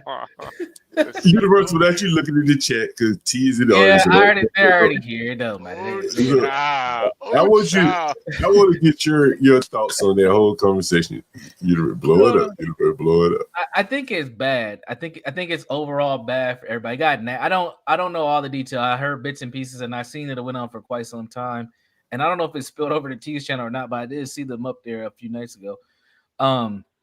But overall, I don't know what started it, but Lindy had said something about hair. Virgo didn't take a liking to it and hopped in. But again, it gets into that sensitivity area. Well, first off, it started off with Lindy Lou using the term African American. Yeah. Okay. Right. That was the genesis of it all. Okay. And I don't know who took exception to it. Maybe it was Virgo or T saying, all of us are not African American. So that was the genesis of it. But go right ahead. So I think, the essence of it is there's a lot of sensitivity around Black women and non-Black women, mostly white women, when it comes to hair. And when it comes to not just hair, but beauty standards in general, I think that there's this unspoken competition and fight around the beauty standard conversation. And in this society, the beauty standard is white. So subconsciously, Black women do a lot of things to get closer to that beauty standard. Now, that doesn't mean that they're trying to become white, but they're trying to meet that standard because that is the goal. Other women of color do it as well, but they have the phenotypes and the features to do it a little easier. Go ahead. Can I ask you to kind of clarify something? You said the beauty standards is white. Yes, there's a European beauty. I want to push back on that. Go ahead. Yeah, what European beauty standard? Because these words kill me. Hold on, because niggas like that exotic too. That's Zaza. Yeah, that's close to that. Yes, that's Zaza. Right? AB, you heard that Zaza. All right, so if they be there, so with my question, I want. And so my question is, they want to drive far. They want to drive foreign. Yeah, and they want a bitch riding them foreign. Drive foreign everything, foreign clothes, foreign hoes. So is a better way of saying it is that it's a white beauty standard, or is it a non-Black American beauty standard? I think because it's them Ethiopian women can get it too now. They up there, they running hard. They competing hard. They competing hard as hell. Mm-hmm. Would you say that's fair? Anybody know what them Ethiopians look like? They will outdo Black. They're in some places they'll outdo Black women for sure. Some spaces, the Ethiopian women. Yeah. In what spaces will the Ethiopian women compete with a white beauty as far as attention? Well, I'm talking about in what spaces do Black women compete with Ethiopians? I don't think they can, bro. Honestly, I don't think they can. I want to explore this singular concept of a beauty standard. What is it, and what makes it European? Well, that's what I'm focusing on. Is that I don't think it's European. I think he's the one telling us this shit. I want him to tell I want to see if he rephrase it. Would you say it's non-Black American? Because the Ethiopian can get it, right? Who else is not European? A South American woman, a Hispanic woman, they can get it too from these niggas. That's the exotic, right? Right? Now, it's really anything but Black is more or less itself. Yeah, moving away from Blackness, sure. That's really what, if you really want to boil it down, huh? That's the men, right? That's what the men are angry. That's the men, right. Getting away from Black as much as possible. Yeah, and exotic does, it does fit within there, but as we talked about, Stanley's on. Mm-hmm. Yep, but as we talked about, that pinnacle is that white woman. I think that still reigns true at the end of the day. You think so? I think for a lot of men, yeah. Why do you say that's true, and why is it a thing that we have to get away from? Well, I think it is true to a certain extent because it's like an accomplishment. Like we gotta keep it real in America. It's not about if you're attracted to white women or not. It's about can you bag a white woman or not? Can you get one? Conquering. So you think it's a trophy element to it? So absolutely. So Okay. for example, if we were all together at a party or something, let's say a cookout, and I came in there with a white chick, you guys would have a certain response versus if I brought a Mexican chick in there. Now, well. No, it would depend what kind of white chick she is, though. Like I'm talking about like waspy, blonde, blue-eyed white chick. I'll pull up one. Yeah, you brought in we're gonna look at Universal a little bit differently. We're gonna be like, okay, this nigga got his shit together. And that's for any man of color, really. If an Indian got pulled up with a white girl, we're gonna look at him a little bit different. We're gonna be like, okay. This is why I challenge the very platform, the whole entire concept of the European beauty standard. Not that it doesn't exist, because what I think people are saying is that Europeans produce the most beautiful women. No. That's what I think it means, but I don't think men think of it that way. I think only women are looking at it that way. No, it's only a status symbol. That's it. No, for men. This is why we have to separate it and throw away with it, because the concept of a European beauty standard is literally a girl fight issue. That's it. No, men don't have that shit. But that was the original question. It was about women. Right.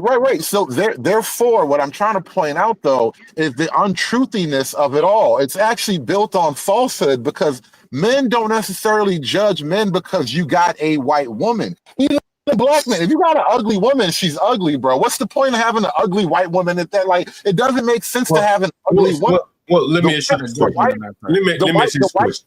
It's a symbol in and of itself, but I don't. Let me ask you this question. Look at Tillable Rackins, right?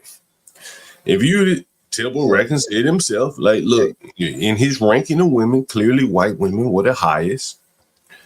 And if he couldn't get a white woman, he'd go get him whatever else he could get before he get a black woman. That's what he said. Yeah. And so when Universal said the white woman standard, I think it may be the highest standard. I think the real standard is anything but black. That was Tillable Rackins' standard. Pretty much. Yeah, but I think even for him, it was actually white women. Yeah. That's the highest. But if he couldn't get that, do you think he was going to settle for a black woman, or you going to say if I get him a Hispanic woman? Nah. I think for him, a nigga like that, he wants a white woman. That for him is the pinnacle. Mm-hmm.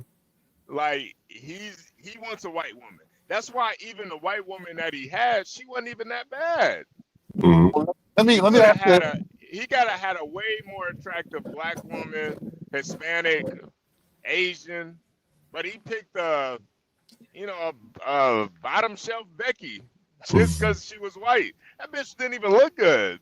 Yeah, she wasn't very attractive. No, that's true. I want to ask Universal a question. Yeah, go ahead. What is the value or the purpose of challenging the European beauty standard? Like, who benefits from that? What do I get from that? You don't get anything from it as a man. Black women get something of it from it. I don't care. Yeah, I don't think most men really care. And again, and you had said something earlier about I forgot the term you used, but for us, it's more of the conquering thing. And you guys would, like I said, I'll pull up 2 examples. And if I was to bring these chicks to a party or something, you'd be like, oh, that's what's up. And I would probably get more clout points for bringing up a white chick than a Latina. I would still get clout. I still get attention, but they were like, damn, how'd you bag that white chick? Especially if she ain't just some old busted, big old fat white woman. You would get a lot more attention. The part I kind of challenge. I don't know how much of that actually plays, because I don't know that being white in and of itself is a status symbol. Because there are so many levels to this shit. Only the most like low-brow person would look at that alone as just a status symbol. Like if you showed up with a white 4 versus a Latina 9, you're not gonna get pat on the back for showing up with a white woman. I can't imagine that's how it works, bro. That's not what I'm saying. If they're equally, let's say they're both 6s. The white one, like, let's put them on the same level. Right. So it's about the beauty and not the whiteness. That's my point. No, I don't agree. I think if you Yeah, brought two I don't sixes, agree. a 6 Latina and a 6 white chick, you're gonna get more attention for the 6 white chick than you will with the Latina. Yeah, nah, this is Why America, though? man. This is Because America, man. because This is because we've been racialized. I'm not saying it's right. yeah. I don't even fuck with This white women like that personally. yeah, But I don't this that's know. is what America, it man. is. You This is maybe America, you're man. right. Maybe you're right, but I think it's the weird internal black quirk. You know what I mean? It I don't is. know. It is. It's the thing that's really real outside of people's minds. It's just a weird conversation. But if it's in their mind, then it is a realistic thing because look how we respond to it. Just look at the difference between when black folk, well, we just use celebrities. When black male celebrities get with white women, it's a problem. When black female celebrities get a white man, it's not the same type of attention. It's due to the racial dynamic. We've been racialized to think this way, and then you add the difference in sex. That's a part of the problem. That's a part of our whole issue. You know the I'm thing arguing. too. I'm arguing it's predominantly. You know, Go ahead. Hood, the thing too, when black women get with that white man, they glorify it, and I think they do, because from the white man, when the white man says that a black woman is attractive, it means more. That's why they glorify it. You know. Earlier. Question. Let me ask you guys a question here. How many of you guys have slept with white women? I have. I mean, if you don't want to answer, don't answer. But okay. Yeah, bad It's not tricky. I'm not trying to trap you or anything like that. So whenever I tell people I've never slept with a white, whenever I tell black guys, what? Really? What? Really? Yeah. And does the same thing apply with black women? Have most black women, is it odd if a sister gal talking to one of those sister gals and they said, girl, I ain't never slept with a black man. Is that odd? With a white man, is that odd? No, Do you think that most sisters ask other sisters, or express shock when a sister said I never slept with a white man? Do you think they had the same type of conversations? I'm going somewhere with this reason. I don't think there is the shock because black women aren't as desired across the racial line the way white men. All right. So what you're saying is that what Hood is saying is that the black men want to cross that line. Right? No, I'm saying black women aren't pursued across the line as much as black men find success across the line. Black men are more accepted. White men don't like black women as much as white women like black men. Well, the point I was trying to make is I see people asking, like, and I think HB was saying it's like it's kind of like a trophy, right? And I don't know if black women see it like that. Maybe because, as you said, they're not getting the same attention. Maybe they would if they were getting attention. No, I think it's a trophy for them too. I think when black women talk about how they've been with white guys, it's basically to like signify that, hey, not just black people find me attractive. Mm-hmm. Like for me, bitches are bitches. Like I really don't care about the race that much. It just is what it is. Like I've been with a bunch of different races of women, but black women and a lot of black guys, they like to signify it and let people know because I'm like universally attractive, and it's to basically say, hey, I'm better than you, nigga. all you can get is niggas and nigga bitches. Right, which goes into the same mind frame as the tenant we just talked about her recycling and all that shit. It's the same. It's from the same line of thought. Yep. That's why I don't think she's that crazy because I see. Go ahead, HB. Black women do it all the time. Look at what Latinos. What you won't see. You won't see biracial. You don't really see biracial women do it. You kind of women. Like who you think white guys and black guys? You gotta pull it out of them. They don't really have that. They don't really have that same like. They're biracial, so they're already accepted on both sides. But black women, they gotta go ahead. My bad. I was gonna say, look at what Latino says. HB, respond to that. A black boy brings a white woman home, and they talking shit about that girl. But as soon as a woman brings a white man home, they praising her. There is some truth to that. There is some truth to that. I think that these mamas have slowly started to accept white women with their sons. I think they've slowly started to accept it. Yeah. Look at Jaden Daniels' mama when he had him a nice little sister next to him. She like, shit, I gotta get in front of this. Oh, John, you opened it up. Get in front of this. Right? That way, this thing ain't good enough for my son. Like, there couldn't be this much interracial dating if the mamas, because most of these niggas come from single family homes, I would imagine, their mama is slowly being open to it. Right? We see it, man. We see it all the time. The draft is coming up, somebody say. These mamas gonna be sitting next to these white girlfriends. With a smile on her face. Right? And they're slowly becoming accepting to it. Right? And there's some reasoning behind that. You have to understand. Stanley's son, Stanley was accepting of it. Like, right, you have to be like, there is no way that you can see what we just shown on the screen today and not say, man, if my son can do better than this, my daughter can do better than this, I got to be open to it. Yeah, got to be open, right? All this shit we talking about, the prison population, this, that, you got to open your mind and say, man, if it happens, it happens. I'm cool with it. Yeah. Like, alternative could be. Hey, John, even my daughter, I'm cool with it if she dated a white boy. It wouldn't bother me at all. You understand? Like you're not thinking anything but black. Deacon Dave, she was just born like 2 months ago. You already thinking about it? No, I got an 18-year-old daughter. Oh shit! Oh, God bless you, man. God bless you. Jesus Christ. Yeah. Not 18. Oh, God damn it. Deacon Dave, let me ask you this question. If your 18-year-old daughter brought home a young boy, Wyan, a black, no, let's just say a young boy, and he said, "Young boy, what you trying to do with your life?" He said, I'm a streamer, a aspiring rapper. I want to be like Black Boy Max, DDG. Who made the music? DDG, Black Boy Max. That's what I want to do, Mr. Dave. What you say? Don't get the fuck out my house, honestly, but that would be my response, man. But Mr. Day, did he pull up Black Boy Cardi, whoever the fuck these niggas?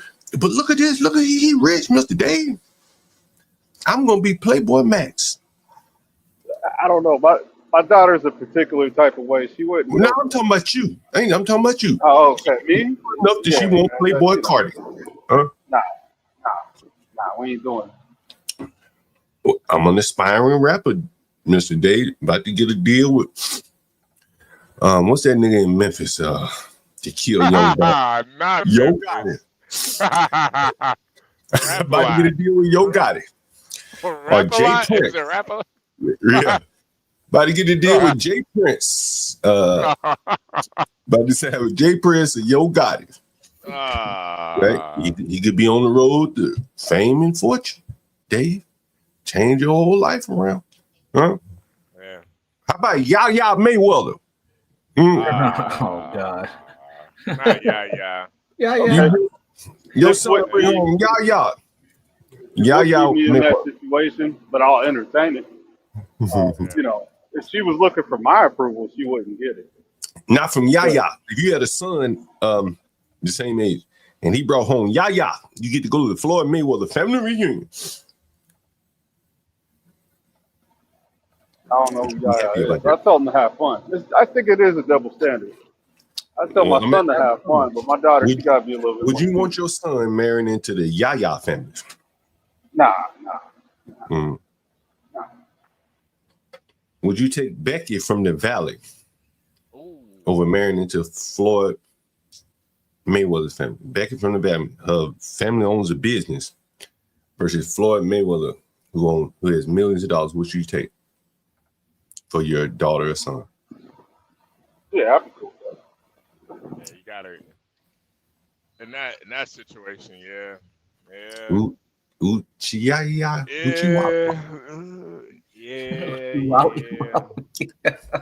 That's why, John, you know, it is a like John, like you're in the position that you're in, you could, if you really wanted to, you could get a waspy white woman if you really wanted to.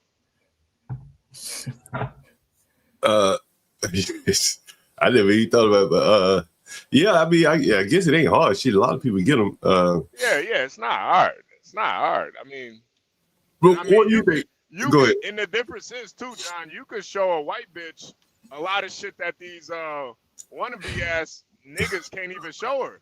Like you could bring a white bitch down to the hood, man. Stanley can't do that, man. Stanley can't bring a white bitch to the block, man. He can't do that. What do I need to go to the block for? Like he can't do that. This is enticing.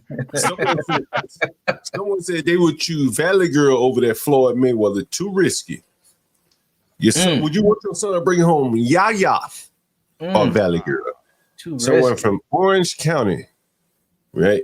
Orange County, Yaya, or the Orange County Valley Girl, who's dad on a small business. Nah, Yaya stabbed the bitch too, man. I can't do Yaya, man. Well, you get your that come with the money. You take a risk. If you stay out of the stabbing, out of the ER, you're being married into a very wealthy family versus the Valley Girl. Which do you say for your son or daughter, Universal? Yeah, I ain't gonna lie. I agree with Latino. I gotta pick Yaya or the nice girl that work at Wendy's. Go with the girl that work at Wendy's, man. Do they even have knives at Wendy's?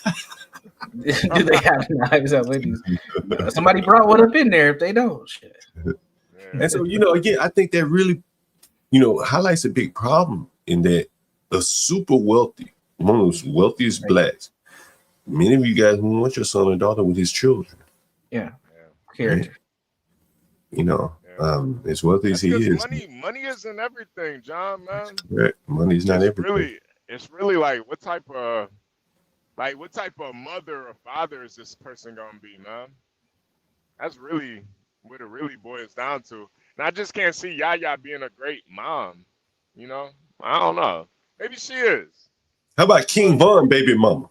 You want to put a second one up in her? Which one? He got more disrespect. Didn't he had more than one baby mama? Something Asian down. The one in the Marine. Baby mama. Not that one. He had one that's like a Marine or something. Yeah. Oh yeah. Or something. Like, yeah. Again, still like, King Von baby mama or Tailbone Rackin's girlfriend. Yeah, nah, she's good. I'm good on her, man. She out here killing niggas, man. Versus a woman that dated the killer. Choices you have to make there. Yeah. But I do think at some point though, especially if you have daughters, you just gotta, do what you can for those first 18 years, and then you gotta let her be the woman that she wants to be. That is correct. That's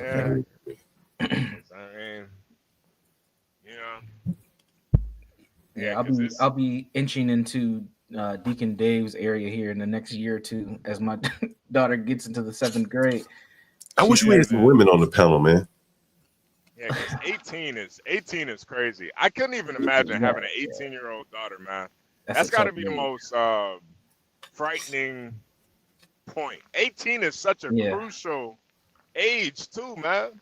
I mean, Bad Baby became a millionaire at 18 just because she turned 18. Like that's how. Yep, and they were waiting. That's how. Waiting for that link to drop. We need to get the Cross girl up here, right? See what they say, right? That's what's so fucked up about 18, man. God damn. Yeah. I wonder, because they both have children, right? Don't they both have children? T and Ross girl. Yeah. Sons. I would love to hear what they would say. Yeah. Yeah. And T's son brought home I want to hear the mothers. Yeah, T is actually in that realm right now where her sons are probably bringing some women home at this point. Oh, And if they not, they definitely clapping some cheeks. They definitely doing something. Yeah, that'll be interesting. Yeah, nah, T. If I were you, I would definitely be inviting these little heifers over for dinner, so you know what your sons are getting into. Yeah, 14. Yeah. He in there. Yeah, he might be talking too. He might be talking. Like, this is when you start getting in your bag a little bit. Start seeing where you bring Portia probably be better to do this topic. Ladies, who would you want your sons to date? These scenarios right here, they probably would be more apt to talk to Portia. Look at it. Oh, he has a girl. Oh, T. Come on, hit the number. Tell us about this girlfriend he got. What does his girlfriend look like? Give us some. Yes. What does like her skin what tone? He look like? Does she wear Jordans? Like, what does she look like? Where's she from? What neighborhood is she from? What neighborhood is she from? Does she go to the same school as Carmelo? Matter of fact, what's her name? Is it Isha? Monisha, Tasha, Tamika. I want to tell us, T. What's her name? Is it Tamika? Oh, she cried tears of joy. Tears of joy. He said he liked the thick type. Yeah, look, T. She's a little light. There it is. Oh, Lord, a little light. I want to highlight is a little light. The little light. Is she lighter than you, T? Light skin Lauren. I like that, T. Is she a C4? Is she a C4? Is C4? Right? Is that shit's 4C4? What is it? What you think that head look like? What she might have baby hairs. She's young. She might have baby hairs. What do you think that adult hair gonna look like? It's all hers. What do you think that adult hair gonna look like? That C4. Right. I don't know what the. You gotta ask Stanley. Stanley knows all about the number. Yeah, he knows the number scale. I wonder if there's a chart on this. Girl, my T and Nama. Yeah. Pull up a chart. Let's have fun. I've been refusing to learn this shit, man. Let's just look at this goddamn hair. You gotta love Google. Oh shit. Hold on. Pretty white girls in the search bar. Oh, hey T, was there any pretty black girls in the search bar? T, nah. Her mama is what? T. Oh, hey, didn't I say that? I said the Ethiopians. We called it early. Ethiopians anything. Don't y'all sleep in the East African. I tell you, the Ethiopians in the end, they part of the coalition. Anything but a black American. I told you they cleaning. I'm telling you. I've seen it first. Anything but a black American, I tell you, Ethiopian, whatever they'll take. T lady, cat after that. It's just we all been there, T. That's all. We all been 14, 13, 14. I'm just telling you as men, we know what's going on. Yeah. We know what's going on. When you're 14, 7th, 8th grade, trust me, it's going down. It's going down. It's going down. Oh, damn, this is too large. You done brought them curl patterns up there, bitch. Damn. That four, what is that? 4'8"? That shit look brutal. 4'8". Lord. John, what hair type do you pull out the drain the most? What hair type? We over there on the right, bro. We over there on the right. What the four? We over there on the right. Damn. I don't know Lordy, Lordy. Where I'm at. I don't know. We over there, right? Yeah, I don't know, man. I'm probably like, I think I'm a 4B. I got some nappy ass hair, man. My shit nappy as hell. Let me see. No. I think Stanley is like what's Stanley? Like a 3A? Stanley got that good hair. Stanley got that good Negro hair.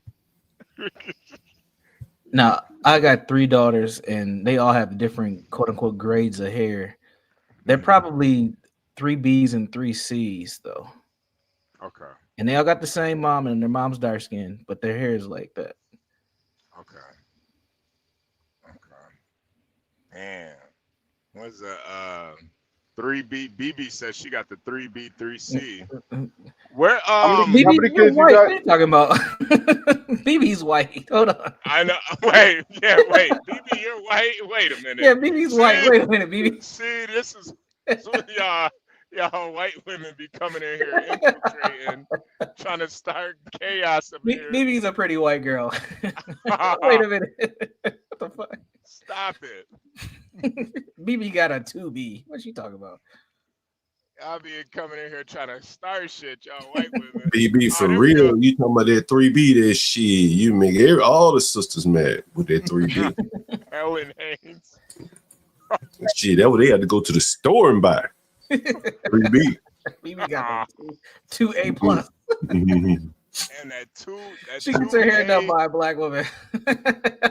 I know you. As much as I know about BB, that's true. She's not lying. Oh wow.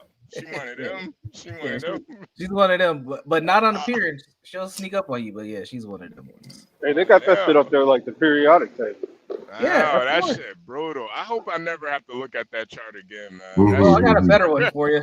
That shit was crazy. Man, HB, I done talked about that shit so much with women over the years, man. You know, all the black women, you know, they go through that shit, man. You know. Yeah, it's a big deal, man. I don't know, John. I refuse to talk about that shit, man. Like, I don't know, man.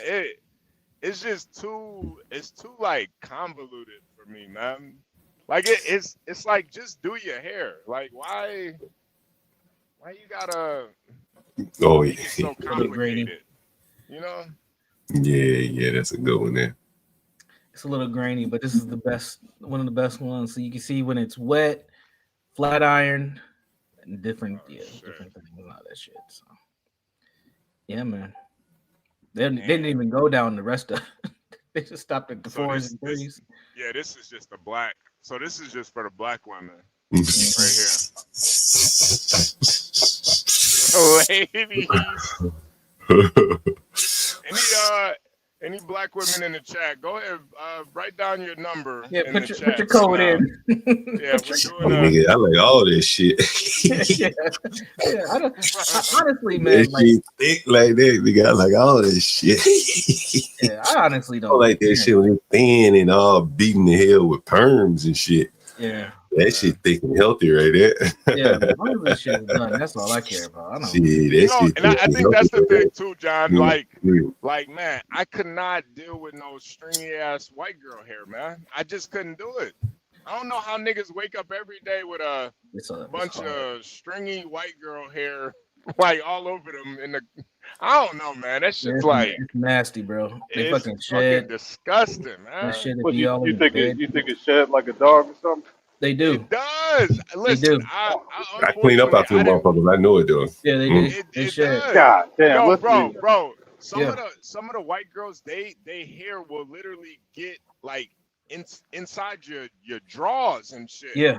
You fuck a white bitch, her hair will like shed in the middle of the night. You'll wake up with like pieces of white girl hair wrapped. Man, listen, it's not fun, man. You gotta like detangle the white girl hair out of your junk, your area. You gotta wrap it. It's tickle a little bit. Pull it, just pull it. Yeah, you gotta pull that shit off, man. That's serious. That's serious. At least with black women, listen, man. Black women will put their bonnet on. That's right. They put their bonnet on. You ain't gotta worry about no hair. Nope. You got some attitude, but you ain't got the hair, bro. Tight curls, you pick them up. Right. She might put the curls in first and put the bonnet on. Wake up, look that hair looking fire. Darren said he had to use a goddamn roller, like a hair roller. Yeah, lint roller. Yeah. Exactly, man. Exactly. That shit is man. Ugh. You wash your sheets and that shit in your fucking lint tray. Right. God, yeah. White women just fall asleep too, man. They don't even do nothing. It's like heaven. I know. Like some fucking like they're a Disney princess or something. They just fall asleep anywhere. Like some damn dogs, man. You better hope truism don't come up here and set you straight. Oh man, God. I already know. He probably cleaned the pillows for his white woman. Vacuuming all baby. that. Here's the first one. Truism be vacuuming. See, he want to glorify them white women. He don't talk about all that white dog hair he got to clean up every day. He don't talk about that. He said that's the white tax. You know, you got to take it. I clean up all that white woman hair, man. God damn. He was like, I take this little bit of piece over that hair grease. He's moving on. Yeah, no, yeah, I get it. I can't. Honestly, I can't trust a woman that don't go to sleep with a bonnet on, man. I'm sorry. I don't care what race you are. I don't care what race you are. Now, I be shaming yourself putting this out, Universal. I've seen this, but I didn't add it to the docket, man. Universal, y'all be shaming yourself putting this up. Don't blame me. Don't blame me on this one. You know, I'm already catching heat. Don't blame me on this one. This is not me, ladies and gentlemen. No, ladies and gentlemen don't care. This ain't me, lady. Yo, is this one of the? Yo, what the hell is wrong with her? Her heels broke. Nah, her heels broke. She's too through. Said, the hell with these heels. Hey, Universal, which baby mama did Ant-Man choose? Because to be with? He's with his like long-term girlfriend that he's been with for like maybe about 2 years now. He could probably pull her up too. Is that her? Is she up here? Yeah, it's the one that he's no, hold on. It's the one he's hugging. I think that's her. That's the main one. Yeah, and then these other three are the baby mamas. Mm. So the one on the top is the one who is supposed to get that 1.3 mil.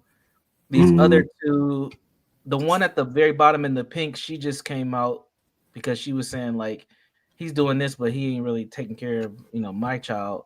And then this one in the middle, I forgot who she is, but she's somebody's baby mama. But yeah, man, this man is wilding, man. He's fucking up a bigger bag than what he already got, man. Doing this stuff. He's really fucking it up. But again, I think that this is part of just this next generation because he's a Gen Zer. They just don't give a fuck, man. They don't care about a lot. Even with this talent opportunity, he's out here being reckless. Yep. And honestly, too, like the biggest hole in his game is he does not know what to do when a double team comes. Like Curry knows how to pass out of a double team. When they switch up on him, he knows who to pass to, who's gonna make the outlet pass. This nigga does not know what to do. Yeah. When that double team.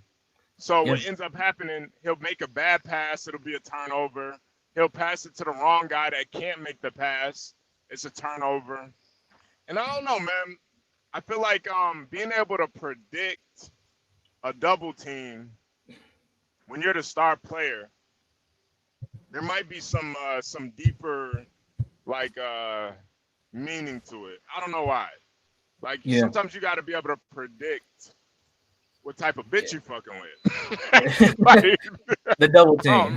The double team. Yeah, you got to predict the double team, man. You got to know what you're going to do before it even happens sometimes. Now, being 24 years old, I don't know if that's 100% of an excuse. Like you gotta still carry yourself a certain way. And I think again, me and John talked about this months ago about black athletes and non-black athletes. You see the difference in how they carry themselves, man. And that's what makes him not marketable. They want him to be the face of the league, and he has a wide open lane. Zion keeps getting hurt.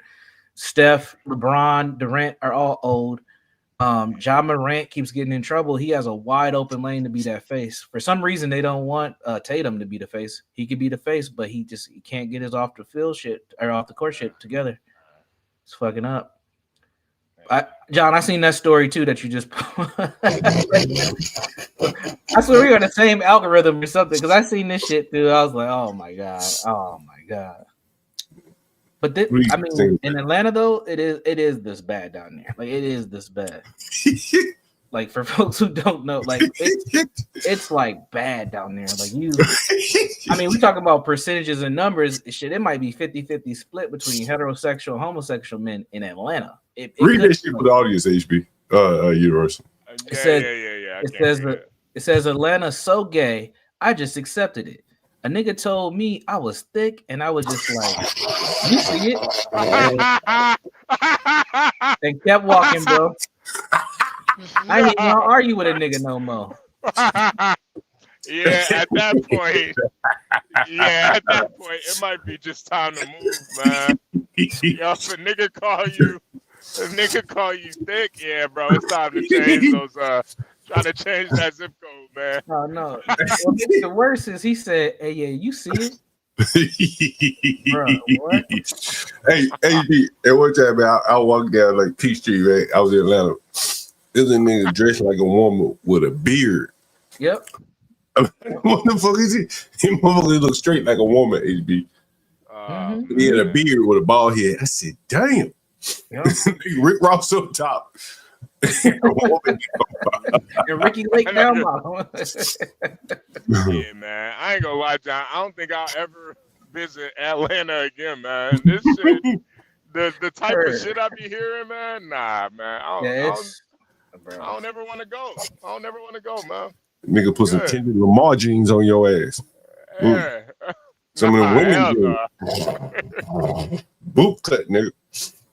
Yo, you really like you behind enemy lines too. You can't even say nothing. Yeah. Nigga call you thick. What you gonna fight him? Nigga, you get jumped by a bunch of queers. Yeah. Or you just get your ass beat. That's even worse. Nigga, work it out. Yo, did you ever see that video of that gay guy beating the shit out of a straight guy? And the whole time he's just talking shit to him. He's like, he like punched him. He was like, pow. How you like that? I was like, damn. And he like doing the limp wrist punches too. He not even fully extended his wrist. He just listen, we might be in a world where the gays and the black women, goddamn, they the roosters. They the lead dogs in our society. Think about that shit. I would say in Atlanta, that's true. Bro, like HB, we talking about the homosexual niggas just run straight up on nigga like, yo, that ass fat, right? And the niggas just bound down like, well, I better not say that, right? And we got the women in charge, right? Like they are pretty much in the lead in the black community, right? At least in Atlanta, right? Like shit. You know, they run with each other too. The black like partners. Gay black men. Yeah. And then when you factor this in, right? Look at this. Look at it. Yeah. What's it say? It says single women own millions more homes than single men in the U.S. and the gap is only growing. Oh yeah. That means a lot right there. Mm-hmm. Because that means what that they're gonna if we know that women make less than men. Single women own millions more homes than single men in the U.S. and the gap is only growing. Yeah. Part of this is coming from divorce. Correct. Right? Correct. A large part of this is coming from divorce. Right? Yep. A large part of this is the women that are going their own way, you know. Yep. Wig towel. Yeah. right? Yeah, women go their own way. Yeah. And you know, I would argue, man, that honestly, like once a woman gets her own home, it's almost impossible for her to find another man and for them to equally. Cause let's say he has his own home. Now we got to figure out what we're gonna do with one of these homes, right? What if I like mine? She got to give up hers, but she probably gonna personalize her. I don't want to give up mine. Well, somebody got to move in somebody else's house, and if they're probably equally yoked, neither one of the houses are much better than the other. Yep. Right. So now what do? What if both of the houses are about equal? Not underwater or break even. Now you got to come out your pocket to sell to consolidate. Man, how do you ever consolidate? Right? He just come and crash over a few days, and he got to go back and maintain his own house. Yeah, man. And man, that's why I always say, man, it's so much easier for men these days than women, man. Women, it's so much harder for women, man. It's like only women get penalized for being successful. It's such a fucked up thing, man. It's so fucked up, but it's just the truth. Listen to what T is saying. And I think she's missing something here. Do you see what she's missing? Yeah. You see what she's missing? She said, buy a home together if you're married. Okay, sorry, you can read it. HB, go ahead. I didn't know you could see it. Buy a home together if you're getting married. Problem solved. What's she missing there? People ain't getting married. Well, what if they do get married? What if they do? What if they do get married? In this situation, where they both have a home, right? Okay. Or what? What do you? What are you saying? The scenario she's talking about is if they meet each other early enough where neither one of them have bought a home, then you buy a home together. Problem solved. Yeah. Right. But if they bought a home already, yeah. They are. If they're 22 years old and meet each other, they buy their first house together, like the old white picket fence and shit. Okay, that suggestion works. But if you're telling them to go buy a home together when they already have a home separately, now this shit becomes a problem. You got to have some equity. Somebody got to give up something. Yeah. They may not want to give It's a up. sacrifice that needs to be made. Right. Because everyone that has a home, I would imagine if you've been there a couple of years, you probably added some feature that you like. Correct. That you don't want to give up. Right.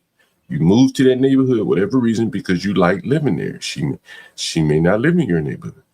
So on and so forth. So I think it becomes much difficult to combine once you already start building foundation for yourself somewhere else, separately. Yeah. Absolutely. I mean, we hear it in the dating market all the time, where especially when you start breaking down by race, I got a good job, I got a house, I got a car, I got all these things, and then it's like, well, where do I come in? Because I got those things too. How do we blend these two things together? And there is a sacrifice that has to be made there. Well, let me ask you this question. Go ahead, HB. I ain't mean to cut you guys off. No. I was just agreeing. Like I think it is so much. There's so much like nuance to it. Like it seems easy, but I feel like it's really not. I don't know. It's not. Go ahead, John. Now I was going to ask you. I figured I was going to ask you. Someone says she moves in yours and you make hers an investment property. If you got that kind of want to do mindset. what I do. How many people want to do what I do? What if you all went? I had a buddy get married to a woman, and he lived on one side of town and she lived on the other, right? So they tried to be the landlord game, and going all the way across town in Dallas for one property, bro. It just became too much, and they ended up selling the property for a loss. And that probably was the best thing because it allowed them to keep, at least focus on one foundation, the house that they were currently in. But it came at a loss, you know what I mean? And I'm sure that led to the divorce because she liked her house, right? And she had to lose it. Had to lose, I didn't even think about that, John. Imagine that being brought up. Like, y'all moved in together and she like, I gave up my shit for this? Like, that shit. That's why you don't do it. That's why you don't do it. Yeah. That's why people are hesitant to do it. And then they get into it and they want to do it and it ain't the right time. The house on sale or appraised. Man, that shit is tricky. Right? Yeah. They end up pulling 2 mortgages. And remember we talked about the other day, the PSYOP, where America's moved so far apart. And they got 10 light bills, 10 utility bills, 10 rents, 10 mortgages, so on and so forth, because your family is everywhere. And that is what's happening here. You know, people are, you know, progressing in their life before building a foundation with a partner. Right. And by the time they get the buildings, you know, the foundations up, then it's kind of hard to merge two houses, right? You know, you already got two foundations. He built his, she built hers. You got to get rid of one of them, you know, ultimately. You know. Very interesting. And it is very interesting. But I do think it is a very I'm not gonna take anything away from the women that are doing this. You know, like I think it is a good. I don't know if that's a sign that there's a lot of good fathers out there or there's good mothers. I don't know what it is, but you know, millions that's a big number, man. Millions or more? Millions more? Yeah. Yeah, millions is crazy to me. And it's growing, right? So we didn't talk about the growing part of it. Samuel Giroux says PSYOP is just a product of the e-culture of today. No, I think it's something that even when I was growing up, it was like move away from home, you know. You look at people back in home, you're like, hey, damn, you still back in your hometown? You know, it's kind of embedded into the psyche. Go out, young man, be a pioneer. You know, if you live in a small town or something like that.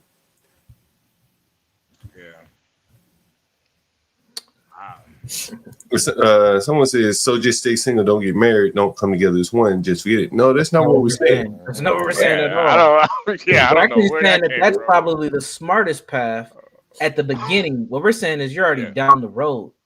You're already down the road. These decisions have already been made. It makes it tougher to figure out how to be in a dynamic together. But that should be the original, you know, pathway. Do you remember dating guys? I don't hear about this shit much anymore. Like, man, don't marry one with a lot of student loans. I need to check the credit of someone before I get married. You remember all that? Did that just no, I might be young for that conversation. You know, where credit was, where women were, I ain't gonna say women. I know what you're saying. Women were concerned about their partner's credit before getting married. Do you remember? Yeah, I've heard of things like that. And the levels of debt and how much student loans you got, you know, how much credit cards you got before you get married, you know, before you know, people used to look at those criteria in terms of dating. I don't hear that much anymore. I'm not, you know, down in the dating scene anymore, but I don't hear as much of that as I did in my generation. I think not, the reason why you don't hear it as much is, man, people are at this point. People are just looking for somebody that they can just get along with. They'll figure all that other shit out down the line, bro. Yeah. Like at this point, I take a bitch. If I can get along with her, if I can get along with her, I'll take a bitch with 3 kids and amputated arm. At this point, I don't give a fuck about. But even that's the problem though, because handling that shit down the line, this is the shit that shows up down the line. And if you don't have a strategy on how to deal with it, you're gonna be fucked. And I think that's why a lot of men are opting out of dating and being in these serious relationships, is because we don't know what to do with this situation, this type of dynamic, so we choose not to do anything. A lot of men do. Yeah. No, you're right, Universal. It takes a lot of like strategizing. Because you can figure this shit out. It's just like, is this even worth strategizing for? Like, is she even worth that? You know? University, you ever dated a woman with a house? I knew you're in the dating market. You ever dated a woman that owned her own? Okay. And if you were to get married, how would y'all resolve that? Oh, she got to come live with me or we ain't getting married. What is she like her help? What do you mean? Why is I would actually, so my thought process was similar to whoever said turn the other one into an investment property. I would try to do something like that, try to flip it. Yeah, but who's getting the money? Well, if I'm involved, we both getting the money. I'm getting my cut. Money? If you see me I want to play devil's advocate. How you gonna take her money? If you see me involved, I'm getting a cut, or we ain't getting to the altar, brother. Yeah, because I think you'd have to rent it out before you get married, right? Before she moves into your house. I would go to Airbnb route like you, though. I wouldn't rent it out, but yeah, no, it's at that point for myself, like we're having a conversation. The reason I bought my house was to be a family house, so that's my intention with it before I get rid of the house. So that's how it'll be. But honestly, I don't even know if I would date somebody like that, John. To be honest with you, I don't. You want someone without their own home. Yeah, it makes it easier to just bring them into what I already got. Really? That's interesting. I never heard anything that's it. John, I feel like there's a lot of men like that, and I think this is what Really? makes it so much harder for women than men dating. Because there are men out here that will hold your success against you. I'm not dealing with no successful ass bitch that got her shit together. Really? I would say so. For example, well, I see what you're saying, HB, and I agree with you, but that's not necessarily my angle. It's not that they're not successful. There's a lot of successful women. They're in apartment buildings. They got a dog and shit. Like they have a certain dynamic going on. Yeah. But for me to take that next step, if she already had her own place, and it was and we got to a point of getting to a space of getting married, and we had to decide where we're gonna be. My goal is to bring her into what I already have in motion, not to stop anything she's got. But as far as home ownership, I'm not trying to relocate to where she's at. No, I wouldn't. What if her home is bigger and nicer than yours? That's fine. We're gonna get a bigger, nicer profit. So you said, "Well, I'll sell mine. We go buy another house." Yeah. Oh, yeah. Or we. That's another option as well. We will both be looking at selling and getting another place. Absolutely. But then these are all high money people problems, right? A lot of people. I'm gonna sell my house. And this is more. This is more about you like relocating. It's not necessarily about the house. It's more about you having to relocate. Right. There's some other dynamics too, like where if she has children, what school district are her kids in? My children, like I would still have to factor in some other pieces too. Hey John, you gotta have a woman. You gotta have a woman out there, man. But see, he's talking that misogyny stuff. How am I being misogynistic? I mean, he's saying he providing a house for a woman. I don't think that's misogynistic. It's not. I'm being facetious. But No, you gotta I know. have a woman to see how they. That's how it's gonna be heard. Yeah. No, they're gonna hear whatever they want to hear. But I definitely understand. Like it's just a lot more complicated at that point. Yeah.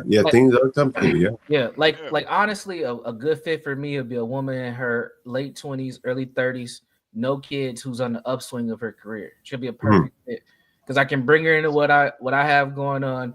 She can still be a career woman. She doesn't have to necessarily be a stepmother. And if she wants to have a kid, she's at the right time and age to have her own child. There could be some synergies, kind of what you're saying, right? Exactly. Yeah, I see what you're saying. Yeah, that's very interesting. Yeah, very interesting. And I could take my time too. Now look at here for the T says if her house is bigger moving than hers, especially if y'all, I think a man just look, I ain't moving no woman's house. Period. Yeah, I can't do it. Thank you, John. I didn't want to say it, but I can't do that shit, man. No, I'm doing this shit. I don't even like women to drive the car while I'm in the car. First time you get the argument, she be like, "It's my house." Right? Or you bump into a wall or something, and be like, "Oh shit!" I just feel too self-conscious moving in somebody else's house. Is EAE still in here? EAE seen my crib. He knows what it looks like. That's just my thought. I had them problems. Yeah, I don't know, man. And then too, like, you gotta think about the type of nigga that would be okay with moving into a girl's crib like that too, man. Like, what kind of man would really be cool with that? A lot of men are. There's a lot of, like you brought it up earlier. There's a lot of dudes who would welcome that, honestly. Because if you think about it, especially for black folks, like a lot of black women have been able to find a level of success and stabilize themselves, and a lot of black men are struggling to get there. As we talk about the college degrees, I know that's not the only pathway, but there are black men who strategize at finding that stable chick who's making that six figures. What's interesting? You remember that girl that Ross Carolina interviewed? Yep. At that bar, like, bro, she had a $1,700 apartment, bro. Yeah, I remember. Like, somebody's gonna have to give up that apartment, right? If she meet a guy, he got a $1,700 apartment. Who gives the apartment up? How could, like, what? And from her perspective, why would she? Why would she give that $1,700 apartment up? Why would she give it up? And especially in these cities, where that could be a steal, right? Yeah. You get that up, you'll never get that deal again. No. And so now you're really complicating relationship factors by policy in a way, Sure. Rental regulations and policy. Like, I know that happens a lot in New York. Kimmy K can nod her head to that. Some of these people get a $200 apartment, they're not moving. You know what I'm saying? Yeah. There's no boyfriend that can compensate for that value of that apartment. He'd have to move in with her, or they have to try to figure out a way to rent it in some way. Hey, Portia, that's like the best case scenario, But like, obviously, Universal has kids in schools and shit. So yeah, him just doing that for a woman, I mean, now he's not being a great father. Like, obviously, oh yeah, honey, let's move to North Dakota because that's not a good father at that point. So yeah, it sounds good, but I think a lot of this is the product of not all of it. I think a lot of this is product of people starting later in life, getting married, and I think the women have their house and they end up getting a house by way of divorce as well. It's a complicated issue, but millions more. That seems that's a big number, bro. Yeah, that's a big number, bro. That's a wealth gap. Yeah, it's a huge wealth gap. I think we didn't even talk about the money angle on this too. Like a lot of these women, if they are going to get in a serious relationship, they're bringing that whole mortgage with them. Yeah. And trying to pay 2 mortgages is not fucking easy. Trying to pay 1 is not easy in this economy. So imagine what this looks like. And I think a lot of men who are single probably, because men, we can be very simple. They're probably in smaller spaces, just enough spaces what they need, keeping that cost down as much as possible. Where you got, like, there's a woman that I talked to. She's got a fucking 4-bedroom house. It's just her, and she bought it with her husband at the time. And they only plan. I don't even think she wants to have like 1 kid. I'm like, why did you buy so much house? Because I could afford it at the time. It's like, but you didn't need it. But that's a female thinking. Like, a man's gonna get the 2-bedroom and keep it pushing. Right.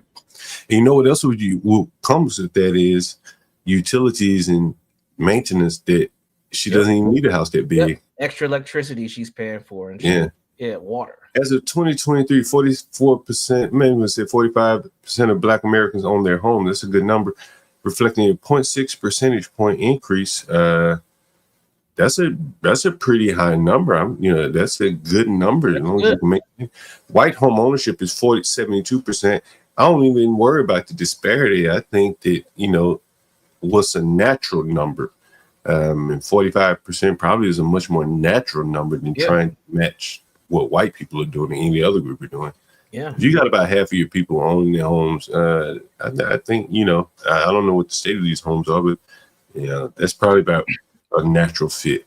EAE, try to get a age demographic on that with ChatGPT. See, I'm curious to know of that 45%, what age are those homeowners? I guarantee you there are a lot of elders, a lot of Gen X, older Gen Xers and above that own those homes.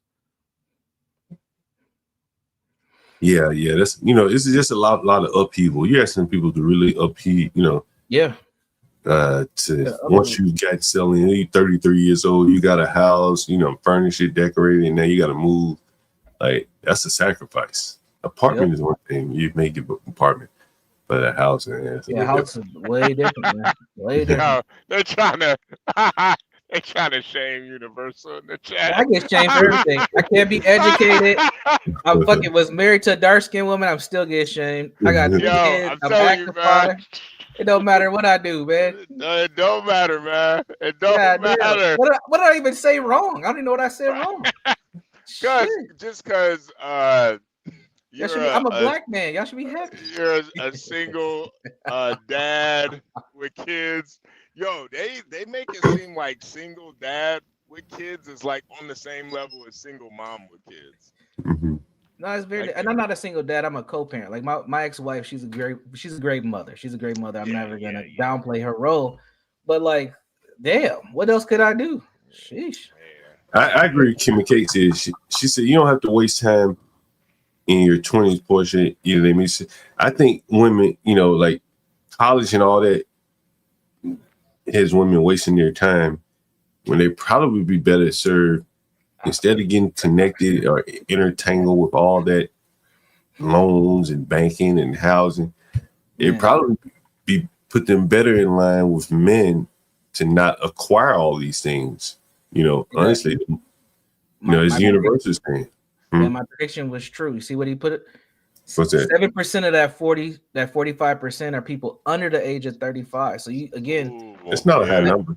That's not a bad number, but over time, I guarantee that 45% is probably going to get a lot lesser because people aren't buying homes like they used to, and a lot of those homes in Black communities have been homes that are generational homes, like grandpa, bought it, things like that. Now that's a very low number to me. I would have thought the number would have been a little bit higher than that. But I guess yeah, it's interesting. I do got a roll, but let me answer this question before I go. Now, I don't understand how this is delusional. I'm telling you, and I don't be capping. I mean, there's people who are in this chat that we are in Discord. I show and tell them my information. That is my dating pool. I'm trying to tell you guys. That's not delusional. The scale has tipped, and then we don't have enough time to dive into how and why. But those are the women that I'm bagging, 24 to 30, and I'm not having no issues at all across the country. No issues. I'm not delusional. Trust. EAE knows. He's in the Discord. Couple more ages 65. Ages 65 and over, 31% of Black Americans are Black homeowners. That's damn near the whole percentage. That's what I was saying. No, I've seen these numbers before.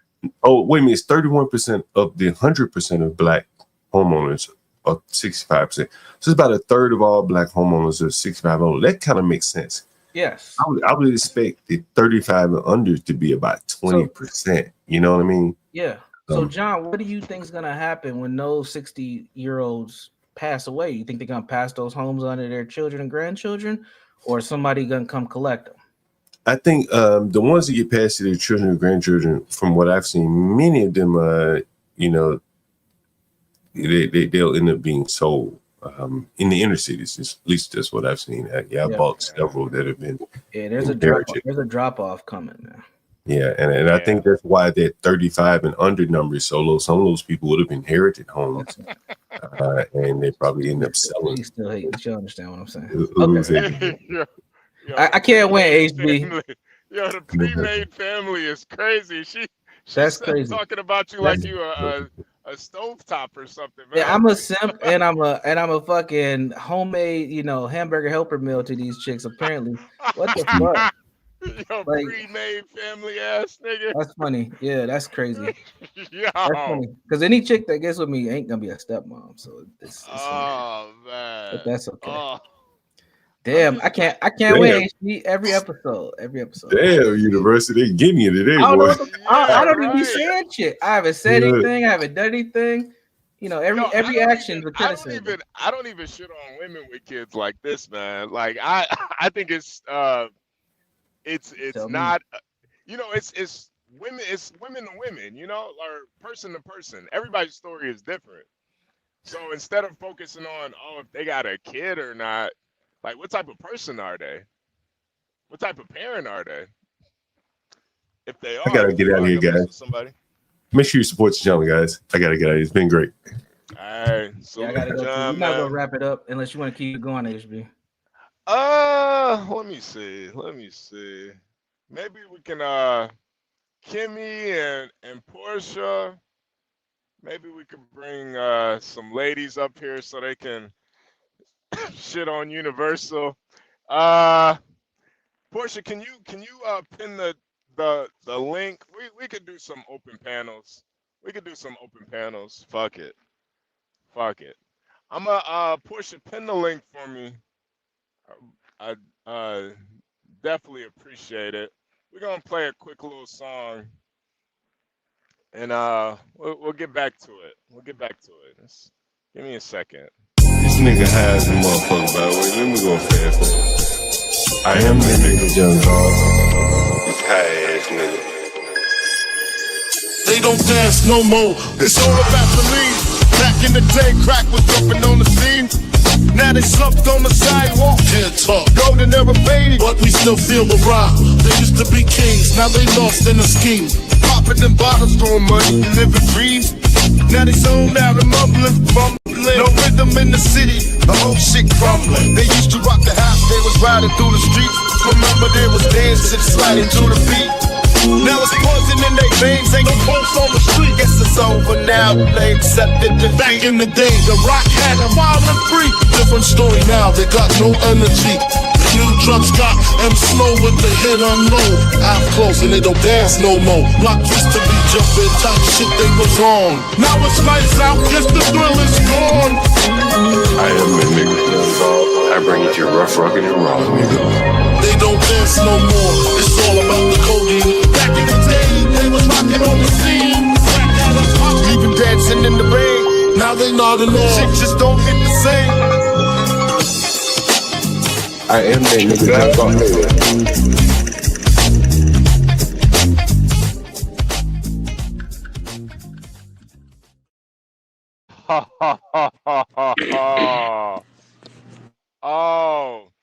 all Lindy Lou, Portia, she's under the channel name, the JGHB. JGHB. That's the channel account. It's the admin account. Lindy Lou, you gotta put your bifocals on, sweetheart. Lindy Lou can't see y'all. Hold on a second. Are you driving? Oh, Lindy Hey, Lou. I'm mad Universal left. I think you scared him, HB. Why you did that? No, you know Universal got shit to do. My bad. Well, I hope he's listening, but honestly, I was a 20-something, and there was no way in life I was going to settle with a man who got an ex-wife that's going to be nagging me and 3 children. There's no way. Now, if he wanted to take me out for dinner and drinks, so we go to the nightclub and he's buying bottle service and all that, all right, cool, but there's no way. And I think, I don't know, we're in a different time, but I think men back then, they knew that. They knew like a 20-something that could have like any guy she wants, from the dope boy to the NFL player, is not going to choose that. When they could choose, they're in their prime. A 20-something-year-old woman is at her peak. So why at her peak would she choose something like that? We got to stop being delusional. Yeah. What's there to say to a man with kids that can take care of his kids? That's not a sign of maybe some stability. Maybe that's. But that's the thing. Like, it's not that you can take. It's not that the man can or cannot take care of his children. It's the fact that they exist.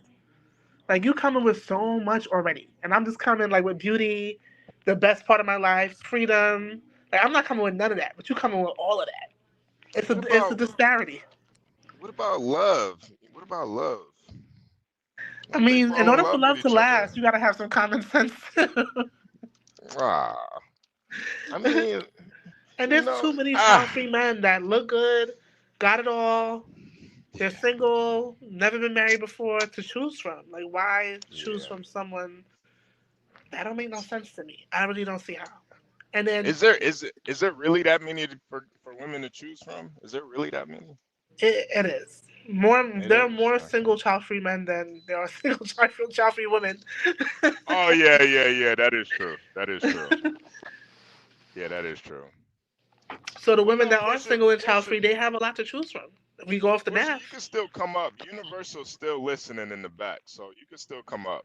Give your. And she's a 20-something, so I think that'll be a perfect, because I was 20-something a long time ago, but Portia's a 20-something now, so maybe her perspective is obviously more fresh than mine. Yeah. I just think nowadays, I think that's more of a a little bit. The only men who could really do stuff like that, HB, is like wealthy men. You got 40 million or more, then people could overlook children and pre-made families and all that. Look at Nick Cannon. These bitches know what's up, but the money talks. Yeah. I don't know. I just don't. Elon Musk is another great example. You think some girl out here would have his baby? Baby number 12 or 13? I don't know. I guess I just see it a little bit differently. Kind of what's really going on out here. Like man, women don't really, unless they get in a situation where, maybe the baby mama beat them up or something. I don't think women are as, you know, they're not as strict about that, not dating guys with kids or anything like that, Yeah, especially but if they meet dating somebody. and actually settling and marrying someone is different. I'll tell you, HB, a lot of Yeah, women will date guys that they will never consider marrying. that is true. That is true. Yeah. I mean, it goes both ways. There's a lot of guys date girls they would never consider marrying. Oh yeah, So, but the only thing is, I yeah. think men are kind of more upfront about that than women. Women will make you think Yeah. they're in love, and they just make you think whatever you're thinking. They just make you think whatever you're thinking. Because they will keep you around until Damn. they find somebody better or whatever. It makes an excuse to leave. Damn. But men are Damn. kind of more upfront, like, yeah, I'm not doing that. I'm not trying to get married next year. No, I'm not. Like, they're more upfront about like where they're at Yeah. in the relationship process. Yeah. No, you got a Mm-hmm. point. You got a point there. Damn. Wow. So you think Universal should just kind of, you know, I date somebody think he his should go own back age? home. I feel like he should just go back home. I mean, I don't know his wife, but I think she would gladly welcome him back with open arms. And it just makes financial sense because you got one family in two different places now. Yeah. Eventually, if they don't get back together, she might move on. Then he gonna have another man waking up in the house with his kids. Is that what you really want? Oh. You got to think about all that. Maybe the break was nice, so now it's time to go home. Time to go home. I don't see why not. It's better for the kids that way. Damn. I mean, unless she was just being a bitch. Yeah, I could I mean understand. the way that he makes Deacon, it sound. as long as I'm not dying, I'm not leaving that man. But if he's trying to kill me, then I might have to choose life. But if no one's dying, where are you going? That's just me. Yeah, I feel like once you have kids, man, there ain't no going back, man. I'll take you and the kids out. Fuck it. And me. Be a murder, suicide, this motherfucker. Ain't nobody making it out of this. We ain't breaking up once the kid's involved. I'm sorry. It's a commitment. Like, Yeah. it's going to be crazy at some points. It might feel like you want to do all that. But at the end of the day, they're always going to be family. They're going to be grandparents together. And he has to think he has girls too. Does he want another man waking up in the house with his children every day? That if I was a man, that would kill me. I think. Just a thought. What are they all girls or how many? I think how many they're all kids are they girls. all? But I could be wrong. Oh. I don't know. It's three. It's How three many? children. He has three. 3 girls? Three. 3 girls. I believe so. Oh hell no. Nah. You gotta go on back, man. You gotta suck it up, bro. And even though he's saying the woman he gets doesn't necessarily have to step parent. There are women who are just really vicious to the guy's children because they are competing. They feel like they're competing with the child for the father's attention. Or they might feel like the child's at a certain age anymore. She shouldn't be asking the dad for anything. Like, I should be getting everything. I've seen it all. I've seen all the dynamics. And women are not that nice either when it comes to being a step parent. You got to do like if you need to have an emergency, let's say mom's not available, you got to be able to trust that woman with your children. And she got to be able to, okay, something happened to you, I can make them dinner, I can make sure they get to school on time. Yeah, I wish he was here because I don't like talking about nobody, but the 3 Well, we can girls, move man, on. that's rough. Ooh. Or we could put it in the context of someone else that's not him, because he's, I'm sure there's a lot of people who have very similar situations. Or we could just move on. Either one's fine. Man, yeah, because that woman she's gonna eventually want to date, man. The guys that come around, they ain't gonna give a damn about your kids, man. Get cracked said that I'm old school. Asians think like that. They're just tough it out for the kids. I'm trying to tell you, if ain't nobody dying, we'll get over it. Right. Fuck it up, bro. Kimberly Ann says she has 5 girls. Lindy Lou. Damn. Eclectic says she has 5 girls. Yeah, Lindy Lou, pull up, Lindy Lou.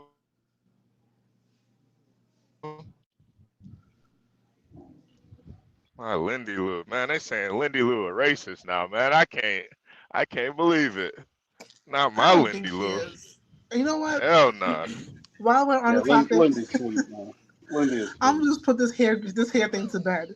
So anyone with wavy hair or curly hair is a part of the hair grading system. Now there are Irish women who have beautiful curly hair.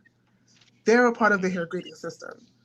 You know, if your hair gets wet and it gets curly or it's naturally curly and wavy, you have a hair grade. That goes for men and women of any racial across the racial spectrum. So it's not specific to. What's wrong with just having nappy hair though? There's nothing wrong with it. I think nappy hair is very beautiful. I don't know. Well, let me say 4C because that's the.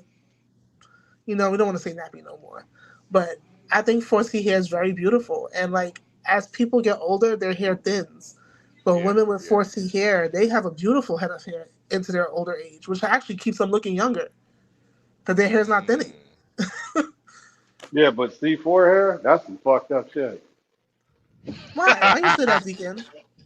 C4, not 4C. Oh, there's a difference? C4, man.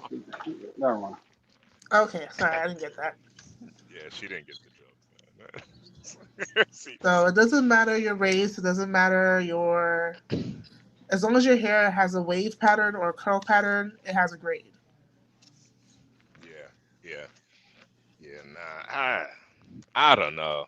I just think like it's one of those things where like when you have people that are not black women talking about hair, it gets very they get very defensive. Let me just put it like that. They get very defensive. Like if guys talk about it, they get very But defensive. guys can't talk about it because guys with wavy or curly hair have the same thing. Yeah, but they don't see it like that. They don't see it like that. Okay. They look at it as just an attack on them. Like we don't have hair too, or some of us We've don't seen that have guy put on his daughters, 4C beard today. or some guys have daughters and shit. That's why they talk about it too. But it's like an attack on them. But don't let no white woman talk about it. Well, what if Now she's you're a white crossing the line. woman with very curly hair? Now you're crossing She's the a line. part of the grading system too. But Phoenix says that he wants to know what is 4C. So 4C is the coarsest hair in the hair grading system. Yeah, I think it's like Negro hair. I still don't Well, get mostly it, honestly. the people with the coarsest hair are African American or black. Sorry, I forgot. Some people don't want to be called African American. They make the most excuses for that grade of hair. Like my sister's got that grade of hair, and it's long. Yeah, their hair is very. It just shrinks and looks short, but when you press it out, it's really long. She keeps it pressed and it's long. It's like down her back. And then there's people who make excuses because they're too lazy to brush it or comb it, whatever you got to do with it. That is true. Yeah, that's the thing. It's so curly that it looks a lot shorter than what it really is. But like, you press it out, that shit long as shit. I could. HB Virgo says you have Mad Dog 2020 hair. Virgo, I'm gonna be real with you. If I press my shit out right now, Virgo, I could legit start pimping. Like legit. I could start pimping hoes if I really wanted to, Virgo. What you got, HB? You got your hair braided or you got locks? No, I got it braided. So I could legit press my shit out. And it's some pimp shit over here, I had some put some hoes on the stroll, Oh Lord. Oh yeah. Pimpin' says, be out there with get crack on the Ave, breaking bitches. But yeah, no. It's, yeah. It is a lot to deal with, so I get it.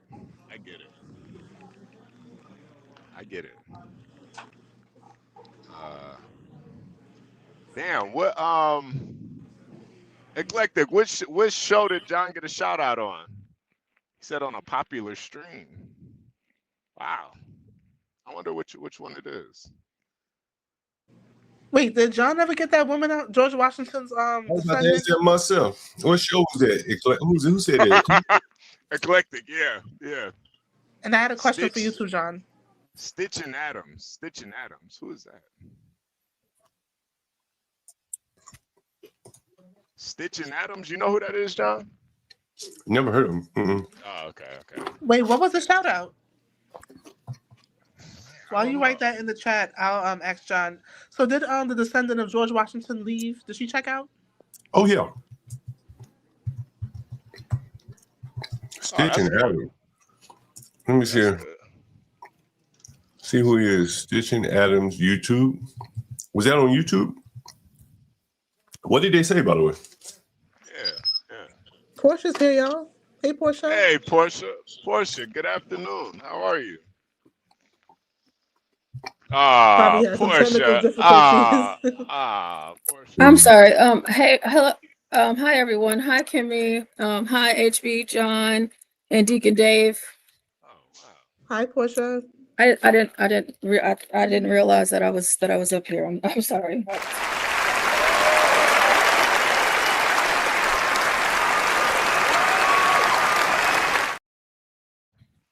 We're still doing $20 a day for Portia J, ladies and gentlemen. What up, Portia?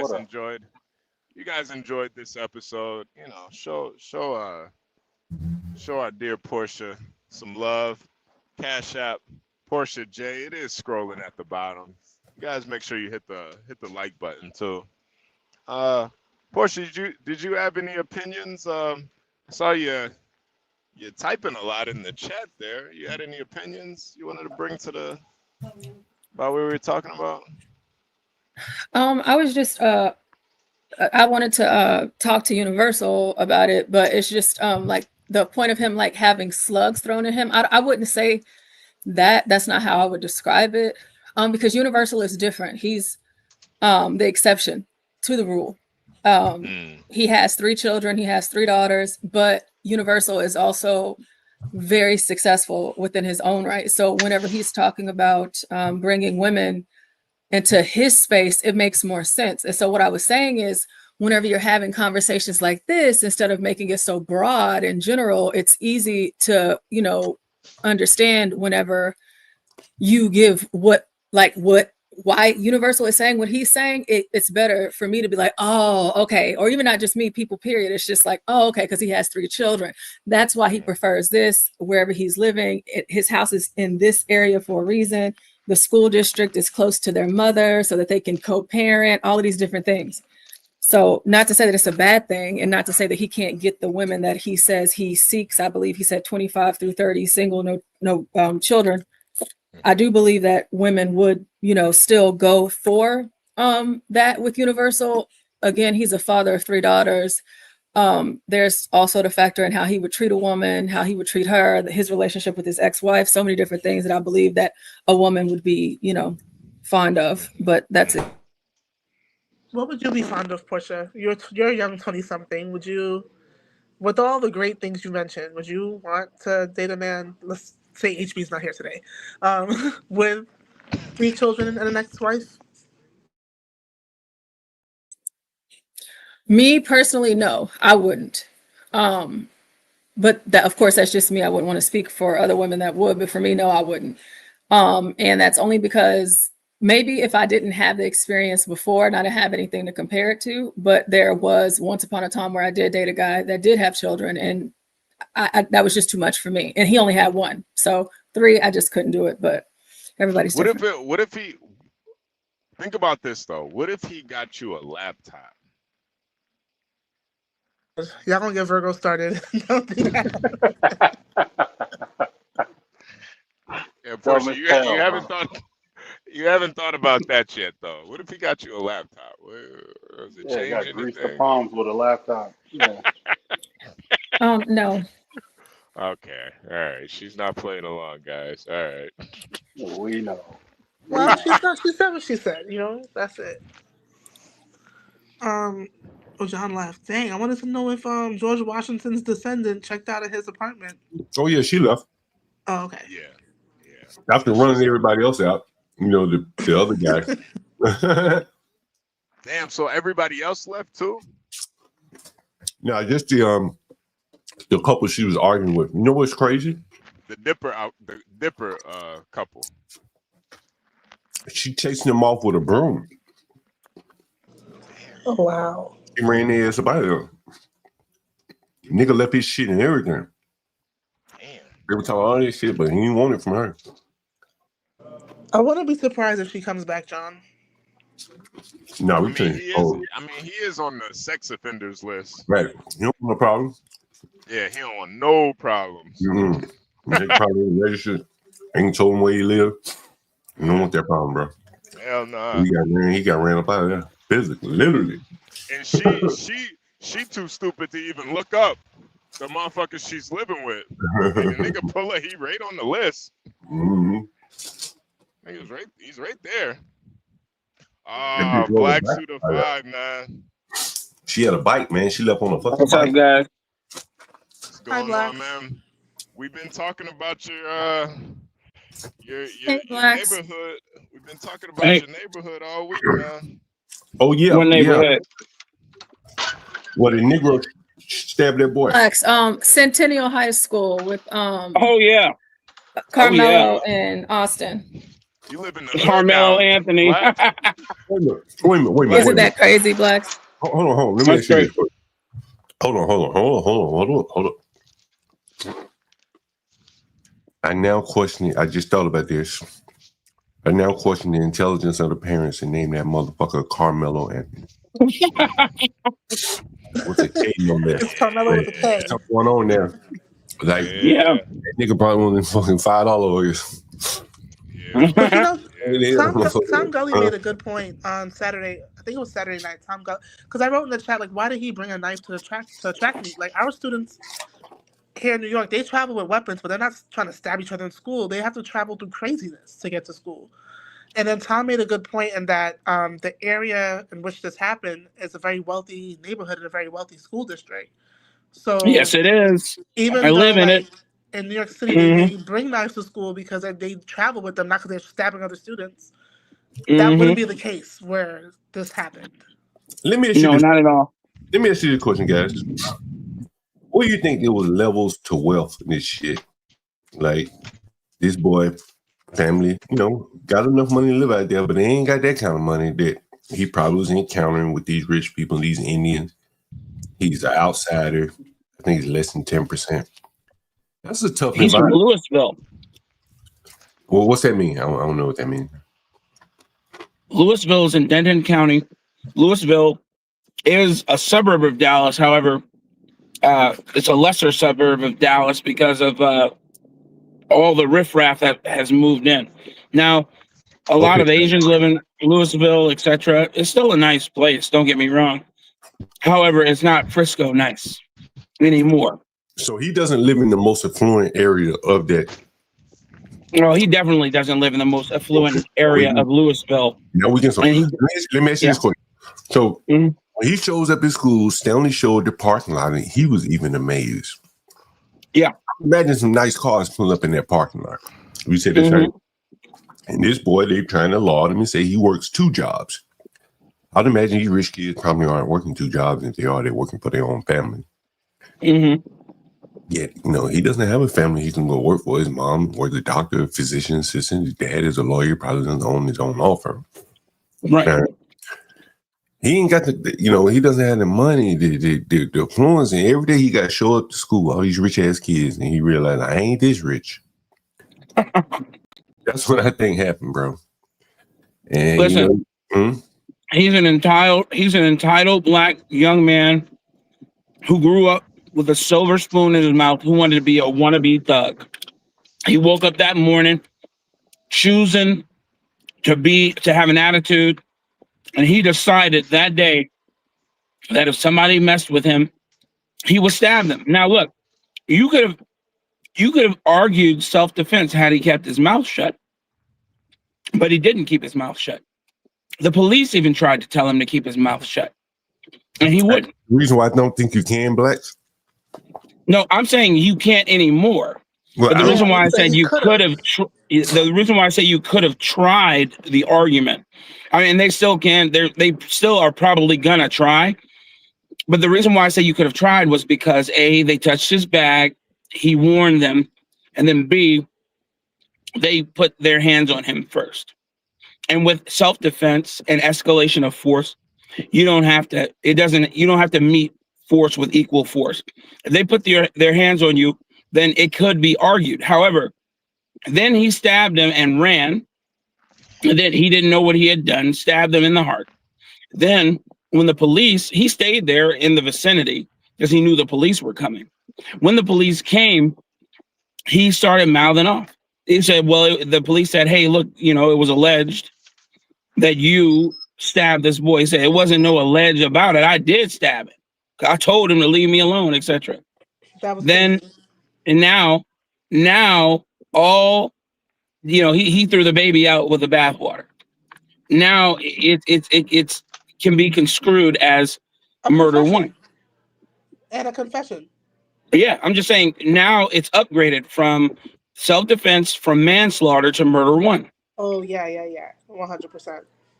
And it happened on school grounds, which is gonna the talks now because it was on school grounds. So it doesn't just go from murder one here in Texas. Yep. It's going to go capital, and that's death. Right. Yep. So There's this a lot is of where people we're saying going. that That's he where should be he's put to going. death, Portia. I mean, I'm not That the is judge where and he's jury going. here, but people on the internet are saying that he should get that. Yeah, and of course, they're saying a lot of horrible things, but what people have to understand about the law and the way it works here in Texas, so it doesn't matter how much money and all of the GoFundMe's he's raised over. I mean, I just checked it not too None long of that ago. He's matters. almost at 800,000. It doesn't matter because he's going on. It's capital. He's going capital. This is a state case now. Yep. Well, it was a state case whenever he did it, but it happened on state, on a school grounds property. So. Yeah. What about naming the son Carmelo? Is that really? Does this play any role in this? Naming your son Carmelo?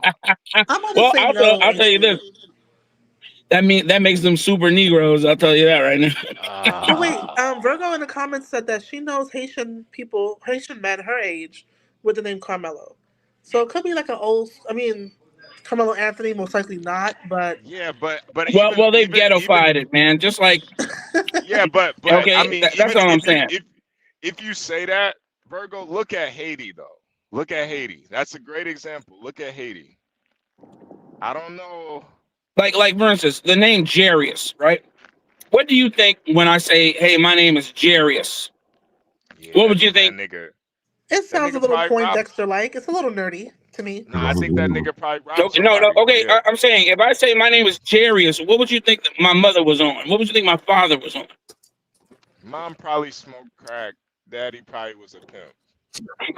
What if I were to tell you that name is from the Bible? That name was the name of one of the head priests in the synagogue who vowed, who took a knee to Jesus and asked that he heal his family. My point is that they've ghettofied it. Is my point. But you get what I'm saying? Yeah. But I feel you. Yeah, I'm wrong. No, this is kind of an obscure name in the Bible too. It is. It is. But I'm saying it used to be more common, and now it's not. And all I'm saying is that yes, Carmelo, while it could be a Haitian name, I'm sure. I'm just saying, you tie that to the NBA and the NBA is tied to urban and homosexuality now. What with? Yeah. Somebody was Haitian. Nah, that's what Virgo tried it. Yeah, Virgo's Haitian, so she tried to put, she tried to, Carmelo ain't a bad name, it's Haitian. Hey, HB, I don't think Virgo appreciated your comment. She ain't appreciate that. Also, Carmelo most likely has Italian roots. Or I can see that. Or Spanish. Or just like there's another name that we consider ghetto that has Italian roots. I can't think of it right now, but whatever. Yeah, whatever. Yeah. Yeah. I just feel like when you do have ghetto names like that, you got Carmelo means garden or orchid. got to There tread you go. lightly. Got to tread a little lightly when you got a ghetto name. Be careful out here. I think it's the Anthony that kind of made it wrong. Like, not wrong, because you can't make a name wrong, but I think like mimicking the NBA player's name, that's a bit much. Naming your son after an NBA player is crazy. I think in the K, like, you had the K to it, just like ridiculous, yeah. Yeah. It's not what you would expect of a black attorney. How about that? Yeah. Agreed. Yeah. And then you can't say that, oh, we just named them that. You named them after the basketball player. Like, I would be surprised if they didn't go to, didn't Carmelo go to, like, what school did he go to? Auburn or I don't remember. Syracuse. Syracuse. Yeah, that's right. I know it's one of those orange teams. But yeah. So I wouldn't be surprised if the Pops or something didn't go. And then that's a whole nother thing. Why are you naming this man after a basketball player, man? And we all know that. We all know that the name Carmelo was not common until Carmelo Anthony came on the scene. So yeah. Yo, and see, this is like really kind of pissing me off. How they're trying to compare this to Kyle Rittenhouse. Like, y'all are. Yes, they are. They are trying to compare it to Kyle Rittenhouse, saying that he sat Those upon of you him. that do not that don't know the comparison, y'all said 17-year-old Kyle Rittenhouse was justified in killing 2 people with an AR-15 because he felt threatened. 17-year-old Carmelo Anthony was defending himself when he killed Austin Metcalf with a knife, and y'all think that he deserves to go to prison. I wonder why. It's not the same. Why isn't it the First same? of all, by BLM writers. No.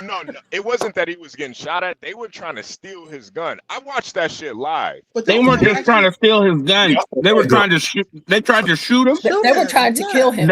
They tried to kill him. There was a prisoner who had just got out of jail for raping little boys. A white Jew. Oh man, who just got out of prison for raping little boys. Tried to kill him. Tried to set him on fire. They ran up on him with loaded weapons, and he got off the rounds first. None of that happened to this little idiot. This little idiot woke up and was on demon time that day. He 130 pounds, 5'6", or however tall he is. I think he's short. And he wanted to show somebody that he wasn't playing that day. Honestly, I believe that he knew a little bit more about the law than we give him credit for. I don't believe he's talking. Explain. Because if you think about what he said, he didn't incriminate himself. How did he not? Because it's an open and shut that he killed him. It's a matter of strictly self-defense. So what did he ask about? Self-defense. He did not kill him. He was smart enough to know that you can kill someone legally. True. And so when the police call you, hey, man, what's up with self-defense, man? Right? But I think that to know what self-defense is and to execute it properly are 2 different things. When you're in the heat of the moment, like I forget how they call it, but there's like in law, there's like a reset. That if you have the option not to kill someone, you don't have the right to kill them. Well, Virgo's agreeing with John saying that Carmelo was jumped. Well, we got to see the video. We know he wasn't jumped. I don't think he was jumped. Rittenhouse was jumped. We got to see the video. I don't think Carmelo was jumped because this dude wasn't jumped at all. That's not how it went at all. It wasn't. He so wasn't let me tell you how I know. Another thing. The news in Texas is different from what y'all are saying. Let me tell you how I know. So my wife just got her nails done on Friday from a girl who attends the same school as one of the twins. She was there and explained. And that's how I know some of the more intimate details. Like he didn't run. You remember it was falsified. There was a false story going out saying that he ran home or whatever. He didn't go home. He stayed in the vicinity waiting on the police. However, they did not jump him. They did not try and accost him and beat him up. They asked him to move, how teenagers do. You know, I'm not saying the white boys were little angels and said, "Oh, please." please move from under my tent, good sir. It would be very good of you if you could. You know, I'm not saying that they did any of that, but I'm saying if we're Probably called him a monkey. yeah, who knows, man. One But of them did touch him. I think it's. that's what I said. He put right. That's what I said. That's why I say you can argue self-defense. Look, man, I don't got no skin in this game. I'm not going to lie about anything. If you can argue self-defense if they put hands on you. But now the problem is he brought a weapon on to school property, and it was not supposed to be there. Hold on. Roll back a second. Whoever has Yeah, go ahead. roll back a second right here on the screen. Roll back a second. To Kyle Rittenhouse? No, right here on the screen. It just like a second ago. Is this a video? What was this? Oh no, this is a picture of the okay, what came after that? Tent. Okay, what came after that? What came right after that? There it is, right there. Scroll, pull it down a little bit, Portia. Pull it down. What we can see? Looking at the words? Right there. You see that? Just seconds into the tussle. Right, seconds into the tussle. Right now, from what I read, that one of the brothers touched him on the shoulder. That's how it's being described. Maybe pushed him. I'm not sure. And then the boy, at some point, pulled out the weapon and made a threat. Like, if you touch me, I'm going to kill you. Mm-hmm. I don't think that's self-defense. No. Right? Like, self-defense would be if he really jumped him and he just got his weapon and hit one of them with the knife. That's self-defense. But if you tell what you're about to do to them, then you're skirting on the lines. And with his father being a lawyer, has he read enough to know enough about self-defense, but just maybe not execute? But my point isn't about what he said or in the heat of the moment. My point is that it's hearsay until he confirms that that's what he said. Is my point. They don't know for sure until they speak to the witnesses, watch the video, talk to him, and he took away one of the factors by incriminating himself by talking to the police, just spouting off at the mouth, and the police had to tell him to be quiet because he's a minor and he didn't have his lawyer present. They weren't trying to catch him. I think all he did was admit statements of fact. He killed him. Okay, that's not in dispute. The only thing in dispute is, was it self-defense? No, yeah, but they said alleged. They said alleged, giving him the benefit of the doubt. And in any case, you want to go in with the benefit of a doubt. You don't want to. He's not the alleged killer. He did do it, right? Well, I'm saying they said alleged. They used the verbiage alleged, and then he erased. Right, and that's what I'm saying. For that boy to know that he's not the alleged killer, and he is the killer, and he knows what the basis of all this is going to boil down to is self-defense. The average 17-year-old probably doesn't know that much about. I can agree with that. The average 17-year-old will not know that. If he is stabbing that motherfucker, ain't no way you've been hearing him talk about self-defense right there in the moment, right? And admitting to killing him, right? He might have said self-defense, but he wouldn't have admitted to killing him. Self-defense would have came on a whole lot later. This was a boy that seemingly to me had somewhat of an understanding of the law. Yeah, he's not an idiot. He was a 4.0 student, a student athlete. So again, I heard that's cap too. I heard that's cap. I think it's 3.75. So there's a lot of different things coming out. So I don't know. Can you guys hear? I don't know if I'm cutting out. Yeah, I hear you, Portia. Go ahead, Portia, please. We can hear you, Portia. She may have thought she.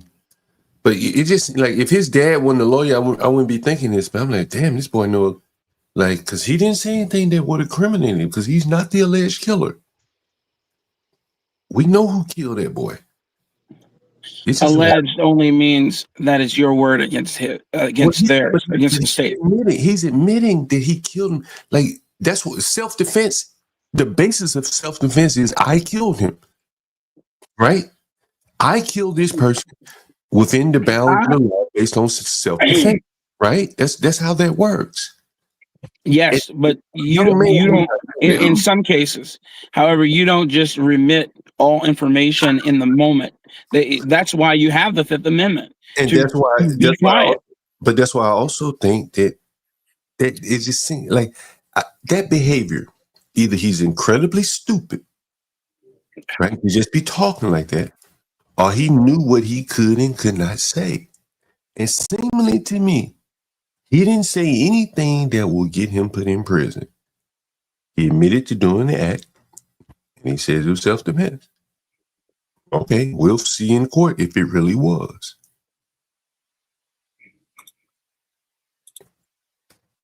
Portia, well, just to give you guys, I just, if you guys are interested on, more details that are coming out about Austin or Carmelo. So you have CBS News Texas has learned from law enforcement sources involved in the investigation that 17-year-old Carmelo Anthony, the suspect in the murder of 17-year-old Austin Metcalf, had previously been suspended from school for bringing a knife to school. Law enforcement sources tell us that 17-year-old Carmelo Anthony should have been in class that day at Centennial High School, and he was skipping school yesterday when he allegedly stabbed Austin Metcalf following an altercation. And they have not received a response from the school. So the police are so he's coming a out. truant. CBS, he's not at school. He's already got in trouble for bringing a knife to school. Yeah, so that's John, it. I told you, man. Well, This nigga's a killer, man. I don't. It does seem to be like he. Well, Black said the same thing. It seems like he. That's exactly what I said. It seems to be based upon that he premeditated a self-defense case. Right. And I don't think he pulled it off effectively. You know what? He stabbed the boys too soon. Yeah. That's what he did. Let him beat on. What you mean too soon, John? What you mean by that? Because you have let him beat on him first. Right. You gotta let him beat on you. George Zimmerman had a broken nose. His head was split open in the back before he shot Trayvon. He didn't shoot Trayvon just standing up. He took an ass whooping before he shot him. And that was the validation, some of the facts that came in the court. They're like, yo, man, he got his nose broke. This man was on top of him whipping his ass. Without that, you just stabbed the man mano and you forewarned him, I'm about to stab you. But it's skirting the lines. I don't know if staying your ground would give him that. It kind of reminds me of the guy that was killed in the parking lot of a gas station down in Florida, where a big old black guy knocked the guy down because he was talking to a black woman about parking in. I remember that. Yeah, he's in prison. He's in prison, and so the black guy knocked him down, and the white man was disabled. That's why he was talking to the black woman about the handicap spot. The black guy comes out store and knocks him down. The white man pulls his gun. The black guy didn't run, but he kind of bladed himself, like turned sideways, and he didn't back up, but he didn't move. I wouldn't say he moved forward either. And he stood there for a minute. And the white guy said, fuck, if you don't get up, I guess, if you don't move away from me, because the white man's on his back to get up, he'd have to brace himself and put the gun, take the aim off the nigga. He ended up shooting the guy. The guy was fairly close to him, let's say 10 feet or something like that. And they convicted him. And a much larger man who had actually done physical damage to the man. Well, you know what era this was, and you know why they convicted him. Yeah, that's true. He was in Florida. I say what era? Era? Near the Trayvon Black Lives Matter. Yeah. We were dealing with the Biden and Kamala era, and we were dealing with black men, black people can do no wrong, and we were dealing persons of color. It's ridiculous. I'm just adding something here. When you deal with people who call themselves persons of color, since when have Asians and South and or East and Mexicans ever been people of color? I've never in my life. If anything, they're all too quick to call you a nigger.